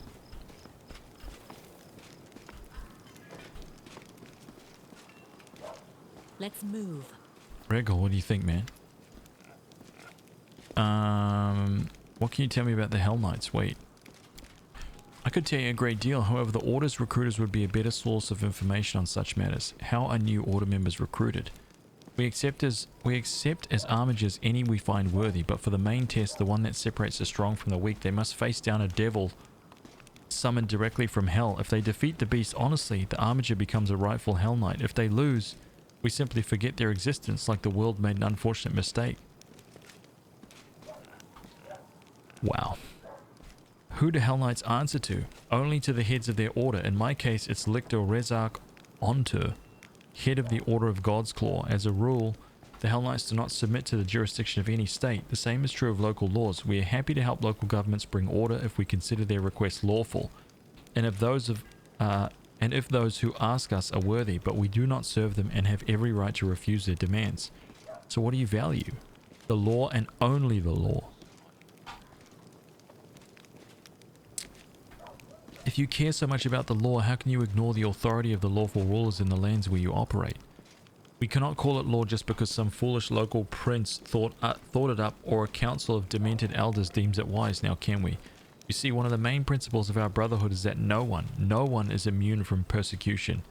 A lawful ruler may be a criminal that poses a threat to society.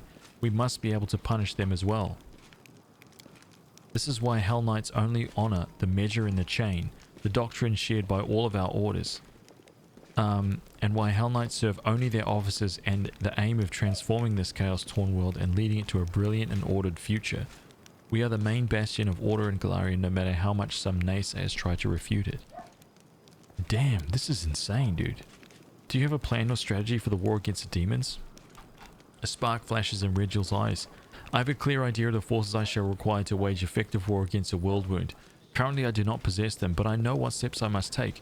We must amass and fortify, gather scouting information, resolve certain problems of an unorganizational nature. Once the problems of Dresden is solved, I shall direct some of my knights to prepare an outpost for the party. We've already scouted a suitable location, the ruins of an old shrine, which still holds the remnants of an ancient power and is thus a lure for demons. An excellent foothold for honing our skills and studying the enemy. That is my next goal. I don't want to see you in my party. Thanks for speaking with me. Until next time.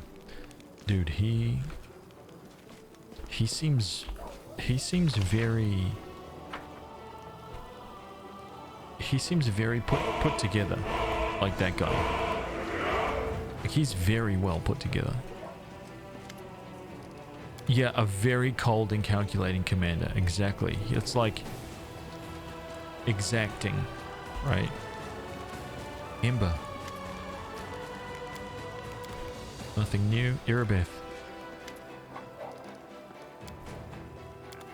Where is what's her name's Nura? Okay, here we go. Nura's tent.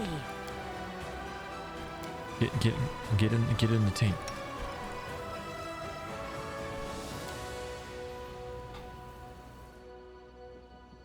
Sylvia, Solus. Every time I say the word Solus, makes me think of Solus from Dragon Age. I can't wait for the next Dragon Age. Why haven't we seen anything about the next Dragon Age, man? Where is it? Oh god. Why is there no Dragon Age news?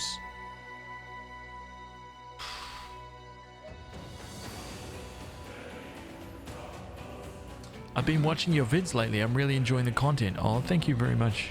I appreciate that. Thank you. They're hiding. Where's my XCOM 3? Nobody wants XCOM 3, man. Right? Well, let me tell you why nobody wants XCOM 3. Because when you play XCOM 3, in the new XCOM, when you roll a 20 for a crit, that's a miss as well. So now instead of 99% chance that you're going to miss the attack, it's 100%. It's flat 100%. Every dice roll in that game is a miss. Doesn't matter what you roll. Every single one is a guaranteed miss. When you have 100% chance to hit that enemy, miss. That's XCOM 3. I just told you the whole thing of the game right there. March on. Sorry. Sorry to disappoint you like that. Strange perfume. A small bottle with a unique scent. It smells of something sweet with the occasional harsh notes like the air before the storm. Why does she have this?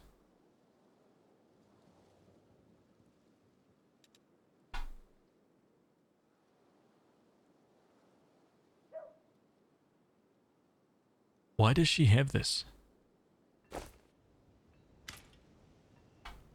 How can I help? I'll be glad to help any way I can, but how? That's the question.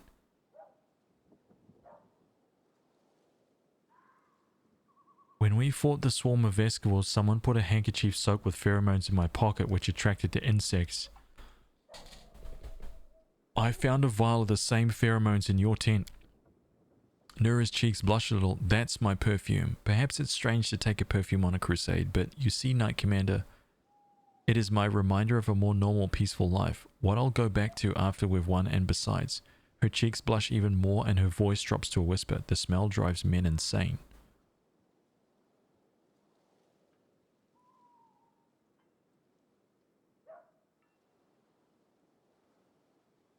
What? Listen, man. The only smell that drives men insane is...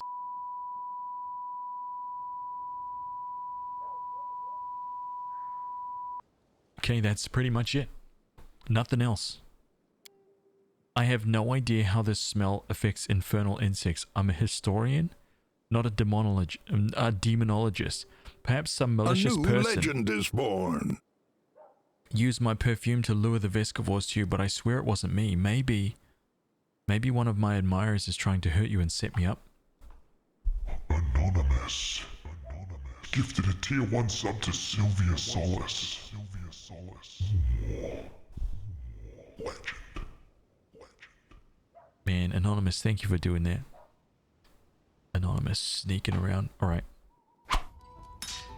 Sylvia, these are for you. Purchased by Anonymous.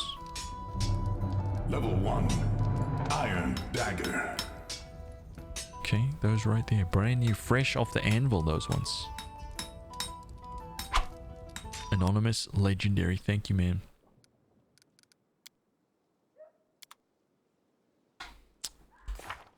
Interesting.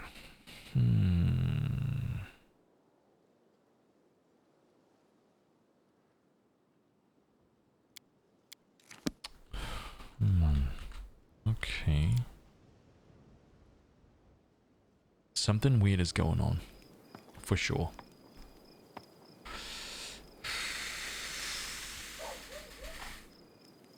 Imagine going through the whole dungeon to find the biggest, shiniest chest, almost bursting with loot, but locked. I am. Listen, I'm going back. That's why we're here. Okay, we're actually... Hey. Where is Anivia, though? Onwards. Queen Galfrey, does she have anything new to say? You got nothing to say after we... So you've allied with Reginald Derenge. As always, the Queen gets right to the point without any introductory remarks. I've not met him, but I've heard quite a lot. Hell Knights are powerful allies, and it would be unforgivable to reject their help in fighting the demonic threat. But they're nearly as dangerous as the army of the Abyss. What's more, they swear no obedience to me, and they don't half enjoy making a show of it. Alright, I'll catch you later. Lorvax, how are you, man? Let us be off. See Discord? What have you put in there? Who's okay? Where is she, dude? Where is Anivia?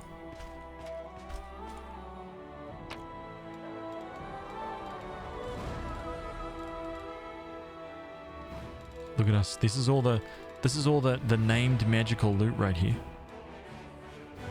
Okay. Well, actually, no. No.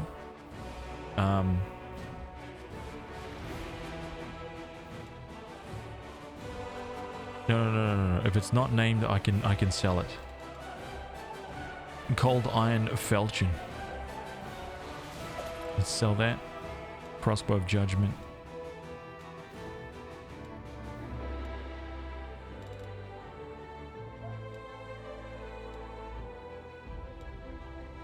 Longsword +2. I can sell the longsword +2 for cash money.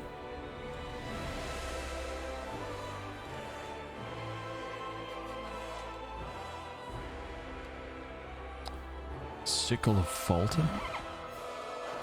Tempest, the Collapse, the Melody. Tyranny of the Mind, Wicked Longbow. Breastplate +2. Half plate +1. I think I can sell that.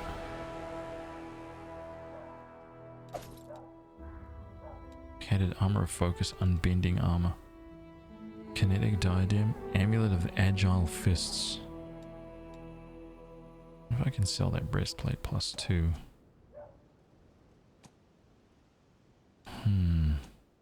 Let's just keep that for now. I'll sell the other stuff. Let's move. You've been doing alright, thanks for asking. Always great to be in your awesome streams. You're a champion, dude. Thank you, man. 3 grand. Done.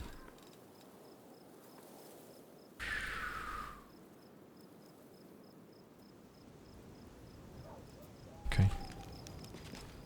I think that's it. I think I do need to sleep though. Let's catch some Zeds. And then get the rogue on the team, go back down to that dungeon. Right? I've got a funny feeling there's going to be some mad loot down there. Ooh, mad loot.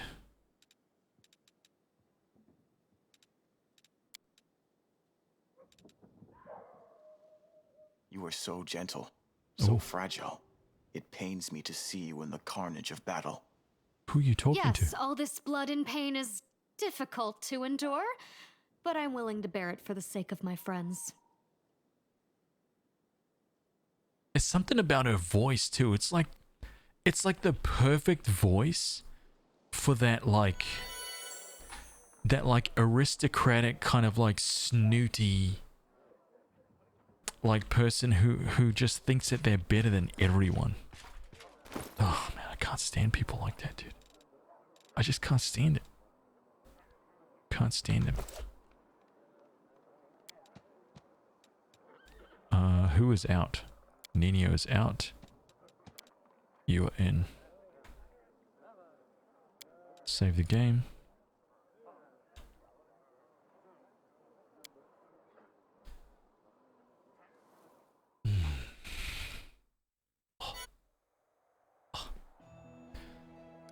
Okay, so let's go back to the leopard smile. First of all, let's take a little breather. Do we have... Not available yet, not available. Okay. So we can't go anywhere down there. Oh, we have a level 5 demon army up here. What the hell are these? An incubi.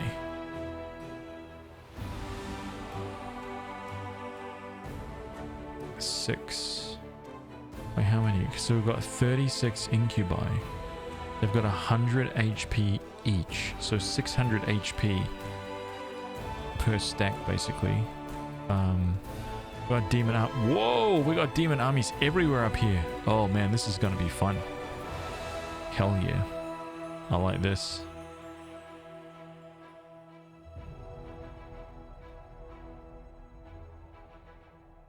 Oh my god. Oh my god. Dude.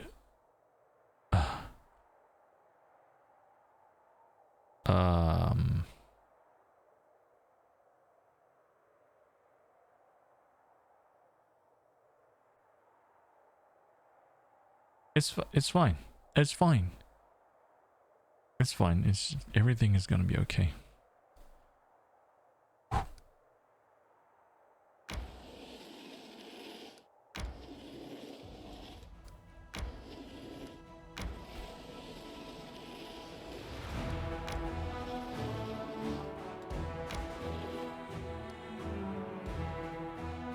I'm gonna leave these guys right here.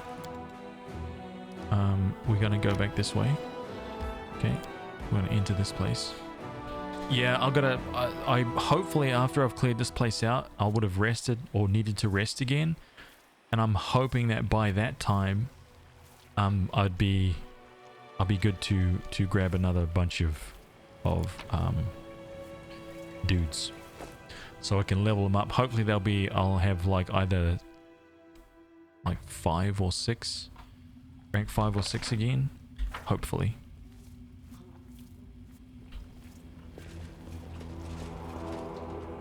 What are we dealing with right now? Okay, let's go up this way first, yeah? Let's see what we got. Let's see what we can see. Where's the formation button? Hang on a minute.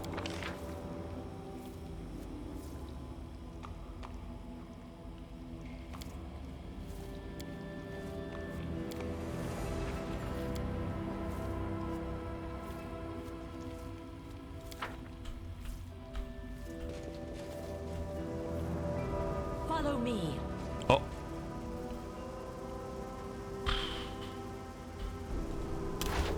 I'm gonna risk it. Let's see how we go. Or charge. Kneel before me. I don't know what... I don't think these guys have even hit me yet, so I don't know what they're capable of.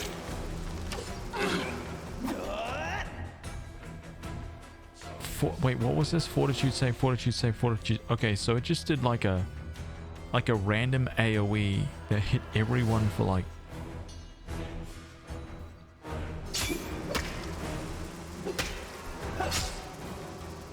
Okay, I could see how that could end up being absolutely terrifying. It'd be such a quick way to die. Oh, skip the pleasantries. It's all good, we're good. We keep everybody healed. Nice. Okay, we don't abuse our team.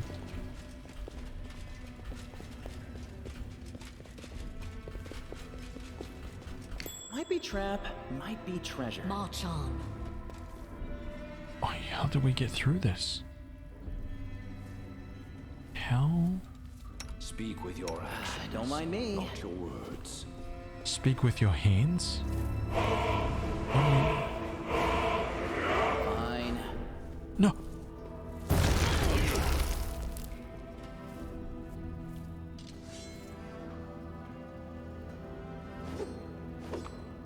How was I supposed to get over that? FPS Korean. Welcome.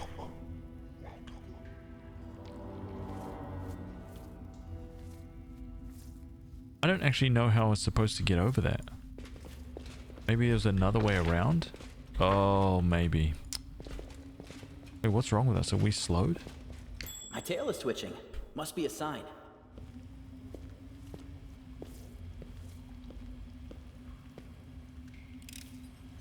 Pretty good, aren't I? Check that out.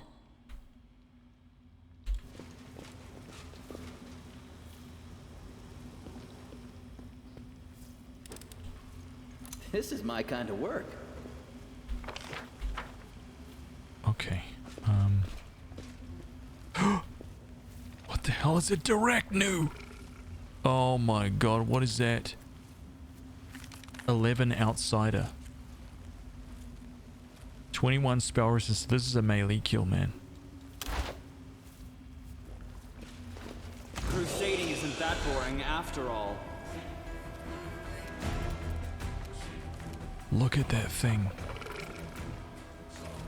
Ew, look at it. Oh, it has like a scorpion tail. Okay, what's its will save? Its will save is pretty high, but I gotta try it. I gotta try it. 16?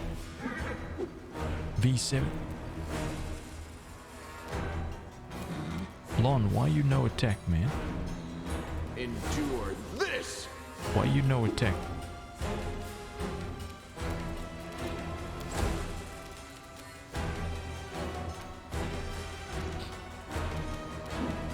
I will see to your demise. Oh, I can pop off an attack right here. Except I'm not going to because I'm going to use charge. I'm going to use charge for Haz. Okay. Over there.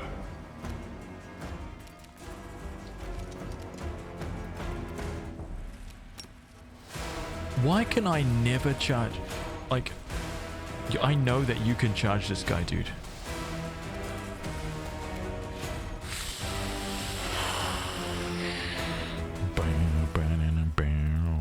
Damn it. Okay, tactical.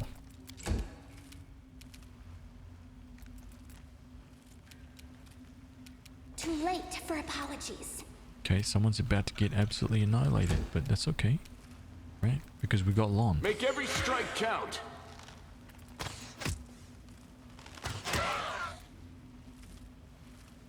Oh, this thing has 10 DR.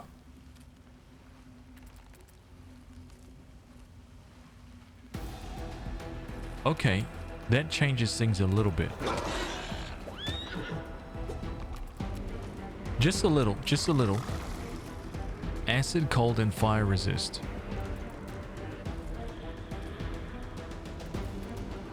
'21 spell resist. I don't even think magic missile's gonna crack this stuff, but we'll have a try. Yeah.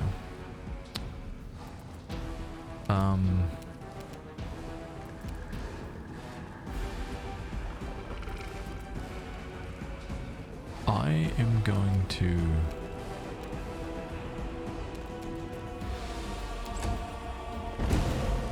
What was that? Confusion? Your character Haz von Hammerhands has become confused. You know what, man?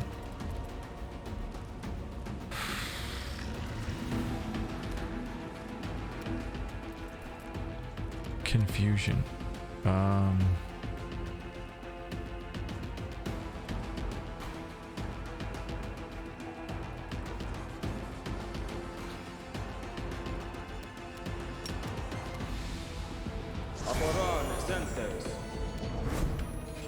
Okay, hopefully negated that rubbish. 4 attacks, here we go, my dude. 1, 2, 3. Missed. You know what? That's pathetic. Why? Why are you like this? So the Diracni... Okay, here we go. We're gonna smite evil.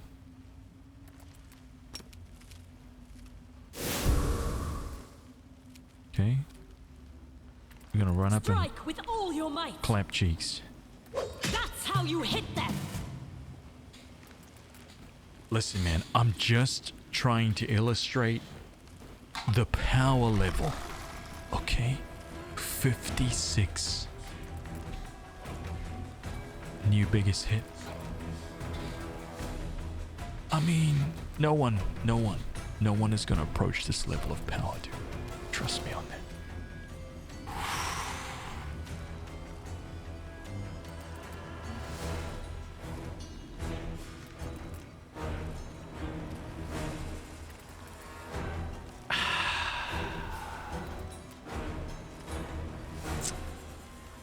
Know what I'm saying? Ooh, 56 damage. You know what the deal with that is? That was all my skill. Okay. Nothing about dice rolls, man. Pure skill.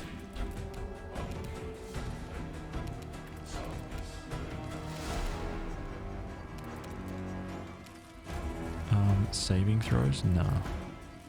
AC? Nah. Attack rolls? Yeah. Damn it. Wait, did that work? Oh, it actually worked. Nice. You crossed the wrong mark. Gone. 105. You know what? This is fine for us. These guys are nothing. Onwards. Man, all that for that trash loot? Seriously? Oh! Oh! Oh my god. Okay, one of these things is already a very tough battle, man. Dude.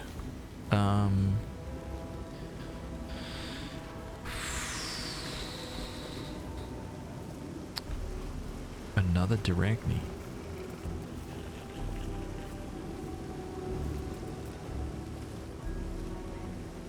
You won't survive. You can handle them, right? Dude, these things are freaking badass. I wonder if I can just roll on him like this.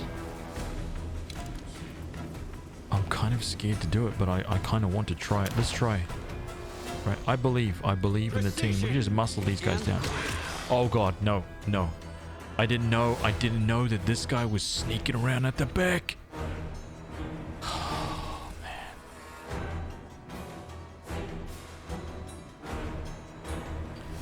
Oh god, this is real bad. This is real bad.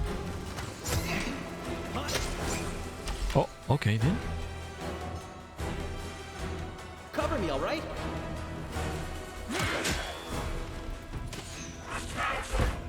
Here it comes. Will save drone. He just literally turned the entire team. Did he not? He is confused. He is confused.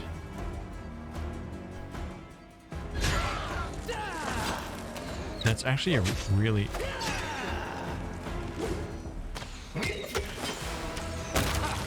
Did you see that? That actually wasn't too bad.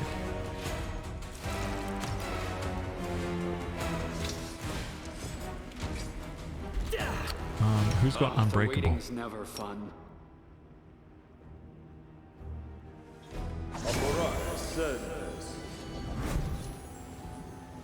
Really? You're gonna drop that? Smile. The world's not ending just yet. Oh, he's not confused anymore. Damn it. That was a waste. It's okay.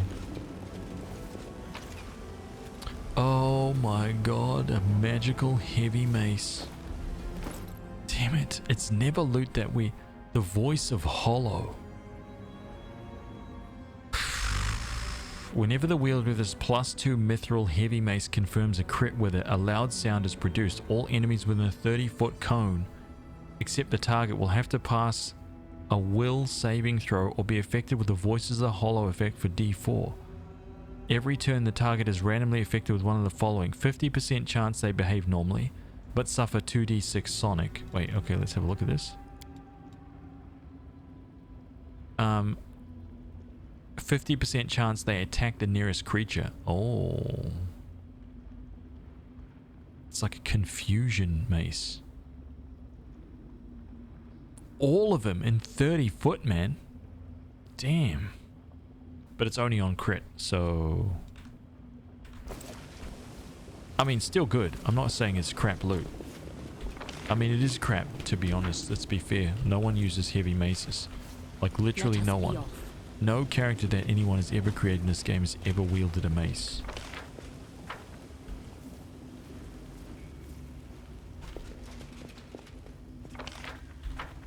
Let's move. Just like no one's created a character that uses magic, right? Cowardly mages. Oh, but there are mace wielders? Yeah, I mean, there are some. Give me a second here. Ding, ding. Bada bop. Okay, that's good. I don't know Heroic Vanguard. I don't know what that is. Right? I don't play these games with magic.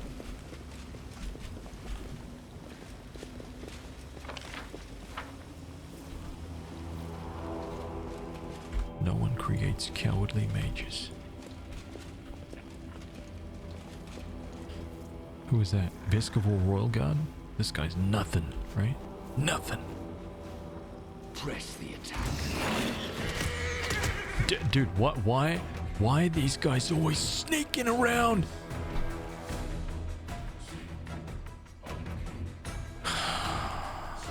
Oh man, now there's 2. Dude, this is bad news. Very bad.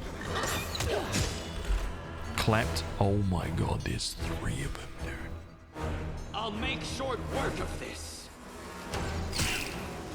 Oh man, we cannot allow that. The longer that these guys are alive, the worse off we're gonna be. Man, we're about to take some massive heat.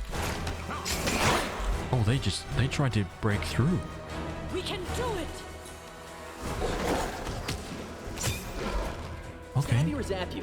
Why not both? Oh damn. Retreat is not an option. I mean, you know what? Those guys, wait, what was that? Oh, he's almost dead. Yo. He took the brunt of literally everything. Yes. What a tank. Look, he's covered in blood. You're fine. You're fine, boy. Yes. Look at you, champ. What a champion. Yes. You're the savior of this team. Good boy. Absolute legend. Forwards. Wait, what? Oh, I see. Trash loot.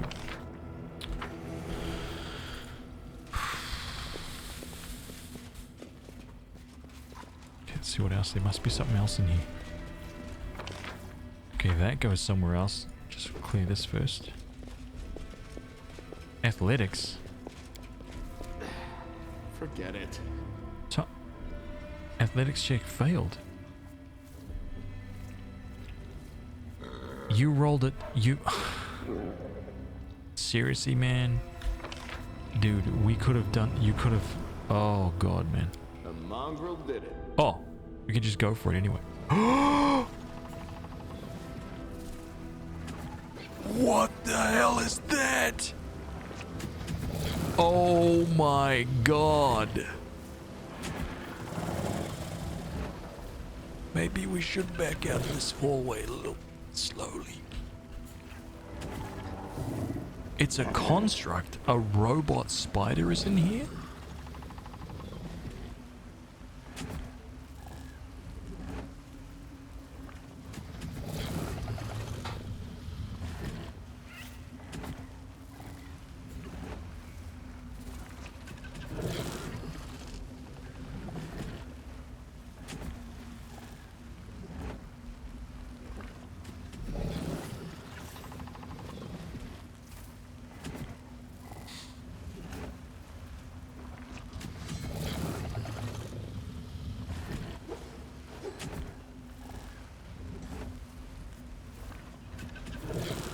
Has a very low fortitude save, but that's pretty much it. Let me just really quickly... This is definitely going to be turn-based, but... Here we go, I guess. Wait, that's not what I wanted! We should move. We'll make things right. Heroism. Down. Heroism. Down. Heroism. Down. Heroism. Down. It's okay. I know about the bonuses. Right? Quit flapping your gums. Yes. Yes. Yes. Yes.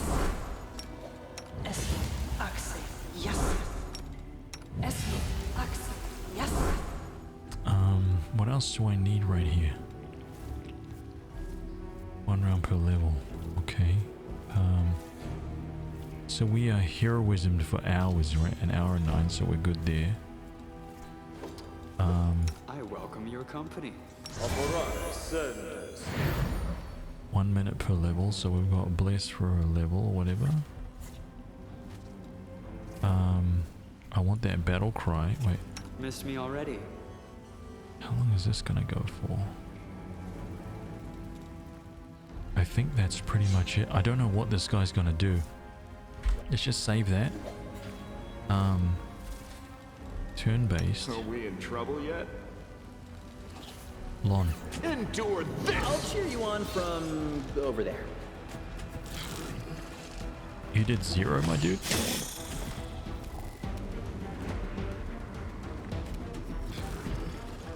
Listen, this guy's gonna go down like a sack, okay?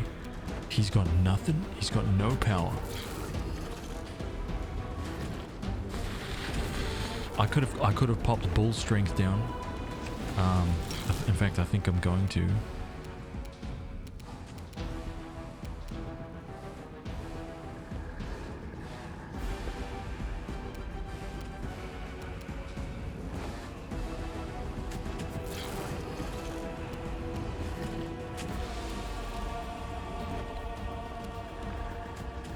Can I enlarge the horse? No. Understood. I could put a web. Hey, I could web the spider, right? That makes sense. I could drop a web down to try and catch the spider. Think about it. Ooh.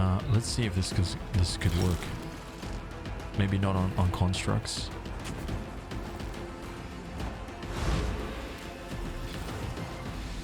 Is immune to slumber.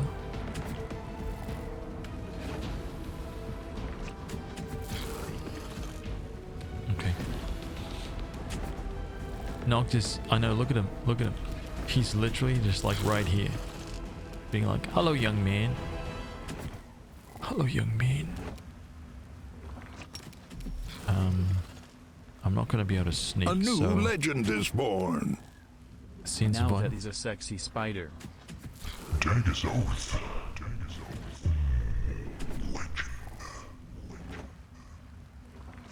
Dude, look at that. Look at that 49 months, man. Holy crap. Thank you, dude. I know, crazy. I just found it in some random like little place. Here we are. Let's turn up the cat's grace. Can he charge over there? Nope.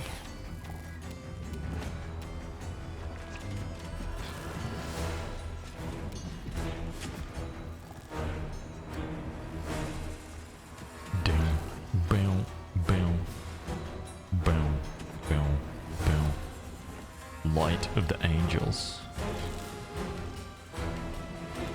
I'm close to heavens. I can't reach it. The power of faith.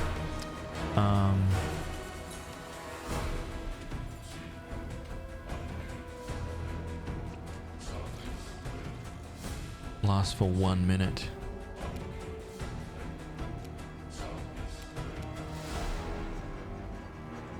Smite evil. Okay, we got that off. Lon. Oh wait, this guy. Damn.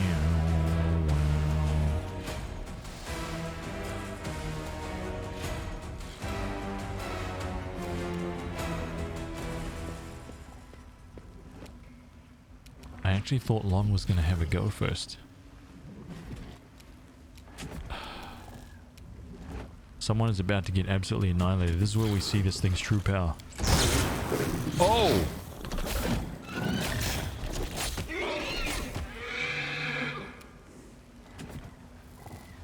Yeah.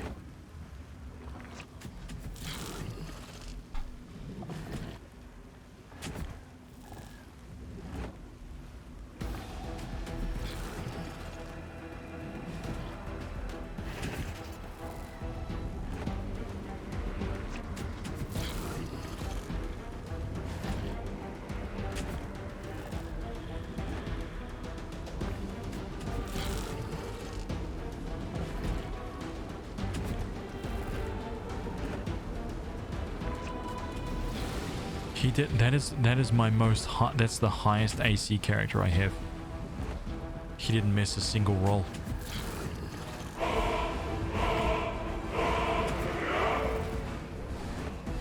He didn't miss a single roll, man.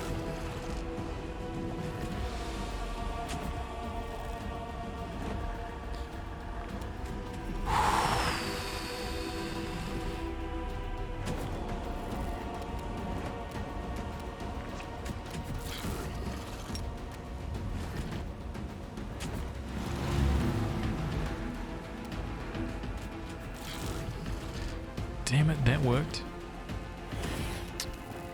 He didn't miss a single roll, dude. Oh, god damn.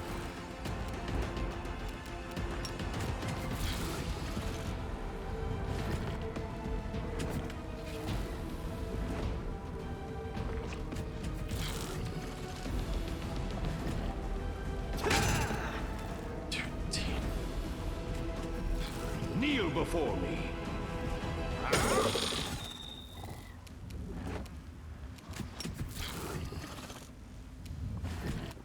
I can't believe you killed my animal. Oh my god. Lana's gonna kill this guy. There's no question about it. 4 attacks. Here it comes. Make every strike count. 1. Your performance is lacking. You are lacking. Lon could have killed this guy.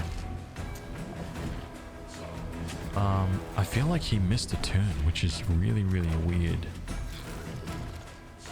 No bones. Dude, I wonder what I could have done. What could I have done?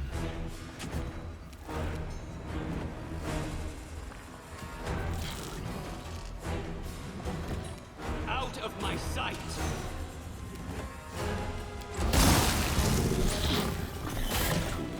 There was a flaw in our tactics. Yo.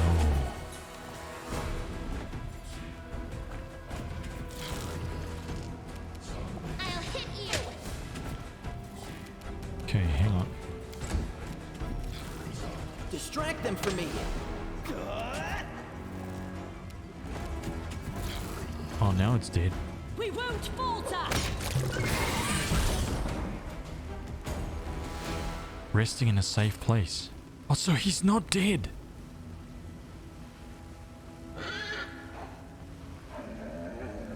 He's not dead.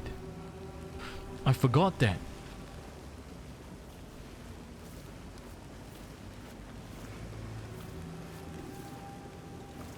He has a critical wound though.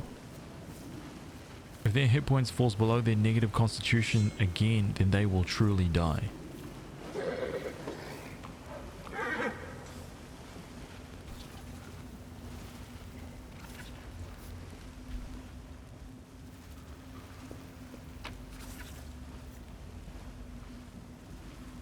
We did that for a dagger? Say again? Increase critical multiplier of 3. Oh. Oh, that's actually worth it. That's worth it. Damn. Okay, we're gonna move that. We're gonna move that dagger to the other hand. Okay, we're gonna put the main hand. That is worth every single cent. Oh my god. Yep. Worth. Absolutely worth. Okay, so now that we're here, now we absolutely... Oh, skip the pleasantries. Magritium Turinos. Magritium. Magritium Turinos. Magritium Turinos. Yo, that... oh my god. I don't even know why I bother with the others. Okay, let's just save this. Just in case we die on the way out. And now we continue to look around and loot. Might be trap, might be treasure. What is that? An amulet. Come on, find the loot, man. There's got to be more, right? Not just a stinky dagger. What's that?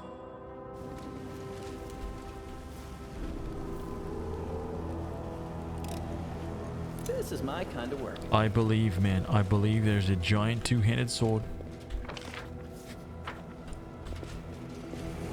Oh, that was what was through there. That's it.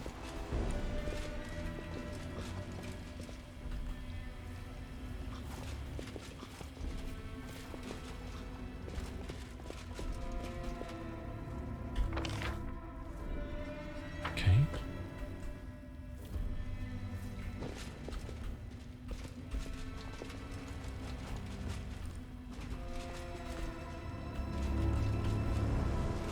Can we retreat already?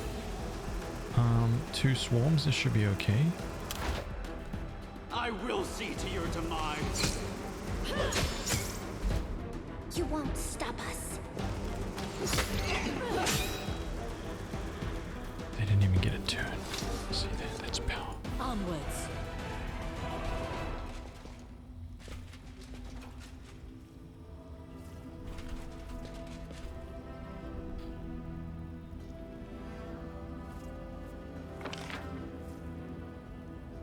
Something down here.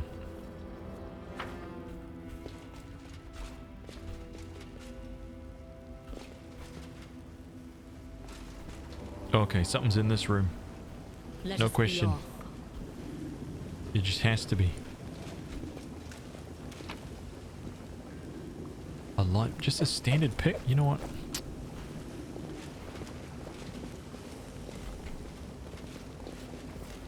What the hell is that? Of rock. 9, 19. Okay, there.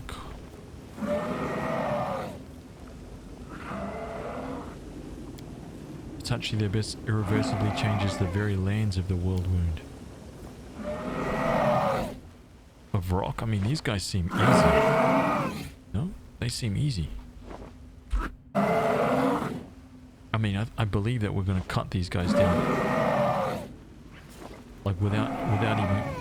Like, Precision! Did we step on their toes as well?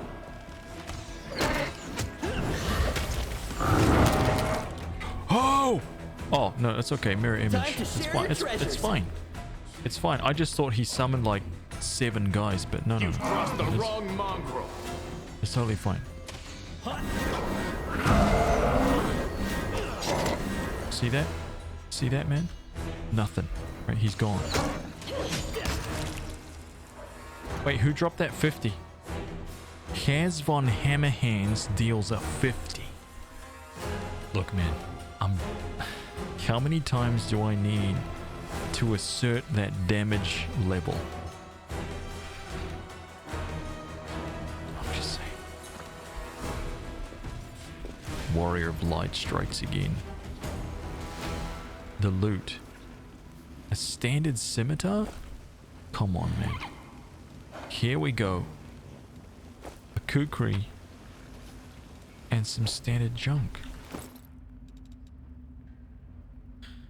Radiant kukri. D6 positive. Oh my god.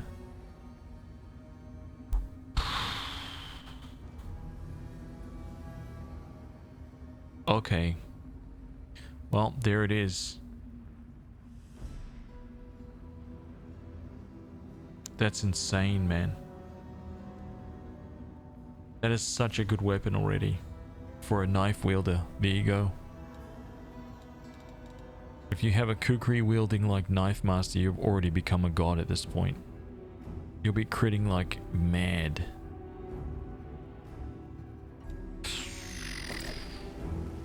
Let's move. I'll make short work of this. I've enjoyed this dungeon so far. Some great loot in here. Some good fights.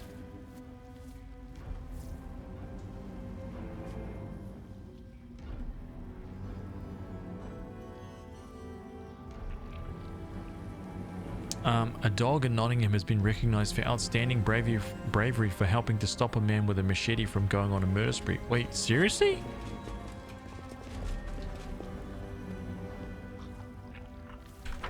Dude, that is awesome. Man, the best boy. Dog could have saved... I mean, who knows how many lives that doggy saved. March on.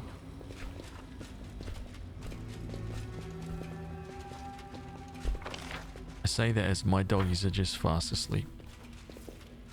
Lazy bones. That's fine.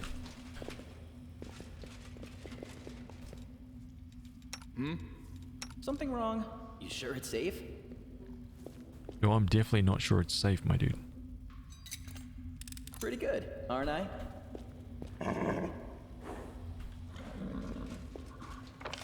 Okay, what's down this pathway?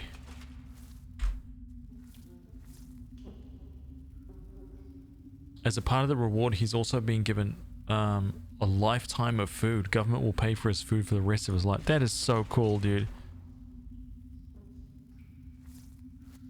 He protect, he eats snack, but most importantly, he stop machete attack. What a good boy, dude. Surrender. Yet another obstacle. It hurts. Kill, kill, tear. Too late for apologies. Yep. Popped. Oh, there goes those guys. Onwards. Oh, come on. You gotta... They were guarding something better than that. There's no... Who is that? A white? I'll hit Let the you. duel commence. Why is this happening to me? I don't know, but...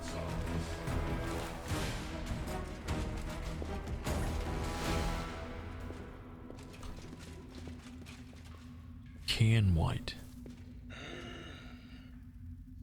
You won't. You can handle them. My soul is rotting. It's riddled with worms and bugs. Oh, can white, can white. Uh-oh. Oh man, they didn't even get a turn, dude. We've got a strong team here. Long swords and studded leather. All pathetic. Let us be off. Pathetically weak.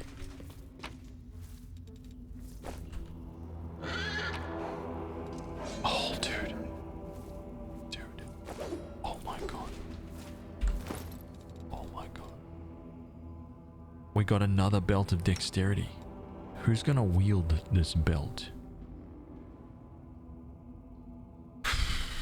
Does my armor allow dexterity? No. Disgusting. Seriously? We're gonna give this to Lon. Say it isn't so, dude.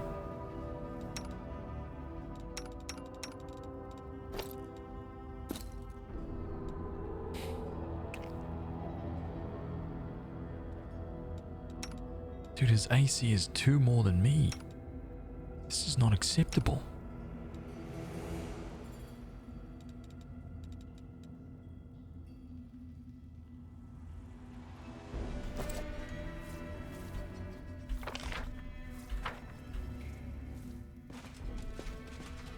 Let's move. Uh-oh. Did we find trouble? Kill the stranger, let her suffer with us. -1 level. What? Yeah, why aren't we clapping cheeks? What's going on here? Who is that? Garkill. Oh my god, a ranger. Okay, he's the boss. My tail is twitching. Must be a sign. Wait a minute. Oh my god. Is this a mock fight?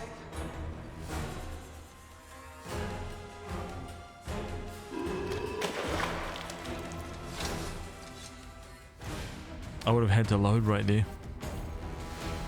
I'll cheer you on. Wait, what? Over there. Oh my god, what just happened? What just happened? Stranger killed a stranger, let us suffer with us. Oh, we're gonna have to load the game. We're gonna have to load the game. Something is happening with regards to... No, they all just came back to life.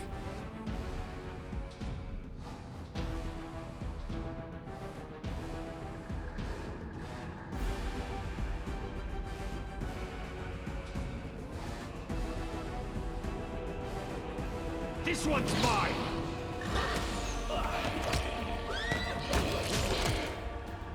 Freebooter's Bond. Okay, I'm gonna have to load this anyway. I will see to your demise. There's no way around Strike with all your might. around this.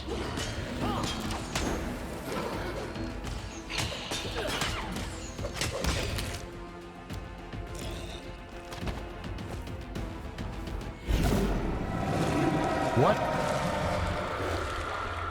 As soon as your fingers touch the wand, a surge of energy courses through your body. A howling choir of restless souls deafens your very thoughts. Green light pours from your eyes. It can rend souls from body if you so much as will it. The wand vibrates in your hand like it's alive, but no, it's certainly not, as you realize with amazing clarity. But there's definitely something inside and it's studying you closely.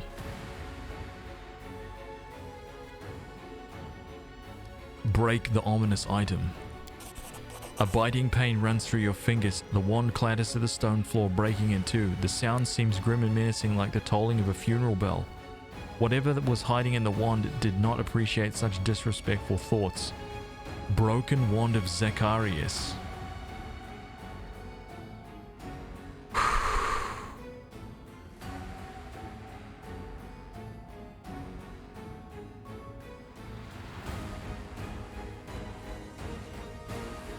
Such an evil artifact needs to be destroyed. The green light fades as quickly as it arose. The choir of dead quiet their howls. The power slips away even as every part of your body protests against it. You vividly realize how fragile and fickle mortal flesh is. Can we retreat already? Stab you or zap you? Why not both? Press the attack! Dude, we just... How much EXP did we gain? A bunch of EXP for doing that? Nothing. Yep, I think that was some kind of like lich wand. For sure. What is that? Oh, a magical elven curved blade and some full plate. Oh man, what is that? Vermin Bane Elven Curved Blade. Wow. A Bane weapon excels against certain foes. Against a designated foe, the weapon's enhancement bonus is +2 better than its actual bonus. It also deals an extra 2d6 points of damage against such foes. Against vermin. How many monsters in the game are vermin class? Like 3?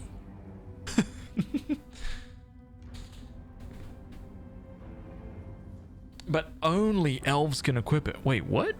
No. No. What? No, anyone can as long as they're trained in it, right?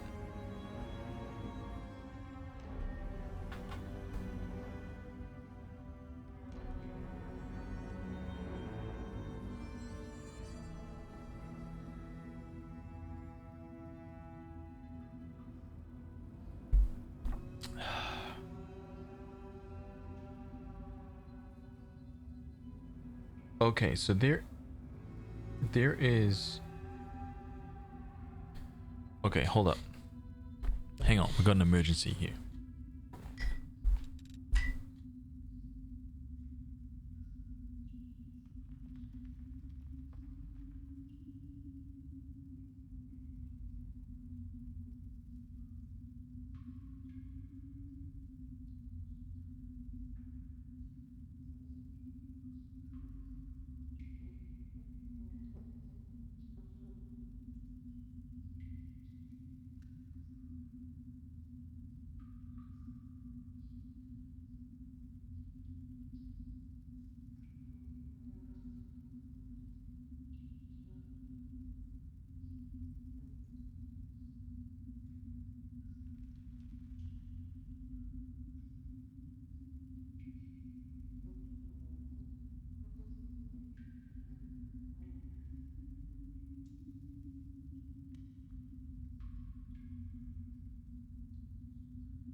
Okay, so there's like some ants on my desk.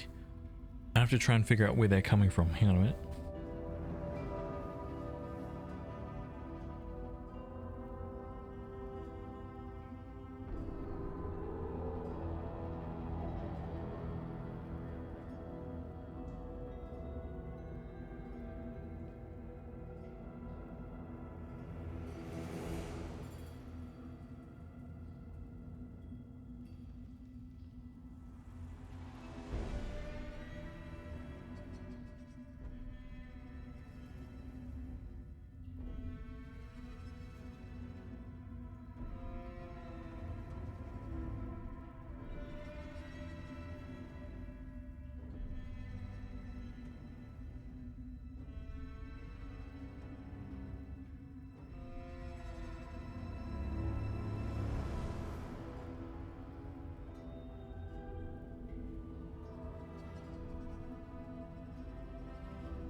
Guys, I'm just taking a quick break at the same time. I'll disable pre-roll at the same time, and just get myself a cup of tea, okay? So I'll be back in a sec. Hang on.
All right, sorry about that.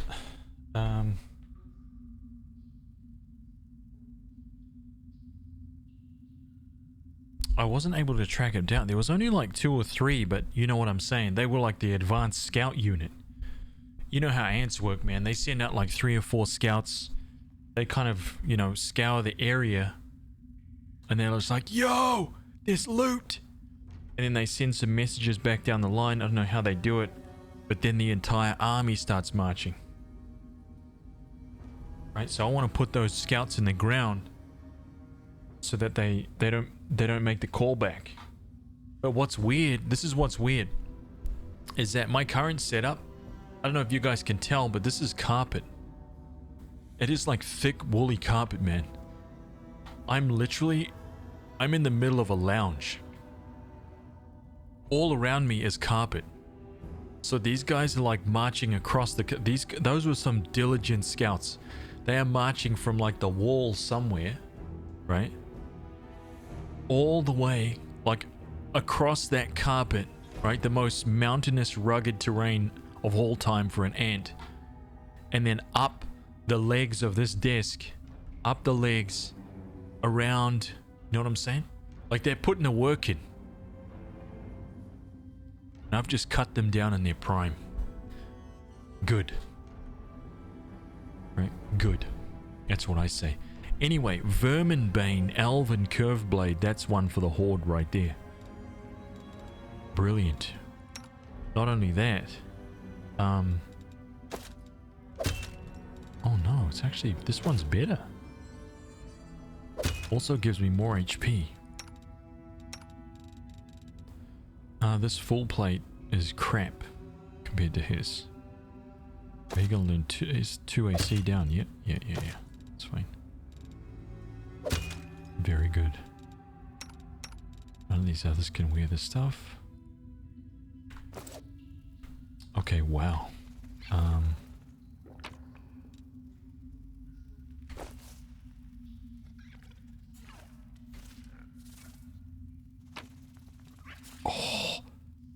Helmet of Scrotia. What is that? Wait, hang on. What is it, an item? What was that helmet I just picked up?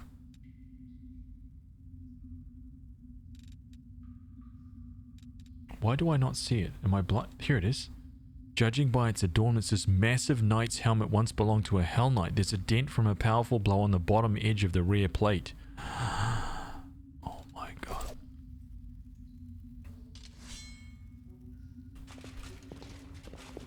Grab the loot. Vessel of Realis. The copper vessel is empty, but there's a film of scented oil along the sides. The outside of the vessel is covered with engravings praising Yomide. Ooh. Oh, here we go. Hang on. Old map. Entangle. Those two. The Crusades as seen by ordinary folk by Tolis Mara. Let's read a book. Let's read some lore. Oh, wait. No, we've already read this one. We already know that one. We've read that as soon as I saw it. In a minute. Collect all. Loot. Oh, what is this? What is this? Cursed Pilaf? Listen. Okay. Loot taken by thieves from the towers of Estrod.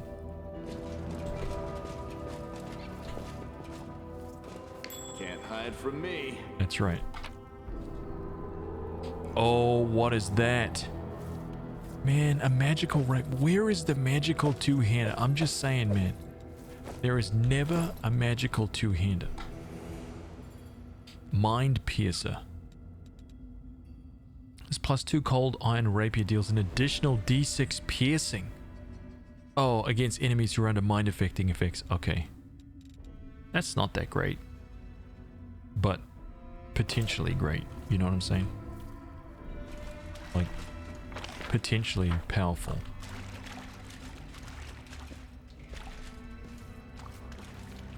But not that powerful. Follow me. I mean, very strong, very powerful, but not that powerful. Might be trap, might be treasure. Not powerful compared to us, you know what I'm saying?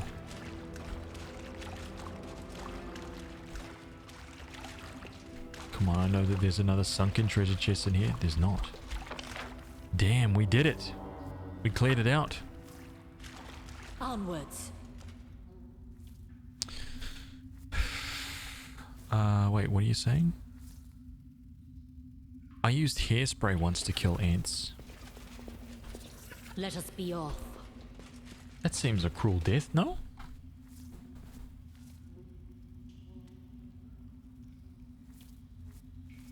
I have a chocolate tea here. And it is astounding.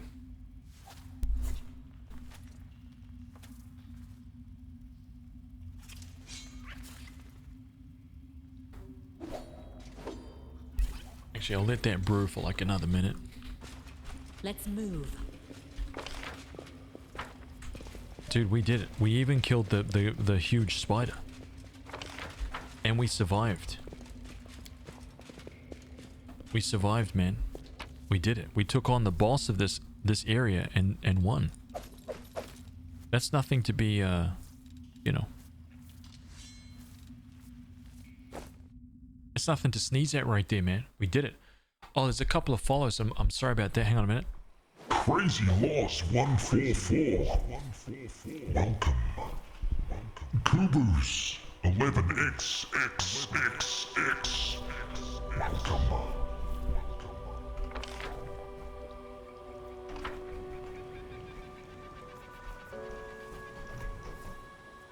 My dog's like,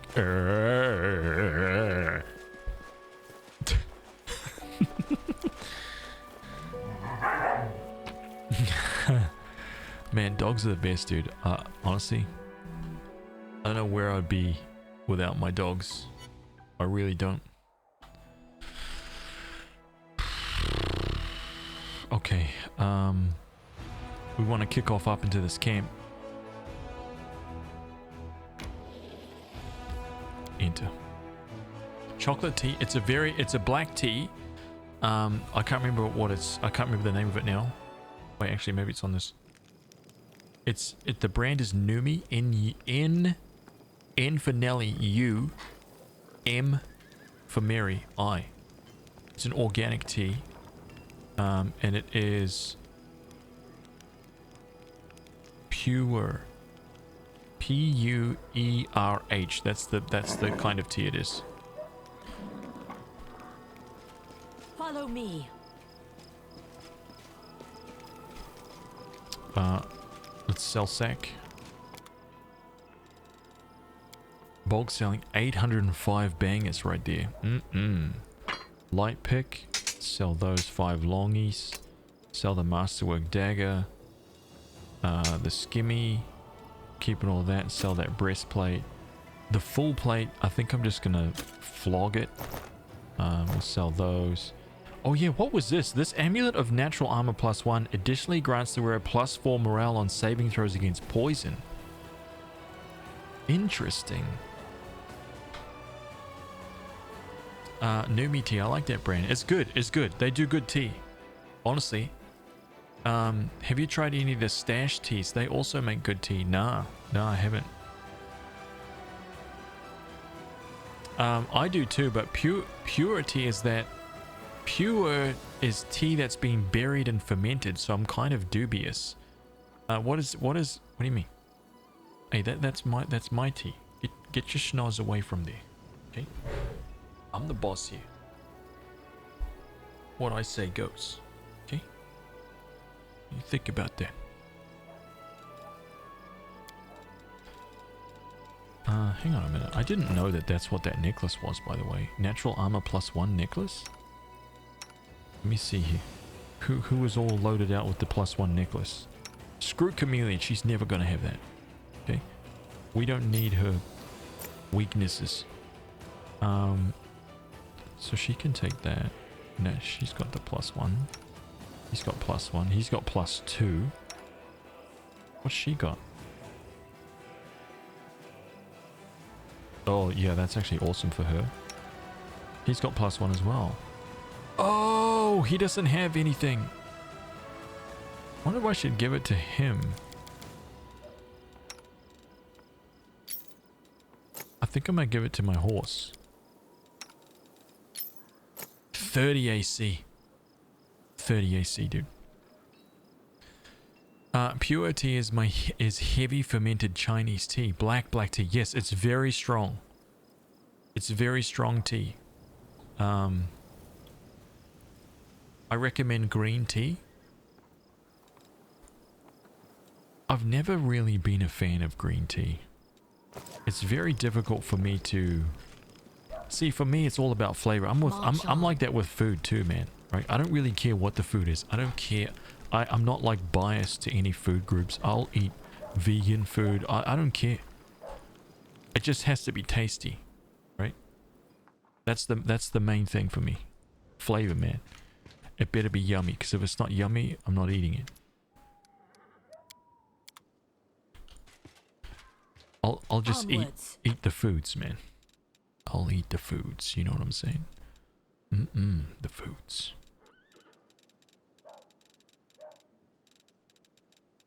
Oh, okay. And I actually have some recipes too that I need to... Bloodstained letter. A midnight soup. Delicious. Oh, that was it? Okay.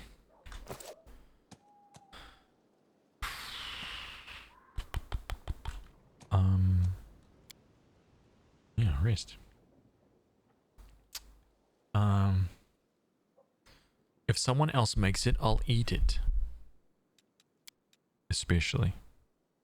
You can get used Have to you tried anything. cheese tea To yet? monsters, to demons, to war, even to peace. But the huge sky overhead, every time I look up, it sends a shiver down my spine. Cheese tea? I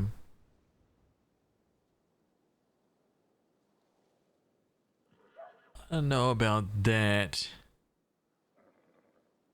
It's super delicious. Makes tea taste like cheesecake. Okay, you have my attention. I'm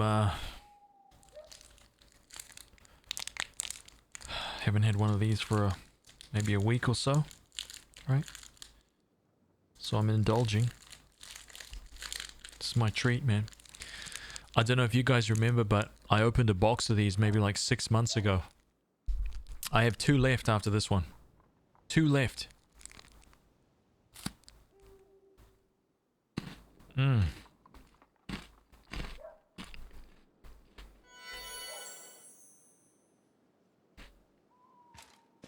Dude.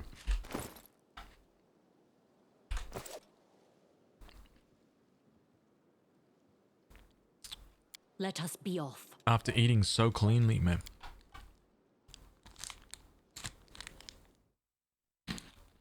Mmm.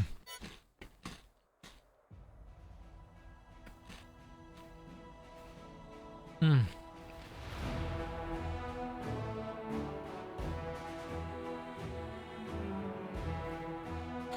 No, I'm currently on this 10-week thing. Just trying to prove to myself that I can do it.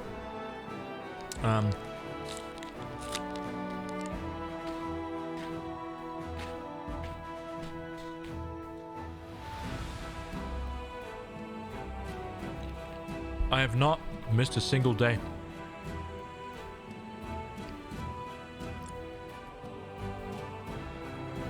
I'm extremely proud of myself.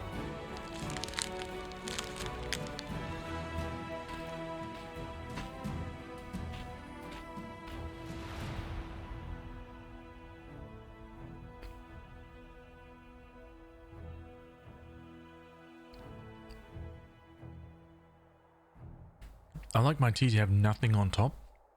Coffee crisp? Yeah, coffee crisp, RJ. What's up, man? I hope you're doing well.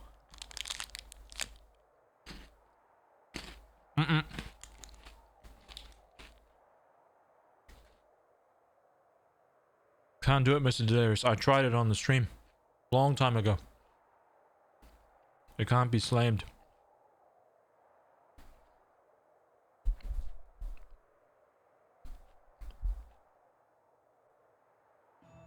Echo Bez, I saw you sneak in, man. Hope you're doing well, dude.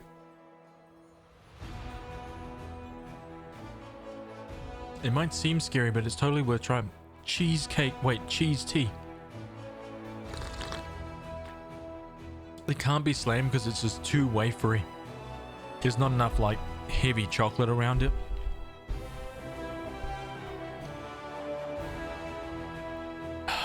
Cheese tea. Okay, I'm gonna look this up, man.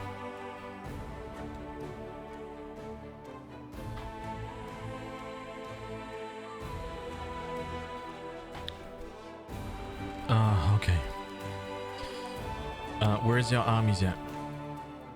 Yeah? Are our boys back yet? No?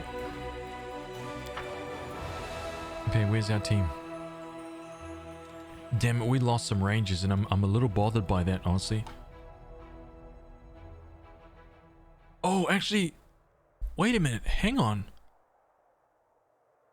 Oh, these are the guys. Oh! This is the team that suffered the losses.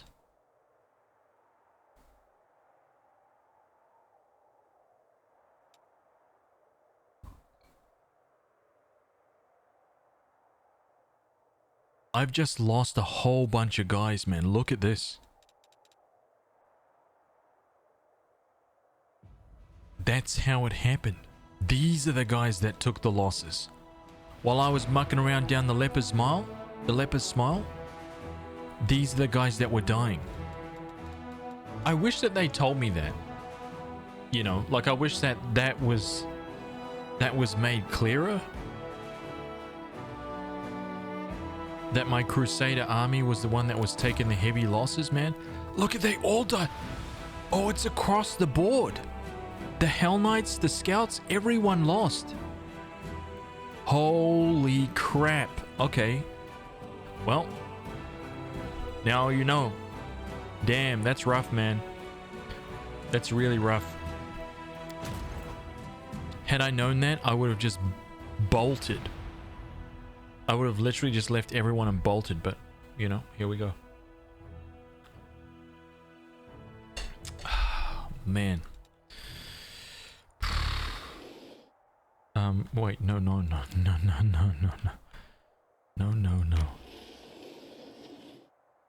I have not found a... Okay, inconspicuous camp. Here we go.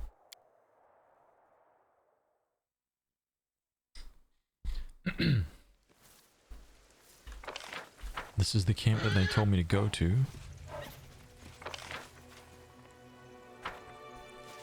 Let's move. Oh crap!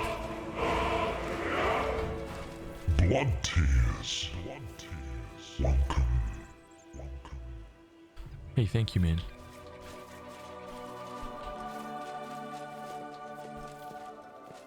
Krinuk? Wait, who? That's a goblin. Elven notes? Okay, I'll take those. The aged kobold. Oh, it's a kobold sitting by the small campfire greets you with an amicable gesture. He doesn't reach for his weapon or hiss threateningly. All in all, his behavior is highly unusual for one of his kind. His clothes look quite unusual too. Not many kobolds opt for human clothing, nor do they adorn their possessions with spikes or scales. Greetings, my name is Krinuk. I'm here all alone so you may safely come closer. What?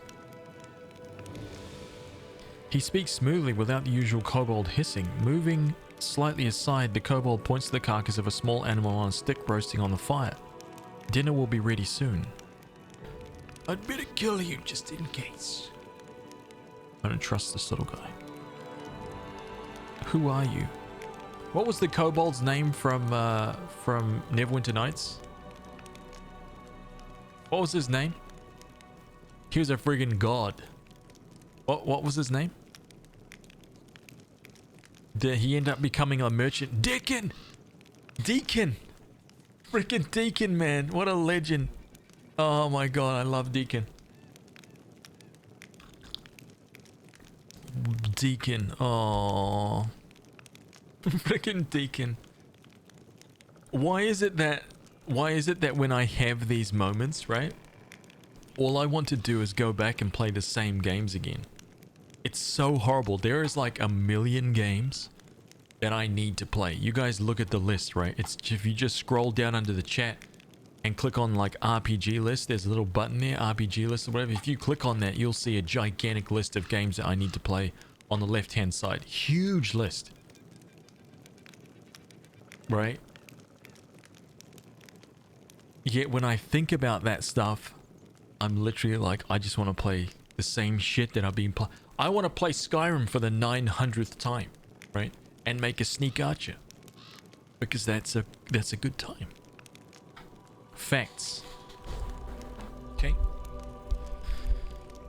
Who are you? As I've already mentioned, my name is Krinuk, at your service. The kobold offers a short bow and an unusual gesture for one of his kind to make. As a rule, kobolds do not express their respect towards anyone other than dragons. I'm a traveler and a friend to the crusade. I can be your friend too if you're tolerant towards kobolds.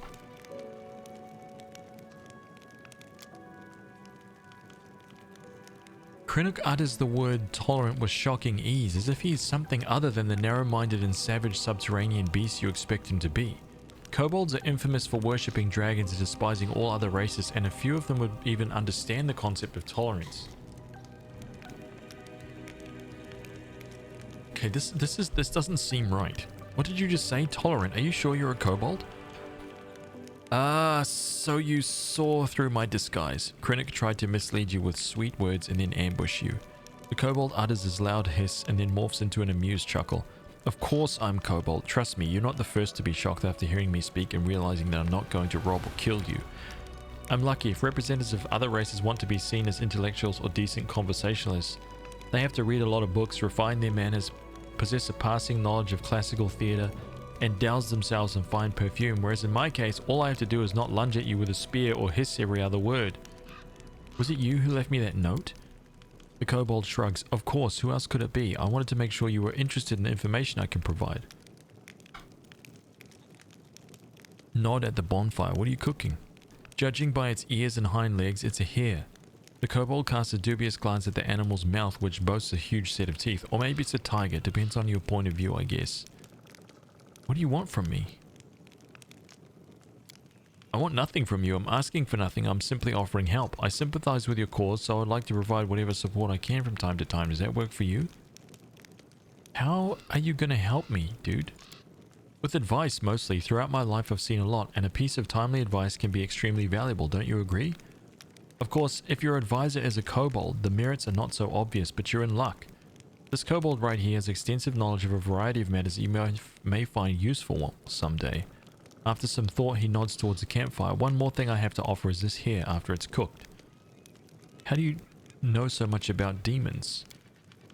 Krunic gives you a long and heavy look. I've had some experience with them. I don't want to go into the details right now. All I'm saying is that after a rather short and not even hostile encounter with them, I stopped eating meat for several years. What's going on here? What's the catch? No catch. I'm acting for wholly altruistic reasons, but my motives are something I'd rather not reveal. And there it is.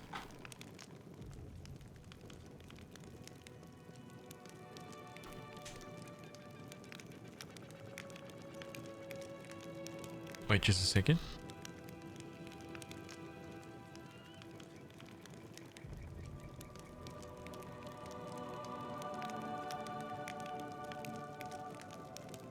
Sorry, couldn't find one of my dogs. We just met 5 minutes ago. Don't you think it's too early to expect a complete candor just yet? As I have already told you, I'm a friend of the crusade. You can choose to trust me or you can leave.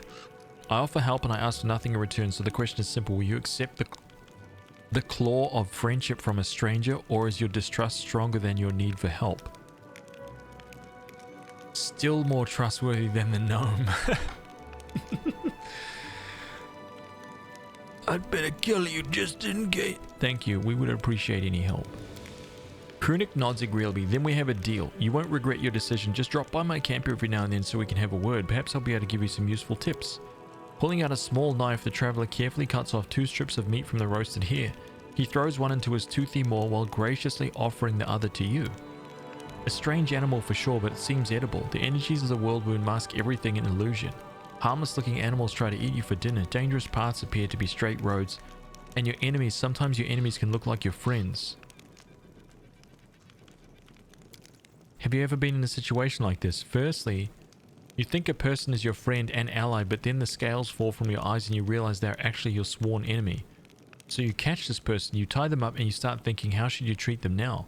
Like your enemy? Like your former friend? It's hard to decide. What would you do if one of your friends turned out to be a traitor?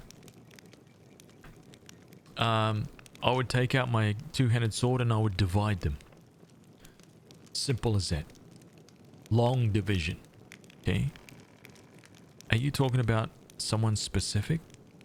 Those who have lost their way must be saved. We need to help them return to the path of righteousness. Lawful. Every traitor must be executed. There is no other way.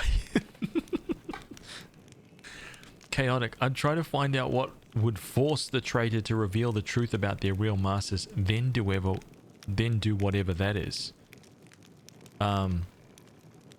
Evil. I would torture the traitor for days and make them beg for mercy. Every traitor must be executed. I'd rather throw them out the window, especially if their name starts with an N and ends with Anba. It's true. It's true. Right? Get them out of here.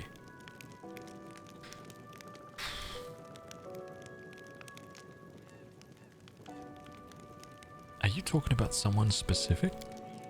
Wow, your question reeks of paranoia. No, I'm not talking about anyone specific, and I'm not implicating anyone. I'm sorry, it seems my joke has spoiled your sleep for the next few nights. I don't believe that they need to be executed. It's too strong.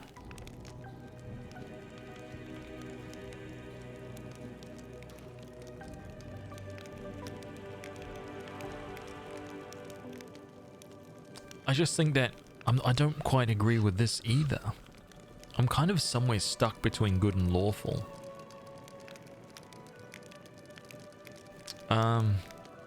We must help them return to the path of righteousness. Did some cleric tell you that? And have you ever seen one of those who return to the path of righteousness, stop listening to others, and use your head? We're not talking about children here. The decision to collaborate with demons is a little different from yanking on the family's cat tail. To make such a decision, a person would have to be A truly vile scumbag. Oh, just where do you people get this beautiful naivety from? Something in Krennic's voice sounds merciless, like cold steel. If you catch a traitor, grab them and shake them until they spill everything they know. Some need to be tortured, others will crack if you threaten their family or bribe them with a promise of mercy and gold. Wring the traitor dry like a rag mop and think about war, not about ethics. At least that's what smart people write in books. The fervor fades from the kobold's voice, but subtle glints still flicker in his eyes. You got really worked up there. I guess you're right. What matters most is doing what's best for the cause. You got really worked up there. Who, me? Not at all. You say that like you're an expert on kobolds. As if you can intuit our deepest feelings and emotions. I'm not convinced. I'm not convinced. Was I trying to convince you? I was stating my opinion. Then again, if we're discussing traitors, it's fortunate that betrayal is not reversed for mortals alone. Demons stab each other in the back far more frequently. The rumor is that there are at least 2 demon stashes within Dresden, filled with arms and supplies that were stolen by Deskerites from Baphomets and vice versa. One of them is near the entrance to the fortress, while the other one lies at the entrance to the citadel. That is valuable information. Of course it is. I wouldn't waste your time. Cracking his knuckles, Krennic gives you an inquisitive look. I hope that when the time comes for you to make real decisions instead of hypothetical ones, your wisdom won't fail you. Just one bad choice can turn a revered leader into a disgraced pariah. I've seen it happen before. I lived through something like that. My tribe suffered a disaster caused by just one bad choice. Can you even imagine? The kobold squints sadly, his shoulders slumping a bit. With a sigh, he begins to talk. I don't like telling the story, but it might be useful for you to know it. Perhaps it will serve as a warning. Oh man.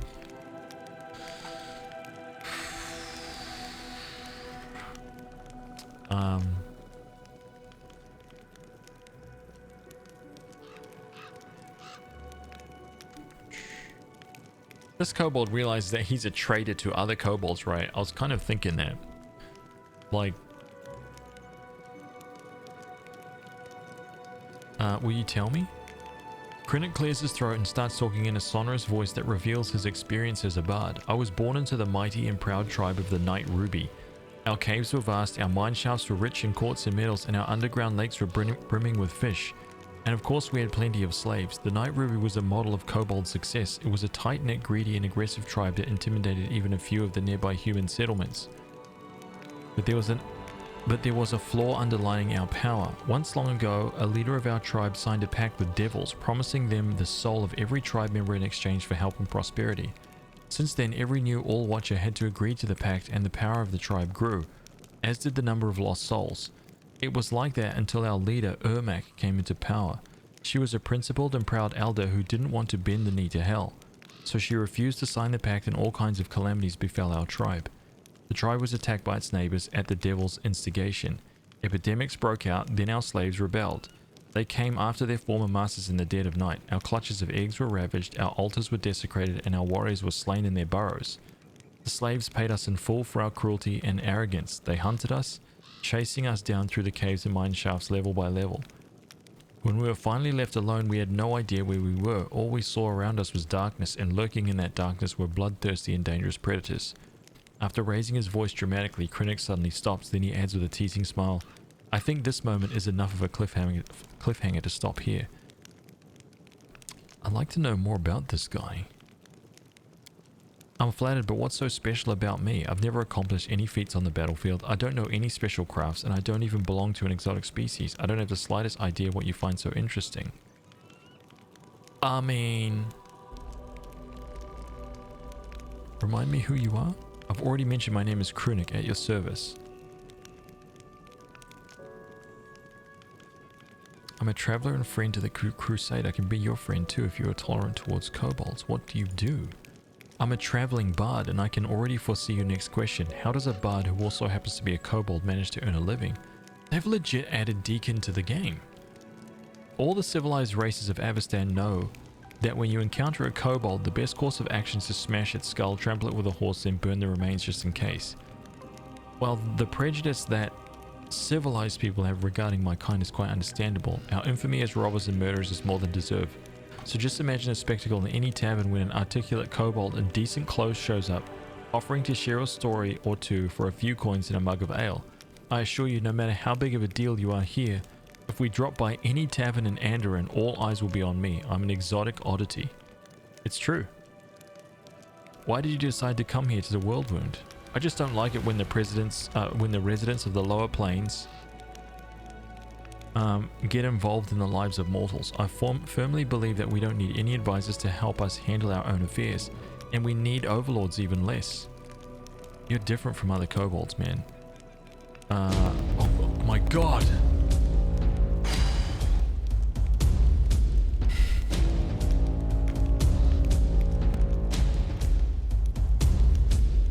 Never comedy. Legend. Dude, thank you so much. Thank you so much for the raid. Welcome everybody. Take a seat. You know the drill, man. Take a seat. Kick everybody off, right? Snap kick people off the chairs. Whatever you need to do, man.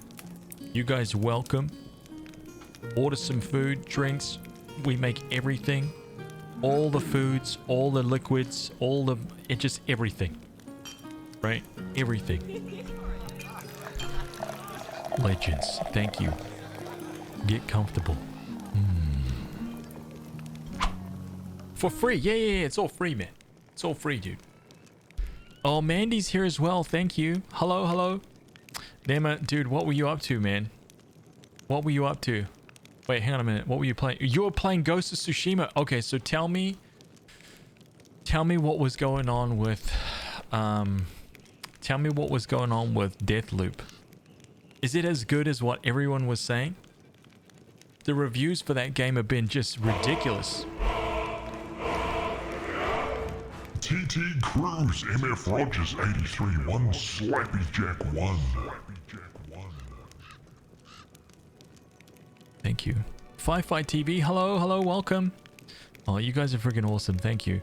Deathloop sucked the great anus.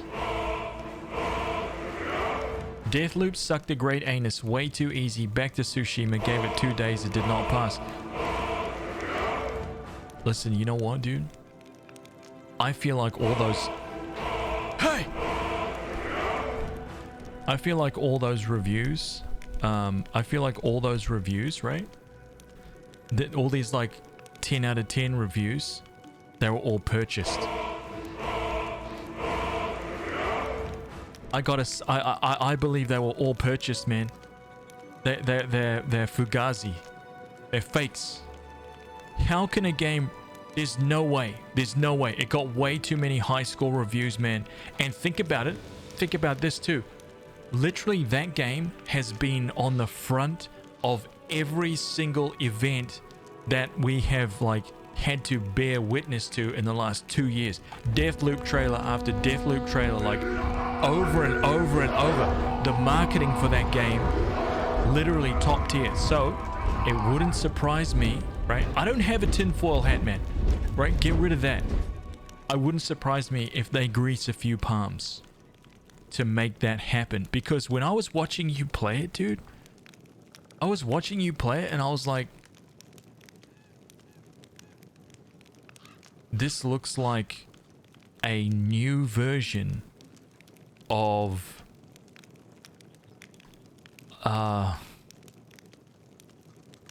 like BioShock.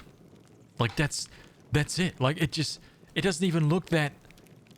I mean, it looks good, but it's not like, oh my god, like it didn't seem that great. I don't know, man. Maybe I'm just talking out of my butt right now. It didn't seem that great. That's all. Slapstick Robot, Main Tank 88, that other dimension, Shadow Wolf. Channel Sam, bump it like a fresh hot dog. I would murder a fresh hot dog right now. That sounds phenomenal, dude. Are you Australian and do you say nah? Nah.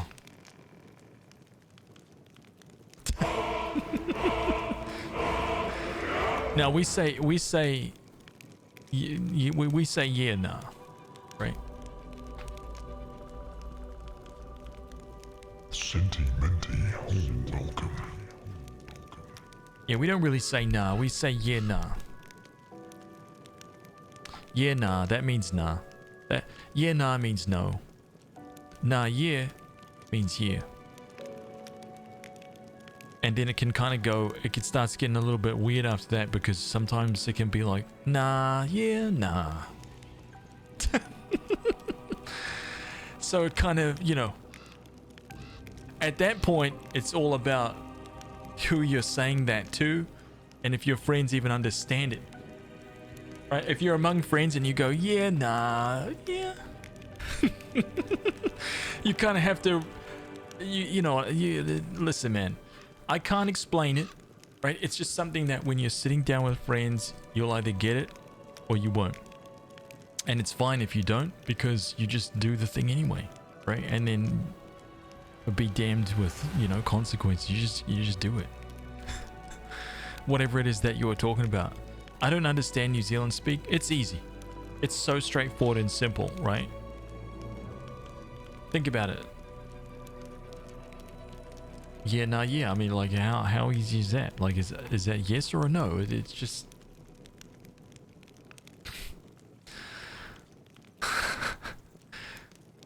Oh, dude, wait, the other thing. Listen, man, I gotta clear something up, man. Dude, remember when I was in your stream the other night?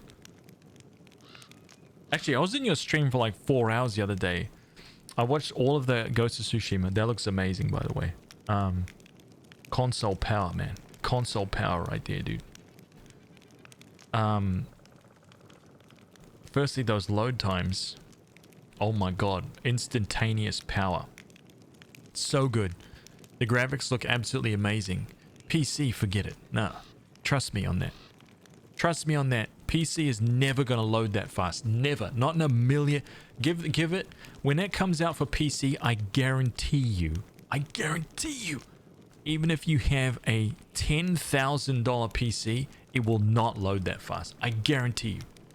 I 100%. I put money on it. It won't. 5 years, or well, maybe not 5 years, but like 3 to 4 years from now, your PC will catch up. That is like so instantaneous. Like the fact that you can just zoom across the map. Like just go all the way across the map and just instantly load into the game like that is phenomenal, man. Phenomenal. All the PC plebs crying. Never comedy. Gifted a tier 1 sub to Sentimenty. Am I a Kiwi? I am a Kiwi. Listen, first of all, step into the armory, man. Sentimenty, step into the armory. Walk up to the counter, right? Slap that little badge. See, you got that little 1 token next to your name right now? Slap that on the counter, right? We're going to give you one of these. Level 1. Iron Dagger. Look at that. Nema just bought you some daggers. Just like that. Nice. Now you can, you know, stab other people in the chat and so on. So forth.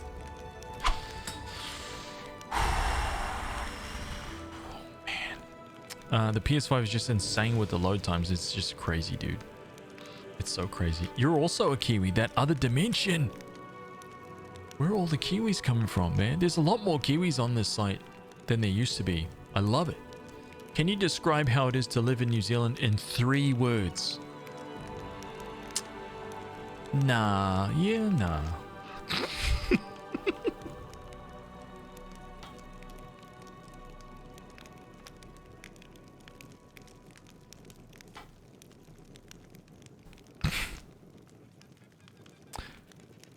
Some of us are allergic to stabbing. I have to crash. It's 3:30 a.m. You have to get up at 7 a.m. Oh, I understand. I understand, man. It's crazy. I want to stab people. MF Rogers. Art Monga said, oh man, dude, Sequisha is one of my favorite streamers, dude. My favorite streamers, honestly. What a friggin' legend he is.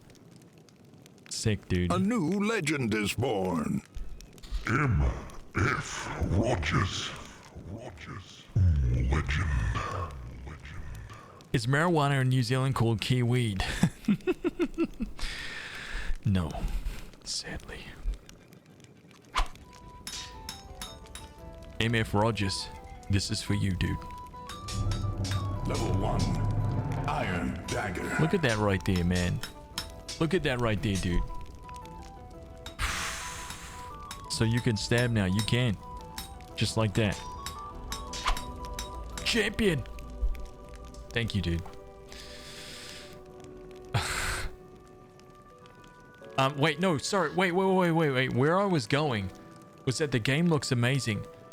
But I love how when I first popped into your stream, the first words that you said, man, were like, okay, everybody listen.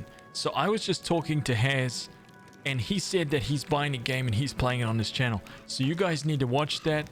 And I was literally on the couch, like on my phone. I had you up on the screen, right? I was like lazed back on the couch. My dogs were like on me, right? And I was just chilling, right? Chilling. And then you were like, Haz is buying a game. Haz is streaming the game. And I was like, what the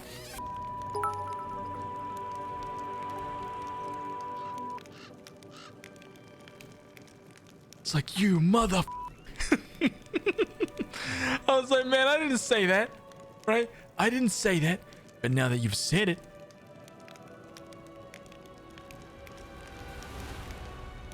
Now that you've said it. God. What is New Zealand's national anthem? And could you sing it to us? There is no way.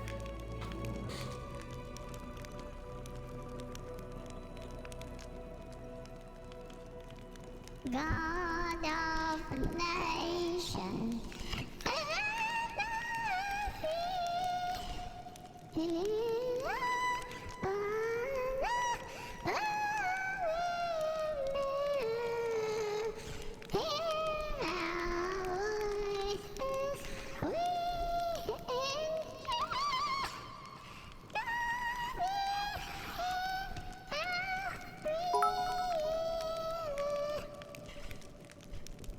That's a short version. Very good, man. Very good, dude. I used to be in the choir. I know it. Every time Haz sings, a gnome dies. That's fine, right? Totally fine. That was beautiful.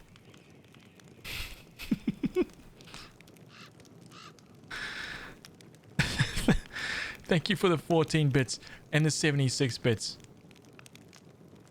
Well, I can't say that name. Katadrina. Haven't heard that in years. Beautiful. Doing our country proud. That's right, man. Wait, Cinti Minty. I know that emote. And it's so crazy seeing everybody like using emotes from other streamers that I just recognize. It's so weird, man.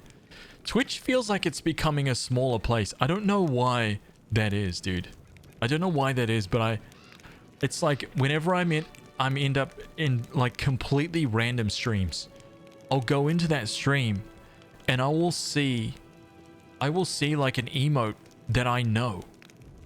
Like that someone randomly is just typing stuff in the chat and I'm just like, I know that emote, dude. I know who that streamer is. And it's crazy. It's so crazy that you see these people like using emotes and stuff that you know. Isn't that weird, man? Yeah, just random streams. Random streams, dude. You're full of national pride now. That's right, man. That's right. I'm not gonna do us dirty on that, man. It's because you're getting bit. No, man. No, dude. You're becoming a bigger streamer. No. No. Small time, dude. Small. Did you see that I was on TV, man? Did you see that, dude? Man, okay, I am gonna pat myself on the back for one second. For 1 second. 1 little second, dude. Listen, man. This is a huge deal. This is a huge deal. Huge deal. When I was like a kid, like 60 years ago, okay? 60 years ago, dude, I was a kid. Right? And I used to watch this guy on TV. You guys remember when you watched TV? I know. It's like 30 years back. But on TV, I used to watch this TV show. And it was about video games. There was a dude on it called Bajo, right? And he had a co-host. I can't remember her name. But she had a co-host and they would talk about video games. Bajo and there was a Bajo and the girl. I can't remember her name. But oh, Kat, thank you so much for the bits. I appreciate you. Have a good sleep. And I used to watch their show, dude. And then I didn't realize this, but they put me in the clip with Barjo and 2 other guys, and we're talking about this video game. Did you guys see it? Okay, hang on a minute. Let me just hang on a minute. Let me grab this here. Hang on. Give me a second. Okay, let me show. It's very quick and it's short, right? It's no big deal. It's no big deal, man. But it's just that I was in the thing with Barjo, dude. Like, that's a huge deal. I cannot show you guys my Twitter feed. My God. Right? Just wait. Give me 1 second. I can't show you that. That's right. That's gonna get me banned. Give me 1 sec.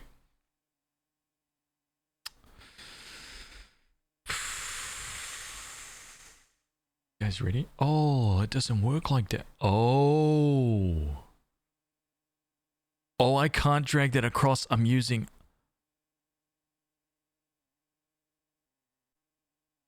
Okay, I'm just gonna.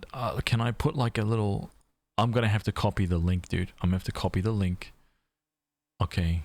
Give me a sec. I'm gonna have to copy the link, dude. Did it.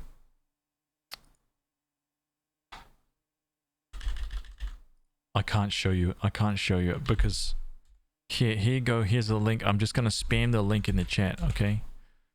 If you click on that and you watch it, you will see me. I've got multiple monitors. I'm using Synergy, but I can't drag stuff from one monitor to the other. And I'm too scared to open like Twitter on this page just in case it is something not allowed, right? I follow a lot of lewd artists, and there's a chance that something might pop up on the screen, if you know what I'm saying. And we don't need that. We don't need that at all. But look at that right there, man. Freaking Barjo. I can't believe it, dude. It's like a little TV spot for a video game. Legendary. Isn't that cool, dude? Oh, man. Did they mention they were going to use emotes, use quotes from your stream? So a dude did contact me, right? And said that they were putting this stuff together. So I appreciate that. Isn't that cool, man? It's on the Switch as well. I know. I didn't put that together, man. They did that. It was really cool. It was really cool to see that. Oh, how badass is that, man?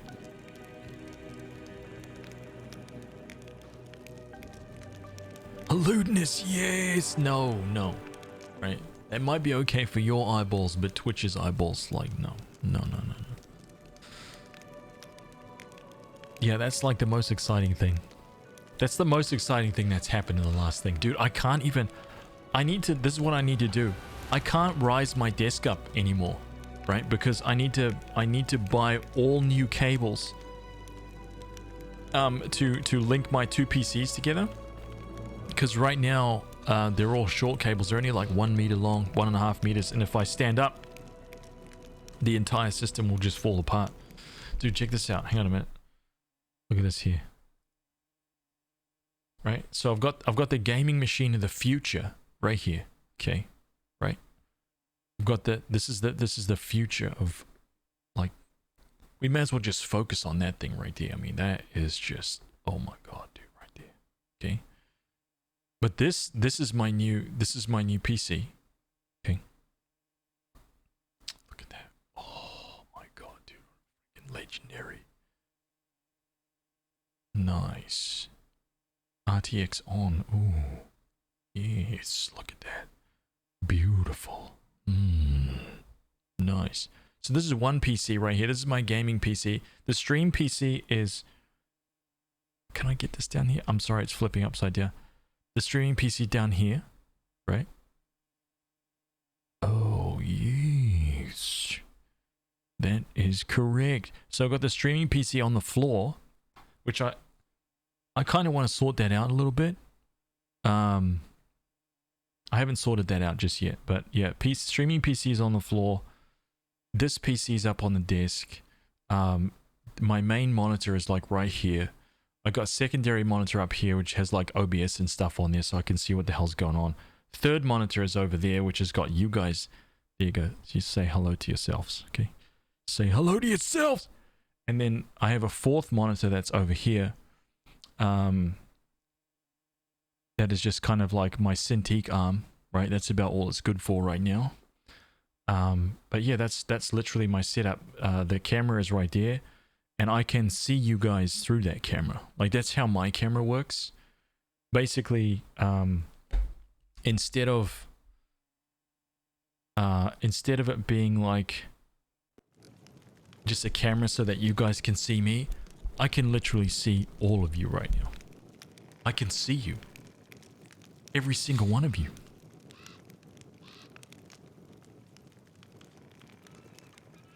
Put some damn pants on. Okay. Disgusting. Jeez.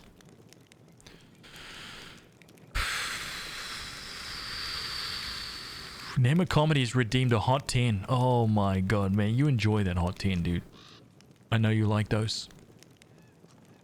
Pac-Man love. Pac-Man love. I'm wearing pajama pants. Vera Johnson, but they've got the butt cheeks cut out of them. Right? They've got the butt cheeks cut out of the pajama. You need some decent pajama pants that don't have the buttocks cut out of them. That's all. That's all I'm saying, right? Clean your act up. God, I just realized that your room is completely different from when I started watching it. Yeah, I've moved house. This is the RPG collection back here. Let me see if this is actually working. Show you guys something. What are we doing here? Where is it? Where are we? Skill, add, news, intro? Oh, it is working. See that? So all of these games here that's on my wall, that's on my... This is advanced technology right here, by the way. I know that it looks like... the wall is moving in the background. But that's actually not true. I'm moving. The wall is stationary. Think about that. Okay? Work that out. These are all the games that I own. This is my dedication to RPGs. Well, actually, this is about 60% of my collection. I still haven't updated it since the last big update. And these are the actual covers. So I didn't just snap up. I didn't just grab some images from the internet, okay, and make a gigantic picture. These are the actual pictures of the boxes on my shelf. The actual boxes. So there is some of them are from the US because I've lived and worked in the US, and some of them. So there's NTSC covers and PAL covers on this wall, and all of those games are actually back here in this shelf and in this shelf here. And then I've got all sorts of like guidebooks and art books and stuff here, and then guidebooks and art books and collector's editions and stuff down here. Hell yeah, man. It's just that good, dude. And my dogs are Skyrim only appearing once. Tisk. I don't have the other versions up yet. I'll put like 3 versions up there. Anyway, let me see if I can show you my doggies as well, for anybody that hasn't seen them. Right, I got one guy that's been a real nub right now because he's like wants attention. Oh yeah, there you go. Here's both my doggies. Right.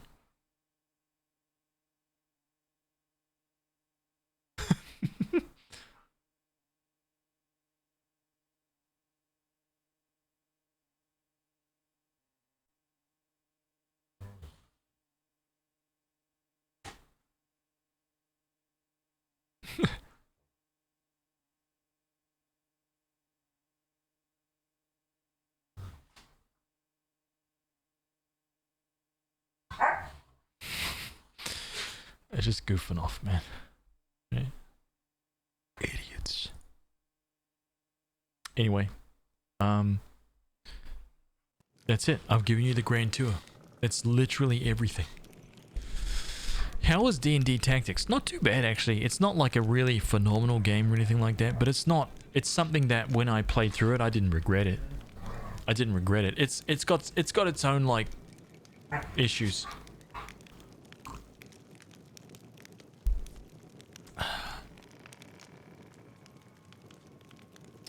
Anything not on that wall that you have, I'll just assume it's because it's digital. Hey, quiet in the cheap seats. I'm the boss.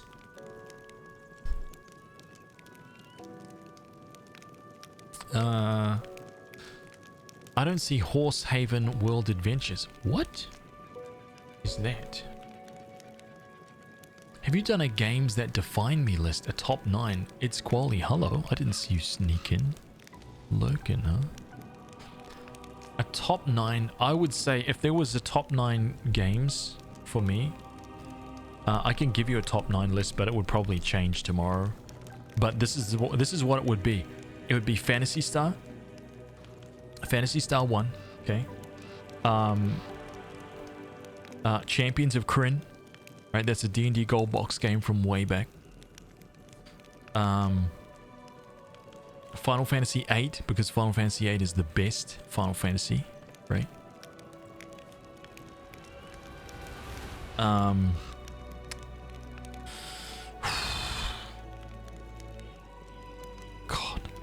Now is where things start getting really tough. Baldur's Gate.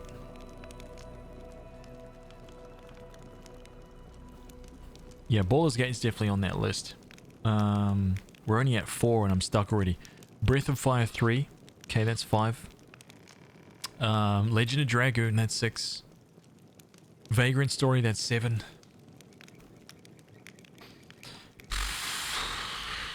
Grandia 2. That's 8.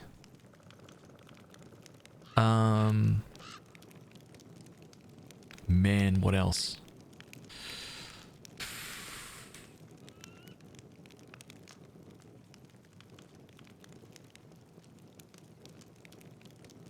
What would take the final slot? I'm gonna say I'm gonna say Morrowind. I'm gonna say Morrowind because I think a lot of things changed when we reached Morrowind. Yeah. I'm gonna say Morrowind just for now.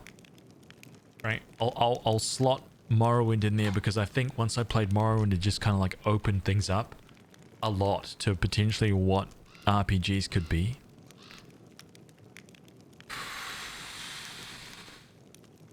Do you stream artsy stuff in addition to games? I don't, Artmonger. I used to exclusively stream artsy stuff. I did that for a couple of years and then I stopped streaming artsy stuff altogether and focused on video games about 2 years ago. So this stream that you see now, I used to be, when I started streaming art,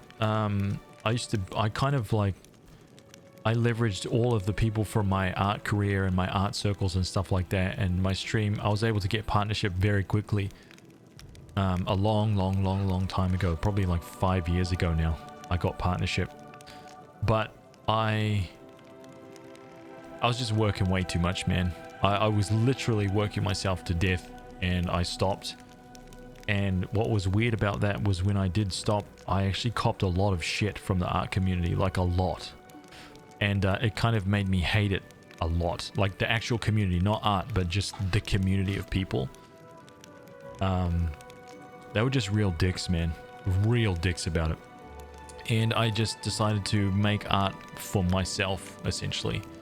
And keep that to me. So I removed all of my folios online. I took down all of my work. I deleted it from all my social medias. I deleted my art station. I deleted literally everything. And they were even like right here in my chat, by the way. Like a few people will remember sometimes. A few people will remember like the odd person coming in making a like big deal about it.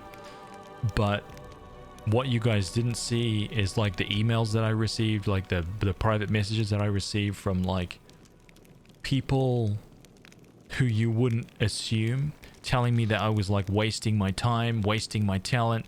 What am I doing? Like, I need, you know, stop playing video games. You need to like do this thing. And I was like, dude, I work at Weta Workshop for like freaking 10 to 12 hours a day, right? I'm literally freelancing 4 to 6 hours a day, and I'm streaming. So I was like, I'm gonna not stream anymore. And they were like, what the hell? Like, why are you doing this, man? You're wasting your and I was like, oh my god. Oh my god. Dude, they were so like angry. Like the anger, dude, was like, it was different level, man. I think this is the reason why, right? It's because I worked so hard, and I got myself into a position where the community that I was in had already put me on a pedestal. I didn't do that. They did it. They put me so high, and when they saw someone that was way up there being like, I'm playing video games, they were just like, what the hell, man? That's not the example. You know what I mean? Like, it actually offended them that I would do that. That I would not be spending every waking moment being that kind of thing that they always wanted to be. And achieving all of these things, and the example that I was setting was not matching up. But I don't give a shit about that. Like, I don't care at all, dude. Like, those guys. So I just stopped. I just stopped doing it. But I'll show you guys something that, you know, I'll show you guys the kind of stuff that I used to make, to give you an idea. Give me a sec.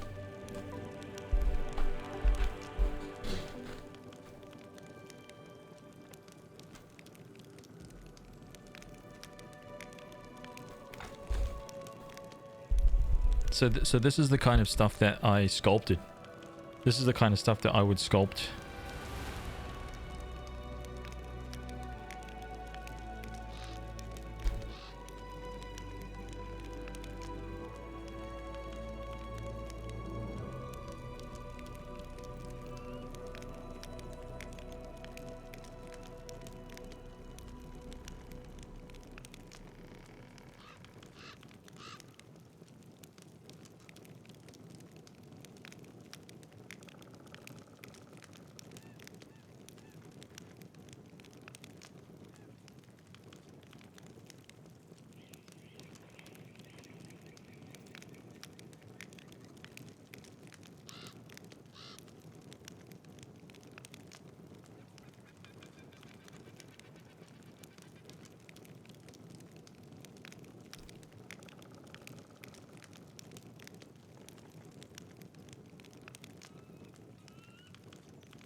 Here's another one.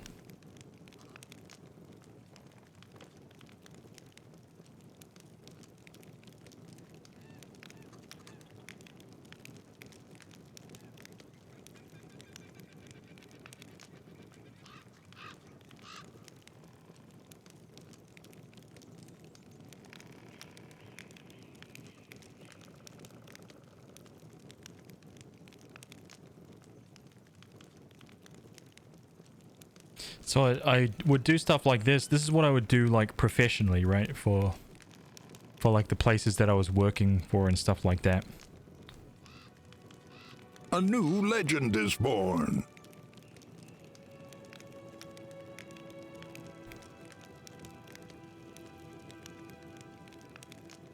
But then, hang on a minute. Just give me 1 second.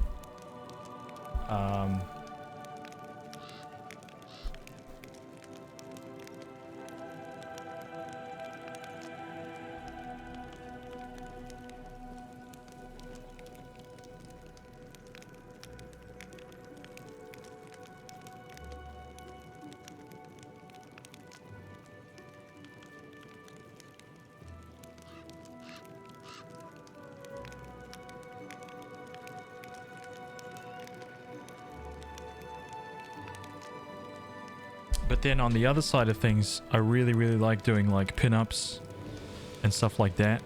And this is the kind of stuff that I make. This is the kind of stuff that I make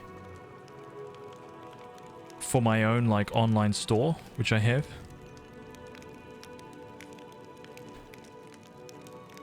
But I try, and also with my own sculptures, I actually try to do things that nobody else is doing. And this is actually my favorite stuff to do, because this it may not seem like it, but sculpting stuff like this is way more difficult than those orcs. This stuff is like a huge challenge for me to do. So I really, this is what I enjoy a lot. So this is an example of my own work. It's based off Artgerm's character. There's a collaboration between myself and Artgerm. This is his character, Pepper. And the cool thing is about this is that this is translucent resin, right? So when you actually shine light on it, it's difficult to see right here because the light's so strong. But if you get a torch, her skin is actually translucent, so it like penetrates through just a little bit. So you can actually see translucent skin, so it looks a little bit like there's subsurface scattering or whatever. And this metal here, which you can't quite see, this metal like lip right here, this is actually fully chromed. Right? It's not metallic paint, it's actual chrome. Like it's electroplated resin. And that's something that nobody does. Like nobody does that. Nobody electroplates. Like this is the same shit that they do for like electroplating like wheels and tires for your car and stuff like that. So basically, yeah, just experimenting with like the most ridiculous shit, right? That's what I like to do for the figurines on my store. This one's actually not for sale yet, because the production, because of COVID and everything, like COVID pretty much destroyed the production of everything that was going on in my store. But we're slowly fixing that now. But when she goes on sale, you'll be able to buy this. So that's pretty much what I do with my art now. I just basically make sculptures, and people can buy my artwork, and you can have a copy of this for yourself. And if you want to do that, it's HazToys. HazToys. Can somebody link the actual store? So if you want to, you can go to the store right now, and you can buy 100,000 copies of all of my sculptures, and I will be a billionaire. Thank you very much.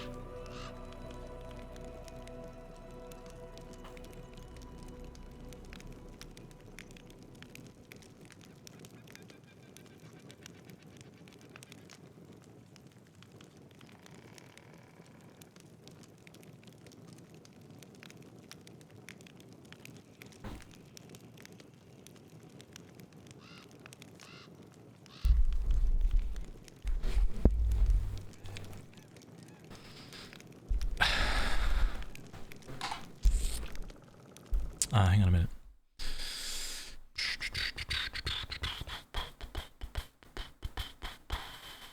Okay. Let me just grab the store for you guys. Hang on.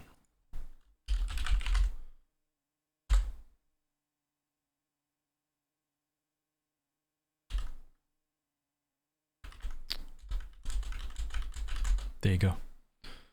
Wait, does that even work? Yeah, it works.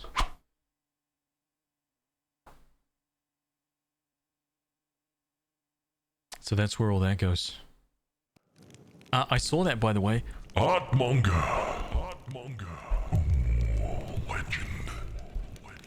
Dude, thank you for the brand new tier 1. HazToys, you like that name? Thank you, man. I came up with that myself.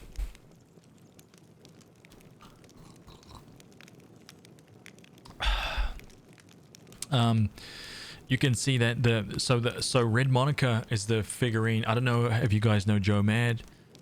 Joe Mad reached out to me and asked me if I would make that figurine, and I did, of Red Monica. Unfortunately, after we handed that over, you know, a couple months later,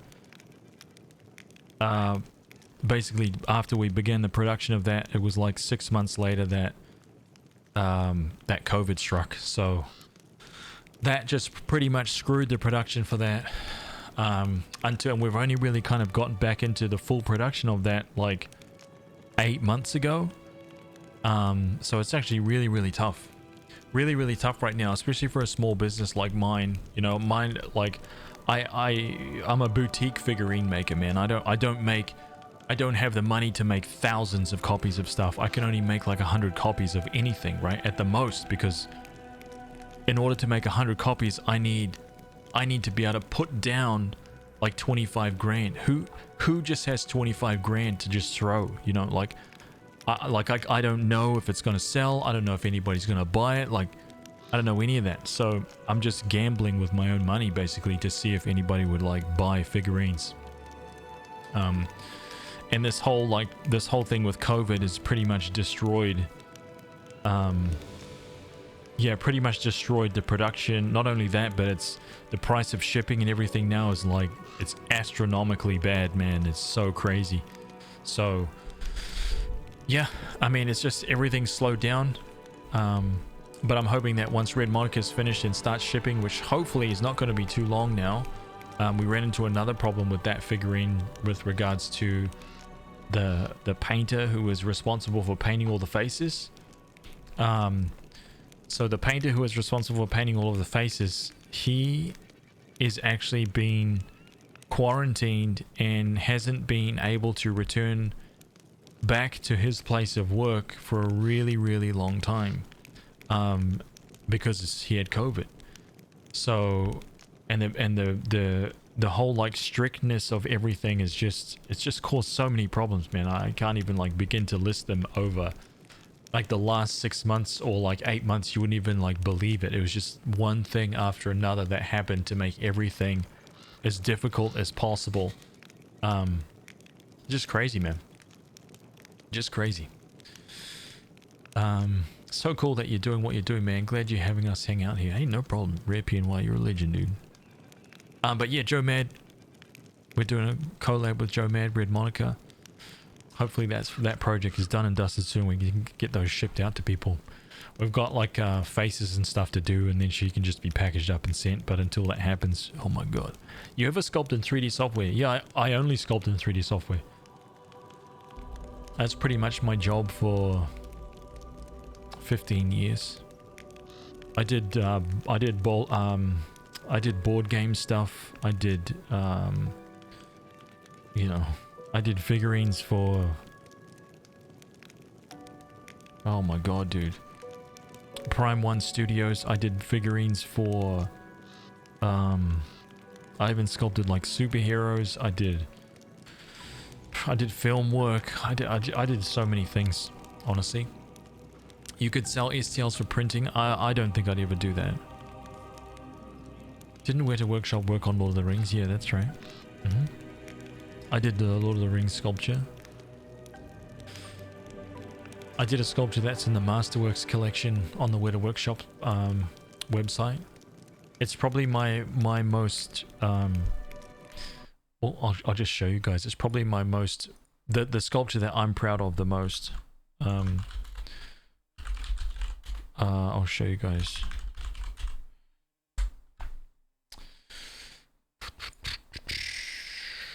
I'll click the link here as well, so you guys can see the sculpture. There you go. I just spammed it in the just spammed it in the chat there. So that sculpture, yeah, that sculpture there was like that was a big deal to me, man. That sculpture,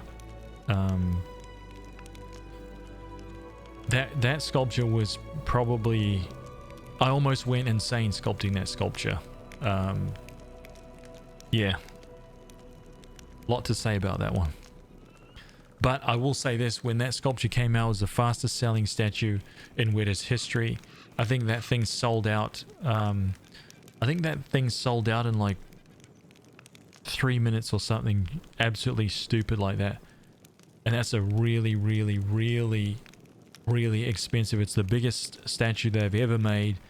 It was the most expensive statue they ever made, and no one seemed to care. Everyone just purchased it immediately, which was just mind-blowing to me. First of all, it was mind-blowing to me to see my work next to I've said this every time I say it, man, but Jamie Beswarek, to me, Jamie, out of all the people I've met and worked with on this earth, Jamie is the greatest sculptor I think I will ever meet in my lifetime. And he's a god. Like, he's a literal god of sculpture, and I don't say that lightly, man. He is so brilliant.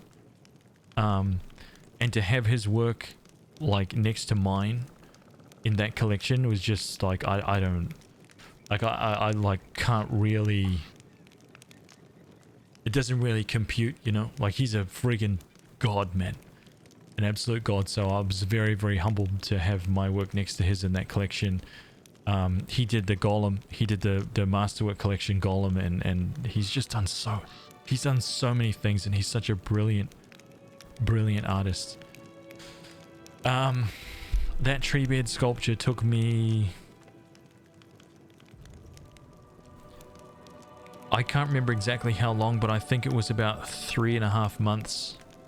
Oh man, you don't even, Mo, see, here's the thing, Mo, that like when you look at that photo right there, what you're seeing is like, you don't even see half the detail. Like you can't even see it, because the process from like sculpting something inside ZBrush, the process of making a mold of the pieces, pouring the resin, pulling the resin out, you know, painting it, like, you know, like priming it, painting it, and then taking it. It's like all these little steps, these individual steps. Each step removes some of the detail, removes even the tiniest, faintest like little things. But actually, in order to sell the figure, you have to go through and you have to add more detail than what you're going to see. So you have to estimate how much all of those steps is going to cut back. And if you when you're looking at it or working it inside ZBrush and you're treating it as though, oh, this looks good, it's going to be less than that, the final product. So you have to like go way beyond. You have to go way beyond that so that some of that stays through. But you have to make it like a guess, not a guesstimate, but you have to more or less estimate what it's going to be like. And that's something that you only really kind of gather the more you do it, you know. But I literally almost went mentally insane. I've never ever sculpted something that required so much bark, right? Because it's literally a tree, and every single centimeter is like hand sculpted, right? Like hand sculpted, and the bark is literally like, it had to look exactly like this tree. It had to be the bark from that tree. I couldn't just randomly sculpt bark, you know what I mean? Like from such and such tree. It had to be Pahudakawa tree bark. These specific things on it, the vines, the little like detritus and little bits and pieces all had to look like the detritus that you would find on this specific tree. So I had to get photos. I had to take like reference things. I had to look at the actual, tree bed, like statues and photographs from the massive like maquettes that were made, and I had to copy those like down to the like millimeter, man, because if something was out of place, the fans would know. Like they would call it straight away and they'd be like, bullshit, like that has to be fixed kind of thing. So I just couldn't, nothing could be like fudged, if you know what I mean. It had to be exactly right. And I got really lucky, because during that whole process I was working with Dan Falconer, and Dan, honestly, Dan is I'm surprised that he is not on like the Tolkien, actually don't know this, but I'd be very surprised if he's not one of like the like leading aficionados of like Tolkien. Like he knows that world like he doesn't need to look things up. He could just tell you, you know what I mean? Like he's that so into it. And he was the one that actually created the look for the movie for Treebed. That's his design. He designed that Treebed. It came out of his mind, the final Treebeard that we all see on the screen, like walking and stuff like that, that's out of his mind. Of course, created by lots of people, built it, but he was the one that sculpted the original maquette. He was the one that had that design, and that Peter Jackson came along with. That's Treebeard, and that's the one that everybody had to make. So he was the aficionado, and he worked with me on that sculpture throughout the entire, like, 3.5 months. But it was tough, man. It was very, very tough. Sculpting tree bark and stuff like that for 3 months is really, really mentally taxing. I'll tell you that much. And literally nobody at Weta Workshop wanted to do that job. No one wanted to do it. Not even Jamie. So when I came in and they gave me Treebeard was the very first thing I sculpted when I started at Weta. They were like, hey, we've got a task for you, Treebeard. And I was just like, okay. I was like, okay, okay. So I just did it. And it wasn't until afterwards, man. It wasn't until afterwards that I found out that everybody was like, no, not doing it, not doing it, not doing it, not doing it. They didn't want to touch it. Nobody wanted to touch it because it was too precious in a way, but they thought that they would, I'm guessing they thought they'd give it to the new guy because I wouldn't have that, you know. I just got stuck in, man, straight away, dude. But yeah, that was fun. It was good. It was good.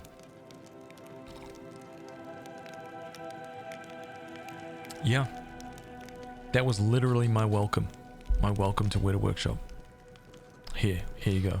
But it was phenomenal, man. But that, so to give you some idea, I sculpted that, I think in 2000,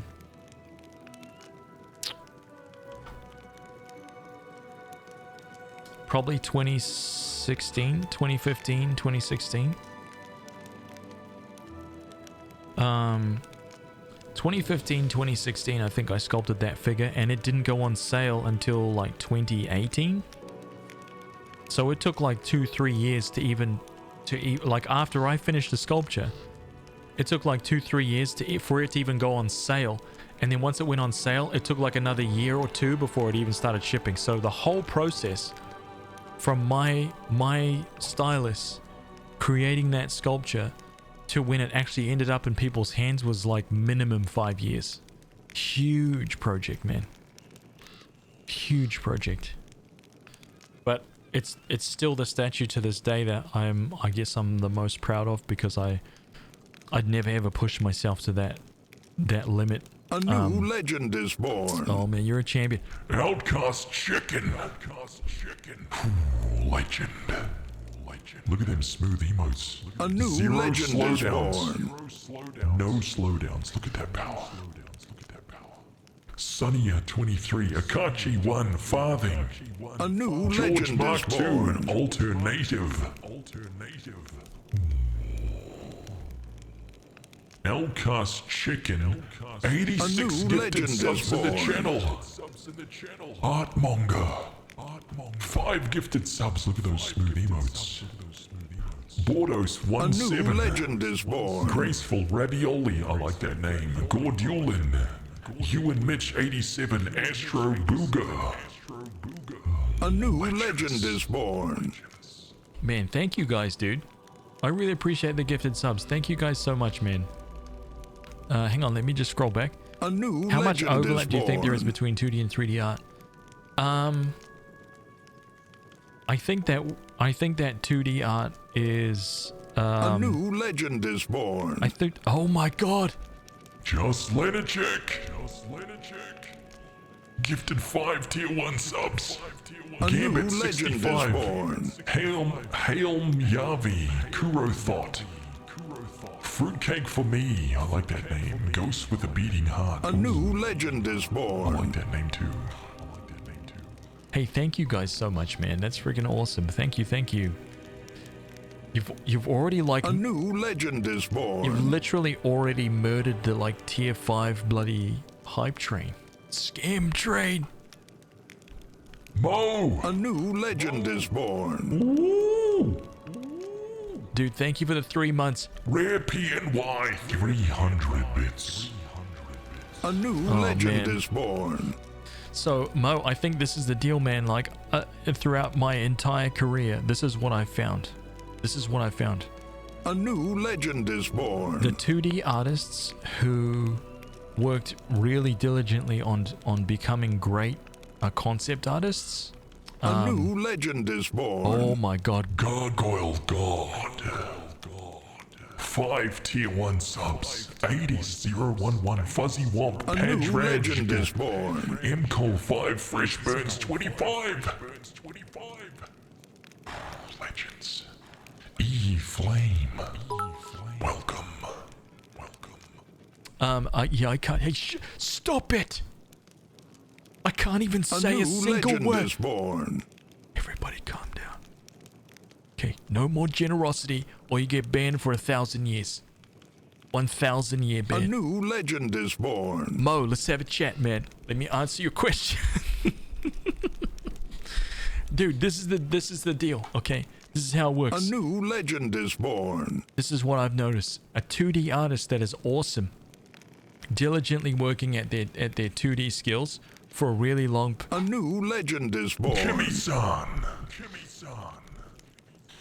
5 tier 1 subs. Schmeed. Zoldson. Elden Ritter. A new legend Franco is born. 804. Eludio. Legends. Mo, listen.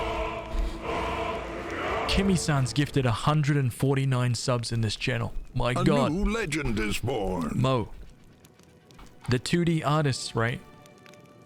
If they have already become really, really good, if they're really, really good at what they do, and they can concept monsters, they can concept characters, they're good at doing armor and things like that, and not only are they good at illustrating those things, but you can get a sense for how they portray those things from different angles, right? A new legend is born. Oh my God. Demand 192.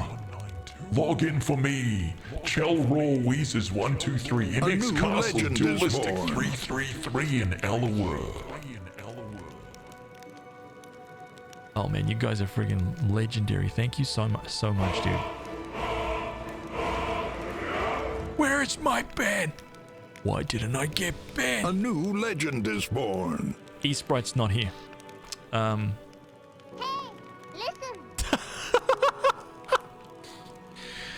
new legend is born.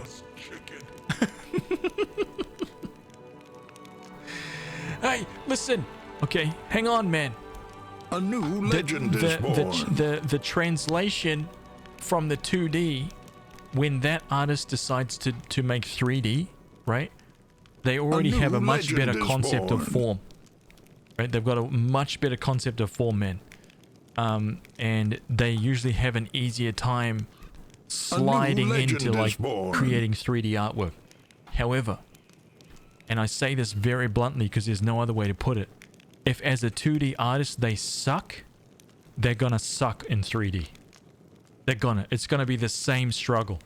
It's about the knowledge of form, and if you're really good at showcasing that in 2D, it's gonna be easy for you to do that in 3D as well, because that's the really difficult part, right? Anyone can draw like you know, you can start drawing like hands and faces and noses and eyes and stuff like that, but if it looks flat, it doesn't look, you know, if you're copying photos, if you're doing all this kind of stuff, it's fine to do that, but the moment that you get a different angle, right, things start to fall apart. If you struggle with that, you're going to struggle. So it's just that kind of process. And the reverse, I've seen a lot of 3D artists, right? Horrible at 2D art. Horrible. But very good at sculpting. Very good 3D artists, man. Like top of the world, god tier. Just really, really bad at 2D. Like can't draw for them to save themselves. I'm one of those people. I'm a bad 2D artist. But 3D, I was good enough in 3D to achieve all of the things that I ever wanted to achieve and work with all the people I ever wanted to work with. So I reached that pinnacle for myself, and then basically noped out after all that. Yeah, and what's funny is that the very last statue that I did for somebody else, like I retired from working. Gargoyle God, you actually wrote something. You made a question there a while back about would I consider doing like original custom work or something like that. I don't do work for anybody anymore. I don't take on like commissions or anything like that. I just do stuff that I want to do. I work with friends, people that I want to work with in the industry, and we just like vibe together and make cool stuff. Other artists that want to do collabs and things like that. That's kind of how I do things now. But it's all based on like, you know, whether or not I want to do it, more or less. Like, it's not something that I don't want to treat artwork anymore like it's something that I have to do for money, you know, which is what I've been doing for like 20 years or whatever. So yeah, it's just different now. It's just a passionate kind of like hobby, which is where I enjoy it, because I get to do whatever I want, you know, and it's not just finish something because it needs to be finished, which is just a big part of that industry. Yeah. I imagine that with a bit of practice, you'd probably be great with 2D art though, because of the experience. It's different. It's really, really different. Going from 3D, going backwards to 2D is a very, very different experience than going from 2D to 3D. I can tell you that with 100%. Every artist, and I've known a few. And what's funny is that the process of sculpting traditionally with clay or with like milliput, whatever it is that you use, whatever your medium is, that actually translates really well to ZBrush as well. So once you're actually really good physically, it's just a case of like learning the software, learning the interface, learning how to use something like ZBrush or Mudbox or whatever it is you're sculpting in. Once you're over that, you can generally create things really, really, really, really quickly. You can get the hang of it, pick it up real fast. But it's just not the same with 2D, man. 2D is a very, very different thing, because you are faking, more or less, you are faking perspective, depth. You are literally faking everything. You are creating a lie on a 2D screen, right? You're making people believe form, shape, like dynamics, perspective, like everything that's going on a 2D plane, and that's just a difficult concept for a lot of people to understand, and not just understand, but replicate and show. Yeah. Anyway, I don't really know why. Yeah, we just end up talking for an hour.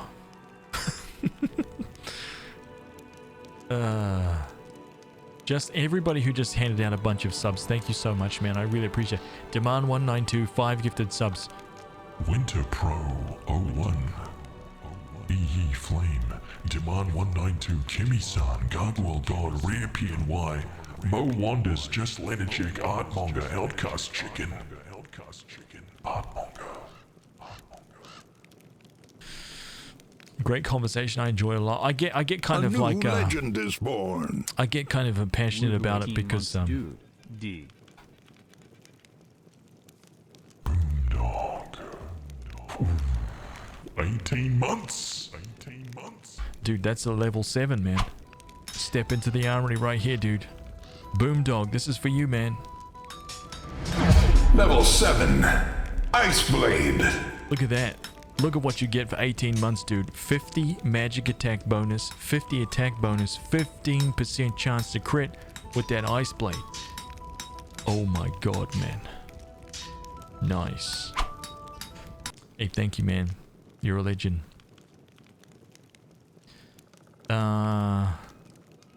Love talking about art. I did it for so many years. And it's funny because I worked from,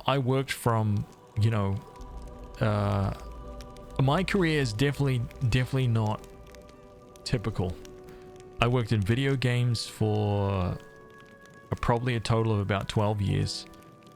And then I started sculpting physically, so for physical representation for board games and sculpting miniatures for tabletop and stuff like that.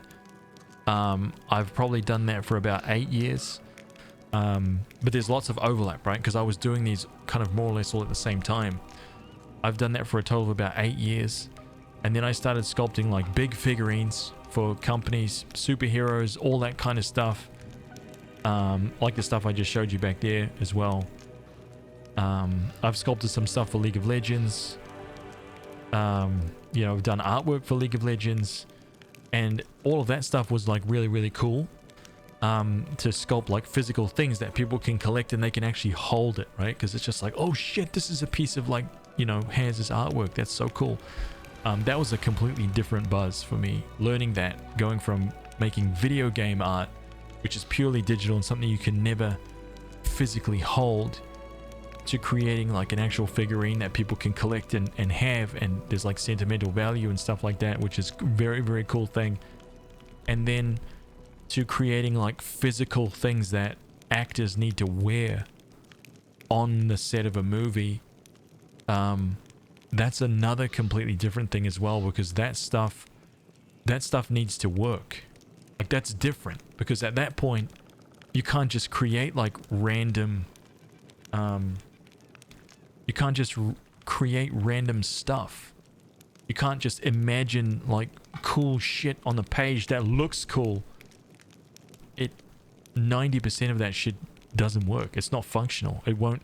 If you put that on like an actual actress or an actor that needs to like move and do stuff on a set, it just won't work, right? So figuring that stuff out and making sure that it works was like a brand new skill to learn, and that's what I did at Weta Workshop.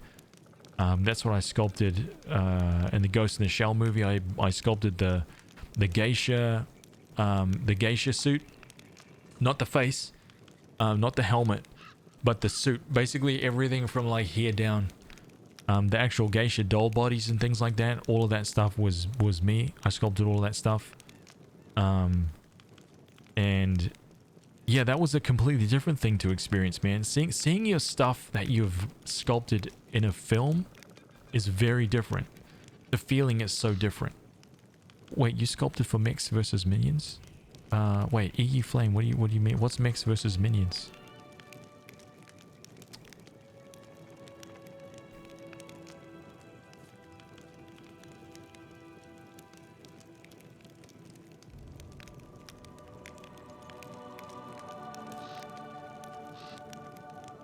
What's Mechs versus Minions, dude?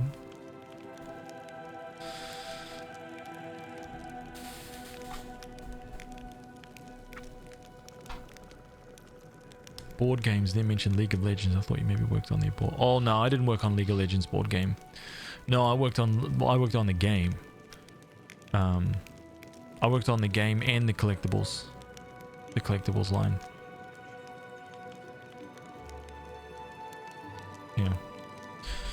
Anyway, there's some lore. Some Haz lore.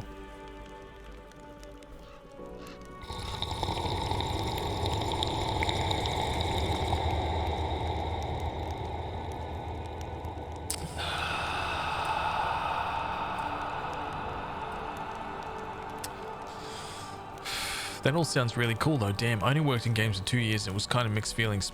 Oh, my feelings on games are very, very mixed. I'm very outspoken about my experiences. Obviously, there's lots of stuff that I can never tell because it's just too... It's too nasty, right? Just bad stuff. I have a lot of at the time, stuff that didn't seem so bad, right? Like it didn't... Like as the stuff was happening, it seemed... I was like, whoa, that's crazy, you know? But now when I look back at it, I'm just like, holy crap, man, that is just so bad. So bad. All the racist stuff that, you know, racist and sexist stuff that happened, real kind of like marginalized, you know, so much unfair shit, man. I don't even know where to like begin. There's a lot to unpack there with my whole experience, man. Yeah, so much stuff happened, and that's why I get very, very passionate about it, because it's obviously a big part of my life that I've done that for. But it was also, you know, the whole like art community and the system like that creates artists. The kind of like system that you have to step into if you want to be, you know, if you want to be among the best, and like achieve these things and work at these like crazy studios and be at the top of the world. If that's your goal, if that's your aim, like if you want to work on the next God of War, you want to work on this as an artist, if that's your job, or if that's your goal, like the things that you have to go through and endure to reach that point is it's just silly, right? It's just, frankly, it's bad. But you do it. You do those things because it's just it's like the price that you pay to be at that level, you know? So you have to sacrifice something, man. And most of the time, the whole system and the community that is built around what you need to sacrifice in order to get there is not conducive to producing a good human being. For the most part. There's always people that get through, right? And they somehow they manage to kind of like stay amazing people. But most don't. Most don't, man. And the thing is that they will be all happy and smiles until you actually get to know them as like friends and stuff like that. And then when they start to open up about it, you're like, oh shit, dude, like holy crap, like dude, yep. And that's just the fact of it. And what's weird is that, you know, so long ago that I heard that first story, like that first one, right? But then as my career went on, it was just story after story after story after story. As I started getting close to making friends with people, it was the same thing. Just kept it. It didn't matter where I was in the world, right? I've lived and worked all over this friggin' planet, man. And it didn't matter where I ended up. Every studio, every top tier studio, it's always the same. Always the same. It's just a trail of broken artists that we all know and love, and they're like the best artists, and they've all got like just crazy amounts of like shit that you just would not believe that is actually happening at these studios. You just wouldn't believe it, man. Like, it's so crazy. But yeah, you know, you can't escape it either. And you don't realize you're in it when you're trying to, you know, achieve that level of greatness. You don't realize, you can't see it. And that's the reason why I got so much hate when I stopped streaming artwork and I stopped sculpting and things like that. That's the reason why. Because those people can't see that they're in there, and they were looking at me as somebody who'd like stepped out, and that bothered the shit out of them, man. It really, really bothered people. Because I wasn't there anymore, you know.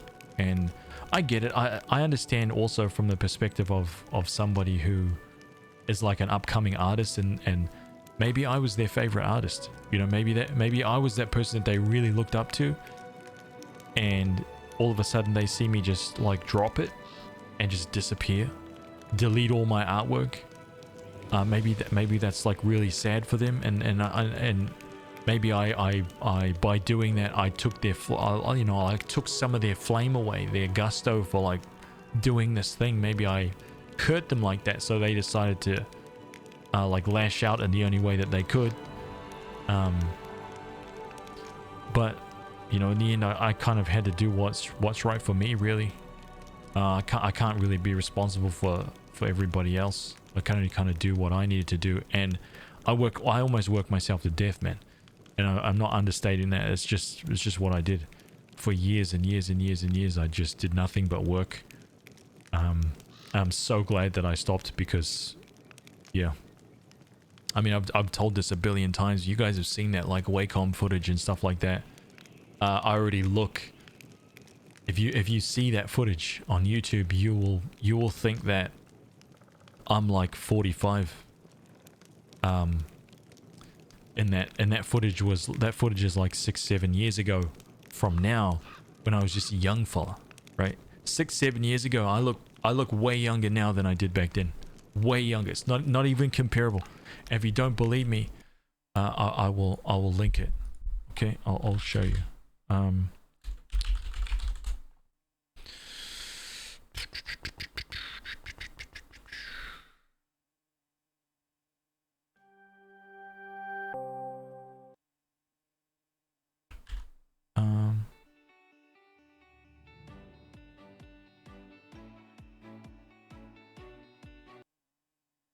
Here you go. There you go. Just click that link right there. It's a little YouTube video. But if you click that link and you watch on there, that's myself and Lena, like six years ago at least. I think that was 20.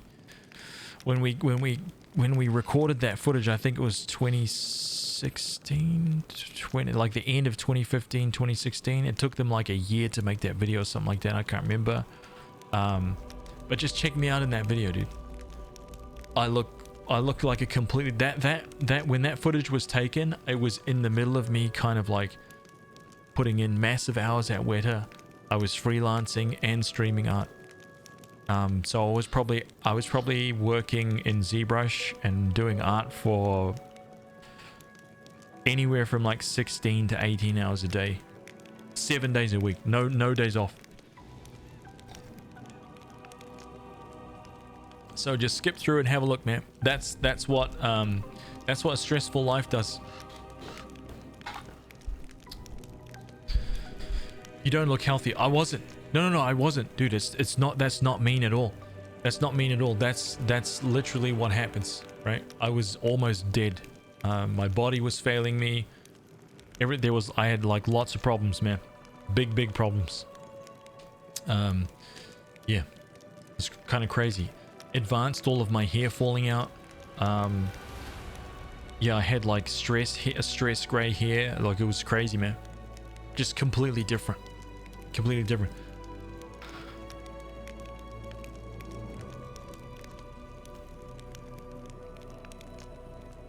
Isn't it crazy?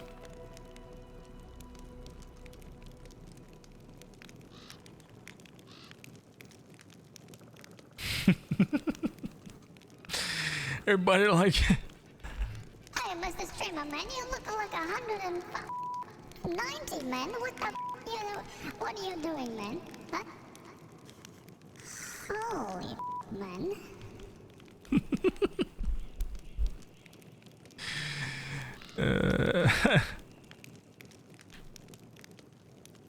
I had the same situation, end up in hospital. Dude, I had, man. Had to be, you know. Had to be.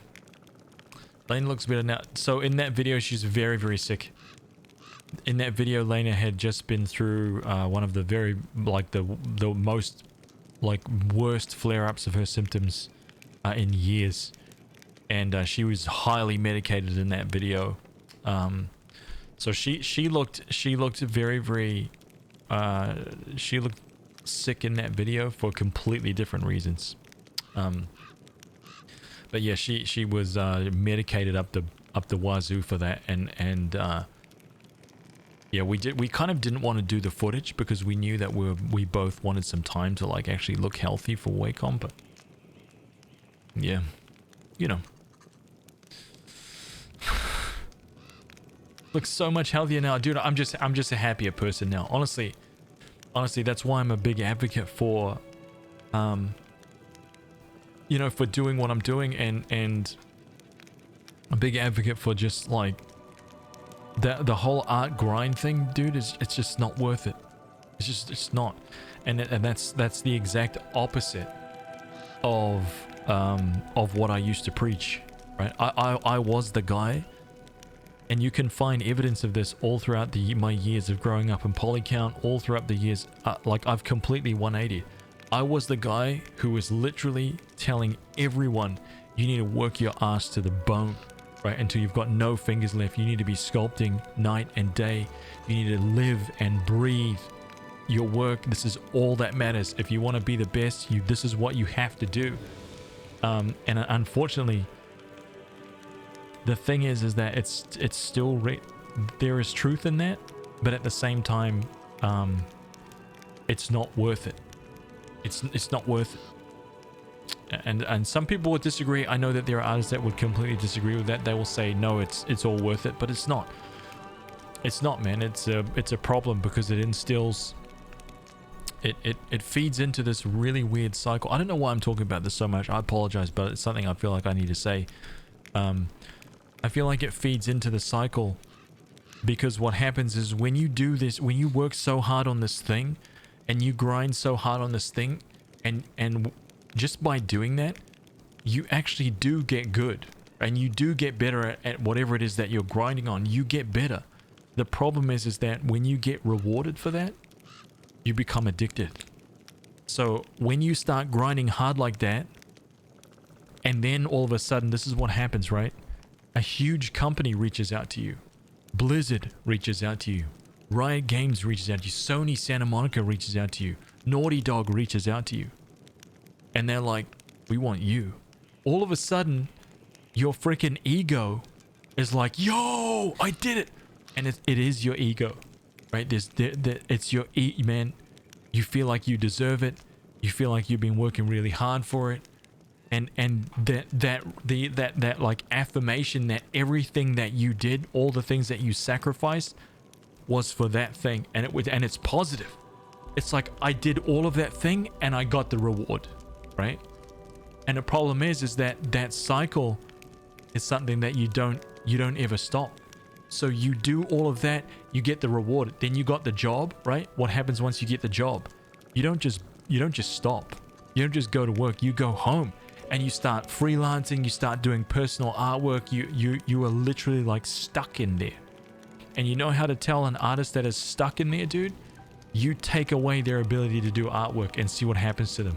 They start getting anxious, they start getting fidgety, right? They start stressing out, they feel like that they got to be doing artwork.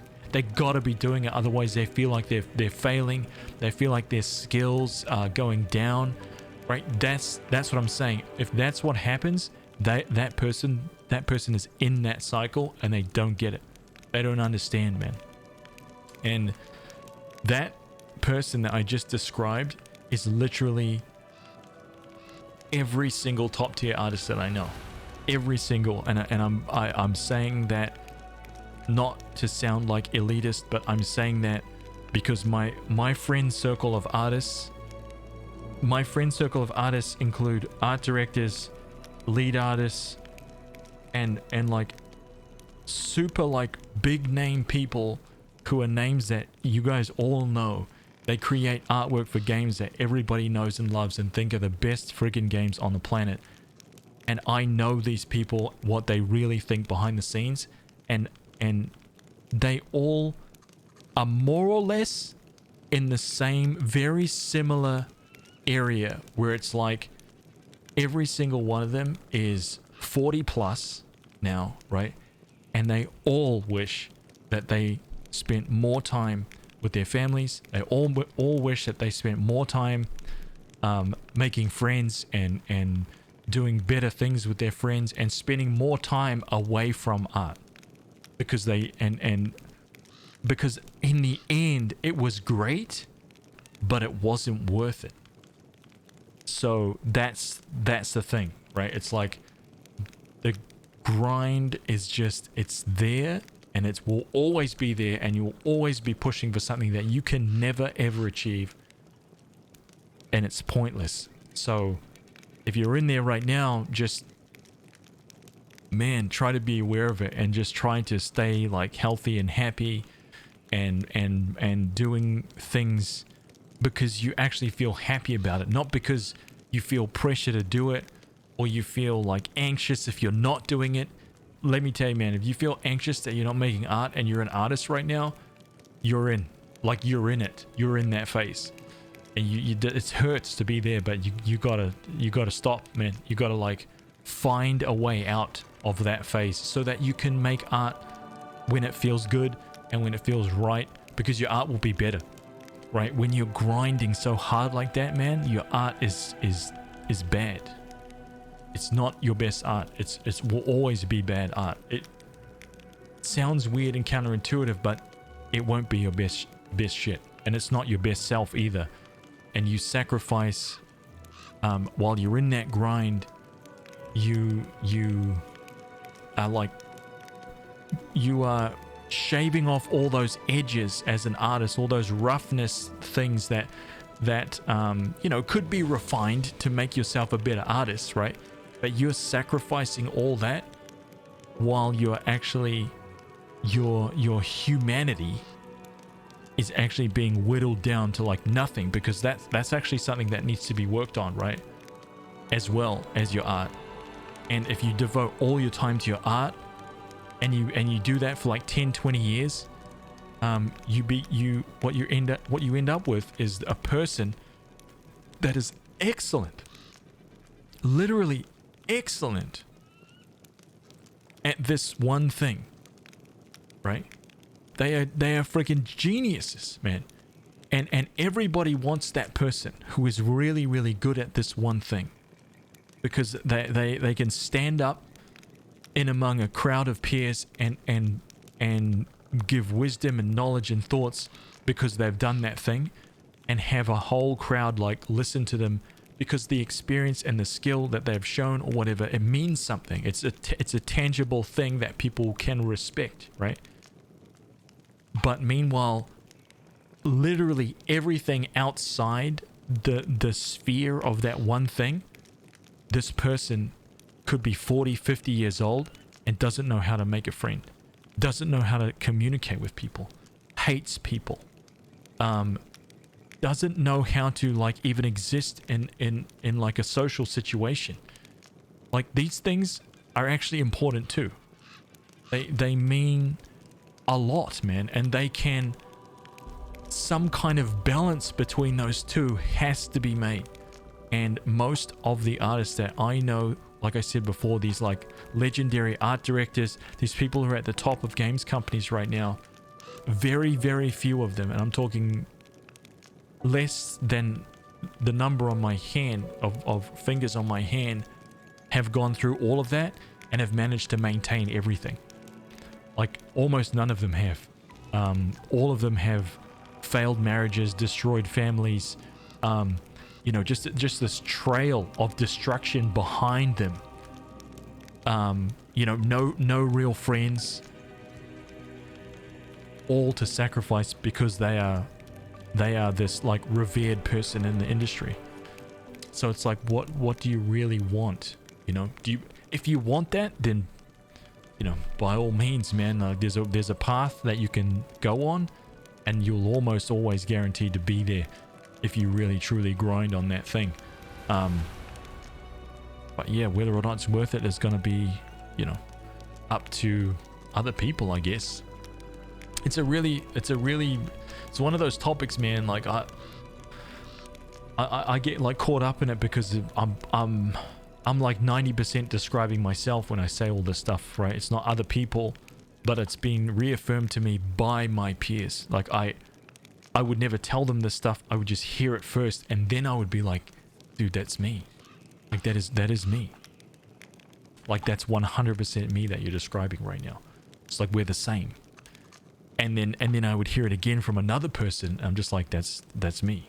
I'm the same. I am that. So that's why I can say that stuff with such confidence, because I know I know what that takes, I know what that means. I know what you have to sacrifice. I know the carnage that's left behind, and I know the struggles, and that's also why streaming has been so awesome for me, man. Like, I can never even like put across to you guys how awesome streaming has been for me, because before I started streaming, I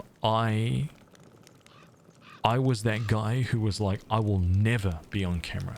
I will never do these things. I will never, ever, like, you know, stream video games. I will never do this kind of stuff. And the reason why I said that was because I didn't want to confront the fact that I never wanted to be on camera, because I didn't want people to see me. I didn't want people to watch me struggle. I didn't want people to, you know, hear me speak and stutter and have dyslexia and all these like problems and insecurities that I have. I never wanted anybody to see that. So yeah, it was like a slow process of working through all of these things. And I think creating like my YouTube channel was another thing, because it's different again. It's like, it's not live, right? So you're trying to do something that's even different, and you're trying to like record things and be candid and try out all these different skills, but all of them are actually about confronting your own insecurities and your own failures and shortcomings, and just like trying to find a way to work through those. And that is legit what streaming has done for me. It's been able to help me figure out a way through that. And I've just learned so much, dude. So much. It's mostly about myself, right? Like mostly about what I could do and what I couldn't do, and where I was failing, where I was succeeding. And I knew that I would be able to, you know, jump on a stream, have no camera, and have people watch me do artwork. I knew that because that's what I've been doing for 20 years. It's very comfortable. I could just literally open ZBrush and sculpt for 18 hours straight. No problem, because that's normal for me. And I know that if I drew a sphere out on the canvas, I know that after 18 hours, I would have something that people would look at and they'd be like, oh my God, you know? Like I know that because it was comfortable and it was not outside my box, you know? But the literal moment that I was like, okay, now it's time for you to like be on camera and make a YouTube video. Dude, you should have seen. Like, I wish that I could have shown. I wish that there was like behind the scenes footage of the very first time I tried to record myself speaking on camera. Like it was absolutely like ridiculous, man. Like I was so clammed up. I was like sweating. I couldn't speak properly. I wasn't even using my voice properly. Like I was this completely other, like different person, right? That I was when I was in my element. And that's the kind of shit that I'm talking about. It's like, man, I was so inept at literally everything else. Like so inept, man. So bad, so poor. That it made me want to improve that part of myself. Like just have less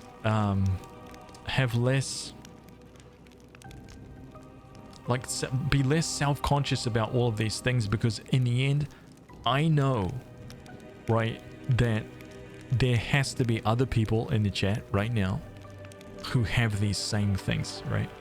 And you have dyslexia too, and you stutter words every now and then, and you have these like you're not some kind of like freaking supermodel goddess, right, that can just turn the camera on and have an audience of like thirsty dudes, right, just there pumping your numbers up every day, right? You're not that. If you're not that person, then you're immediately in the class of everyone else that needs to do something based not off looks. And that's already it's not more difficult. It's not more difficult. It's just a different thing. You can't garner an audience based off this one base value that is like genetics. You know what I mean? So if you're not some genetic god, you need to do this other thing, and you have to like get used to that, and you have to figure out your way around that and negotiate through that. And it's just tough, man. It's just difficult. It's difficult. No, there's no two ways about it. It's a very tough thing to do. It's very confrontational. But streaming has literally changed all of that for me. Like I can't even remember. Dude, I can't express to you guys how much I have changed as a person from when I first started streaming to now. It's like completely different, man. I'm a completely different person, like on camera. It's so different. I'm much more. I used to be just so much more like guarded. I had like walls up to here, right? I had this persona that I needed to be, you know, because I had something to maintain, and I knew that I was on a pedestal. I knew that people had put me on this pedestal, and I had to maintain that. And now I'm just like, now I don't give a shit. You know what I mean? I don't give a shit about any of that stuff, man. I know that you guys know that about me now. Like, because I know that some of you guys have been here since I started this stream. And I know you guys have seen, like, the entire journey. And I know that I'm very sarcastic. And I talk a lot of game about, you know, I'll just make up stuff and then run with it for weeks and weeks and weeks, right? Like this whole mage thing, right? This is one of those things. Outcast chicken. Yes. That's just the kind of person I am. But you guys will know that, you know, I saved all my money. I started streaming because I worked my ass off in the art industry. I made a shitload of cash. I put it all in the bank.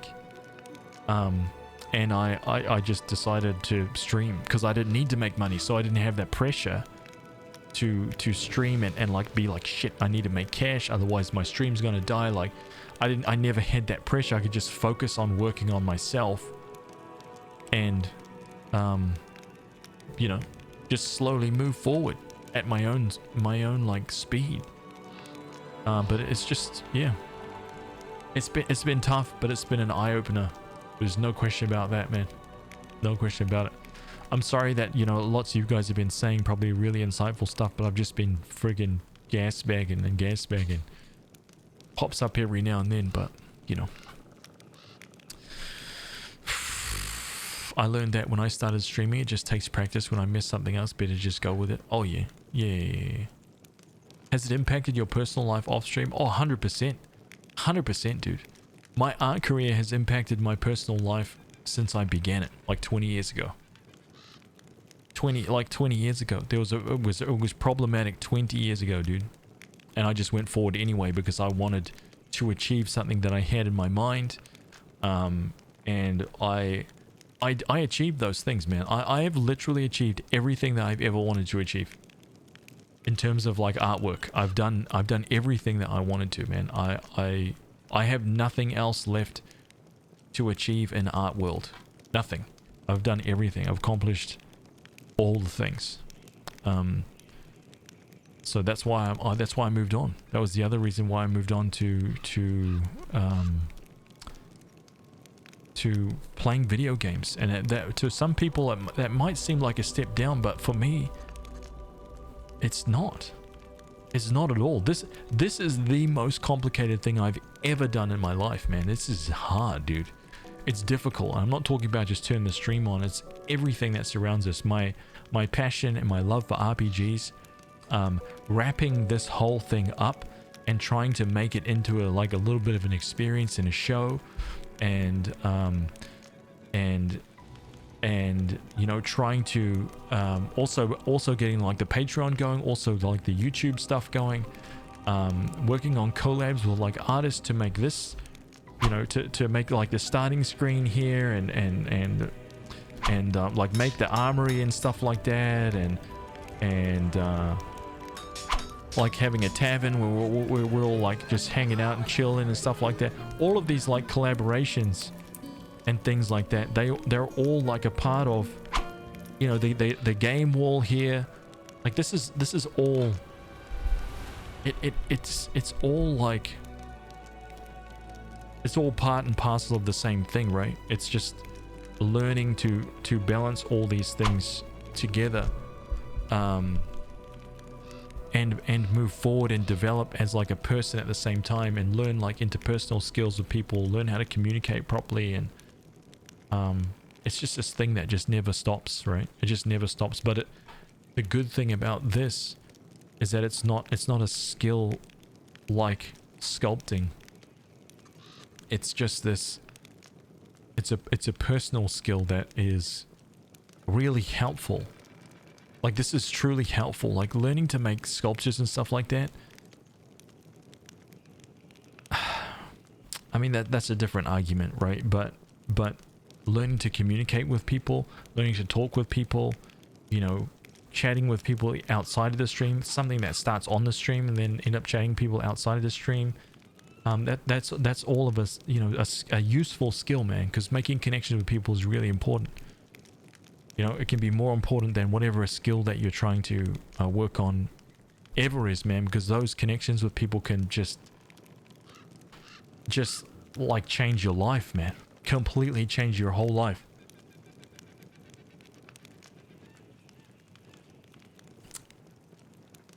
We love the gas bagging hands. I missed that from when your stream was later. Anonymous, hello. Anyway, we got sidetracked for sure. The armory and shards are still one of the coolest things I've seen on stream, and I've been on Twitch for like 5 years. That's really cool, dude. I mean, it took me ages to come up with this idea, and it's actually like I'm gonna give you guys a little secret right now, but this entire thing is gonna be completely revamped and reworked. The whole thing, my entire stream, man. It's gonna be overhauled. It's being worked on. I have a lot of things, man. A lot of things in the background. It's just taking a very, very, very long time. But the whole thing has got to be redone, and I'm looking forward to it, man. It's like a new thing, you know, a new page. You're gonna start playing competitive FPS games now, Dixon. I'm already the best. Okay. I don't know if you're around during the times when during the Ring of Elysium times, but only took me like a month, man. I was in the top 100, dude. I'm just floating that out there, right? Just casual.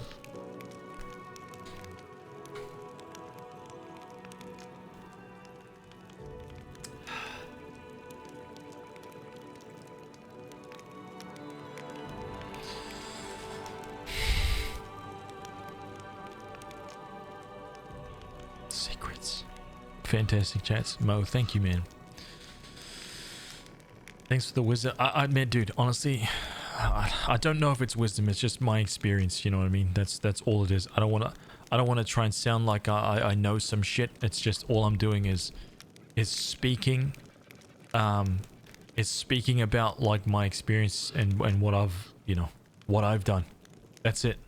It's all my experience. And if I have like confirmation from my peers, and I find that their advice and their experiences like basically align with my own, then I think it's worthwhile to share that, because that collective experience of, you know, people in their 40s and some of them in their 50s, by the way,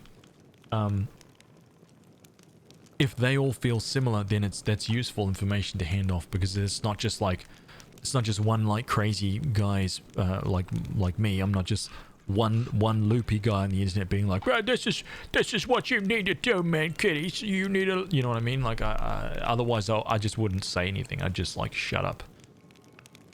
Adamancer, what's up, dude? I just wanted to chime in. I barely get time to watch your streams, but I absolutely love seeing you pursue your dreams, man. I started watching your art streams when I became an artist in games, and seeing you evolve and get to where you're at now is just inspiring to me. I've learned a lot about the industry since I began, and I feel like I've learned some things from you as well, which I think has helped to keep me sane so far. Dude, thank you, man.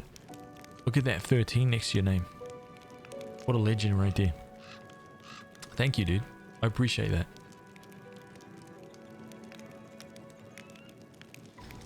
The party is like, why has Haz von Hammerhands been staring at us, at that person for so long? Yeah, I know. We just got sidetracked. It actually all started with that question. I know, and the massive freaking hype train.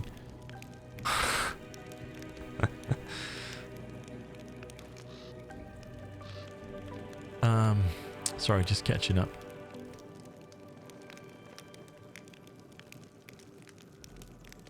I'm just a normal 9 to 6 worker, but I want to express my love of art and RPG, no matter TTRPG or CRPG, but I need a better internet. One thing at a time, dude. Right? Figure it out. One thing at a time. You'll get there. Gas bagging is top tier. Yeah. Maybe I should take that little, maybe I should cut that little sequence out right there and like throw that up on my art YouTube, right? I keep getting invited to like, to talk on podcasts about this stuff because every time, I don't know whether you guys know this, but there's some lurkers in my channel that I didn't realize. But there's definitely some like people who are still in the industry that frequent my channels and they are, you know, they're all like working on podcasts and stuff, and every time I end the stream, like I know that this is going to happen at the end of this stream as well.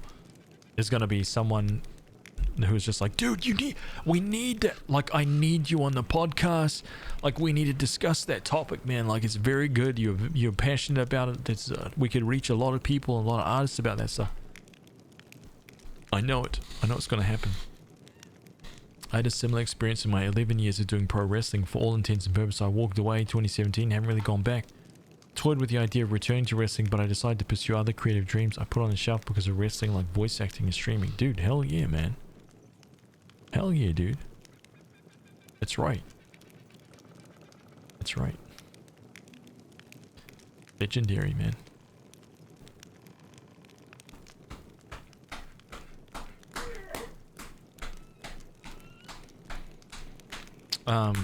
Anyway, guys, I've literally gas bagged for over an hour.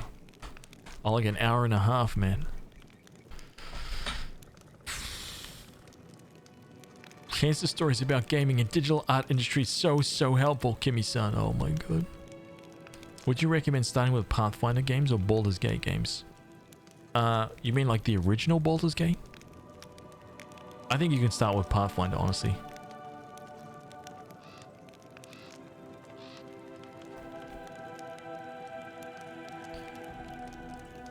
Don't know if you've seen my art on Discord, have I? I'm not sure. Art stresses you out. The main reason I never chase an art career. Dude, if it stresses you out, that's no good, man.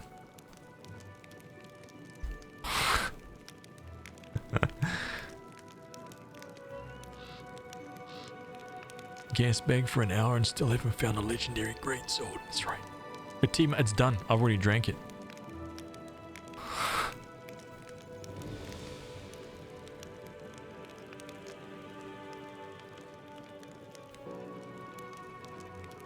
Thank you so much for... Oh, wait, yeah.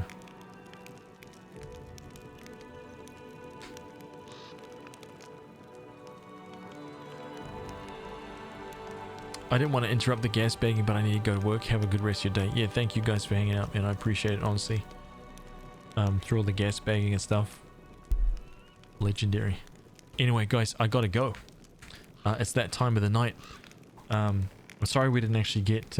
we got carried away there. And oh my god, there's so many things that I need to talk about with this guy. Maybe we'll just finish the conversations with this guy, right? We'll just finish the conversation with this guy and then I'll save the game and we'll get out of here.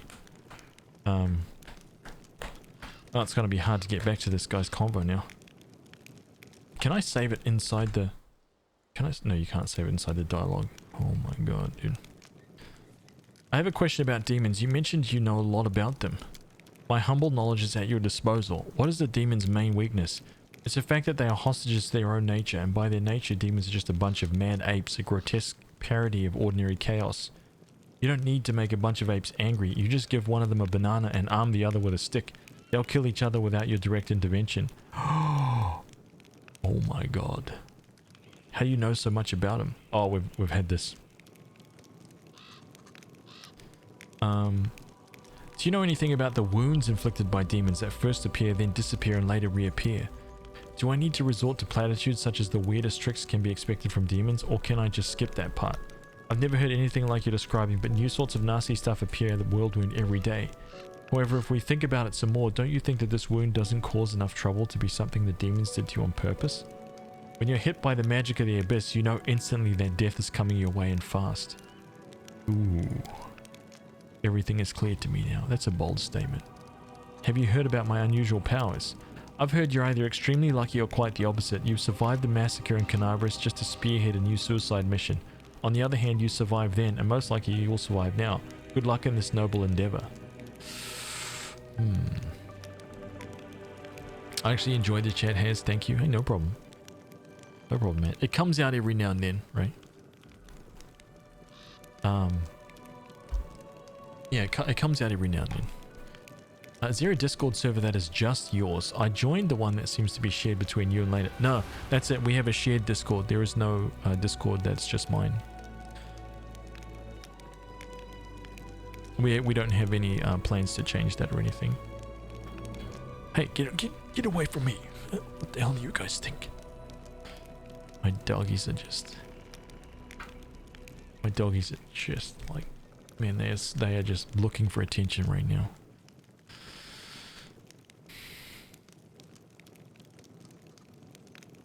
I have to hold my tongue during these talks. No, I get it, man. I get it, dude. Honestly, I understand. I have to go, good luck, I believe you need it. That was a really weird conversation, man. That was kind of weird, but kind of cool. We've just found basically Deacon. What? Wand of Dimension Door. Mass.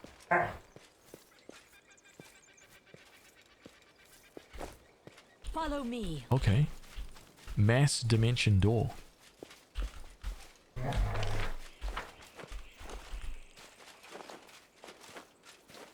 March on. Wait a minute. Everyone is different, so unfortunately there's no one treatment to help anyone. We can only suggest and hopefully... Yeah, pretty much, man. That's right.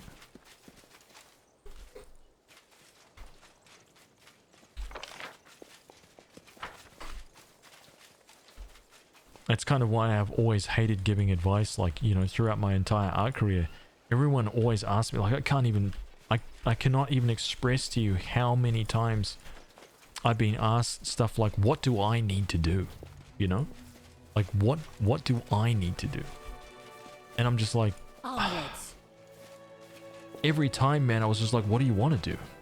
You know? Like, it's actually based on you. It's not based on me. Like, I can only tell you what worked for me. I can't tell you what's going to work for you, man. You need to figure that out, dude. Unfortunately. There's no, it doesn't work the other way.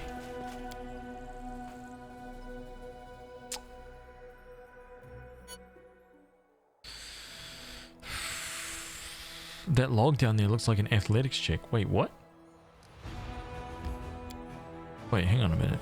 It was or it wasn't? Did you see it pop up? This log right here?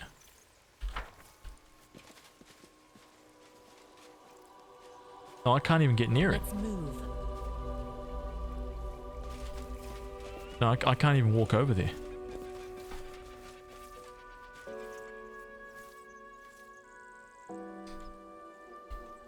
Yeah. Alright, let me save this right here. I'm gonna save that.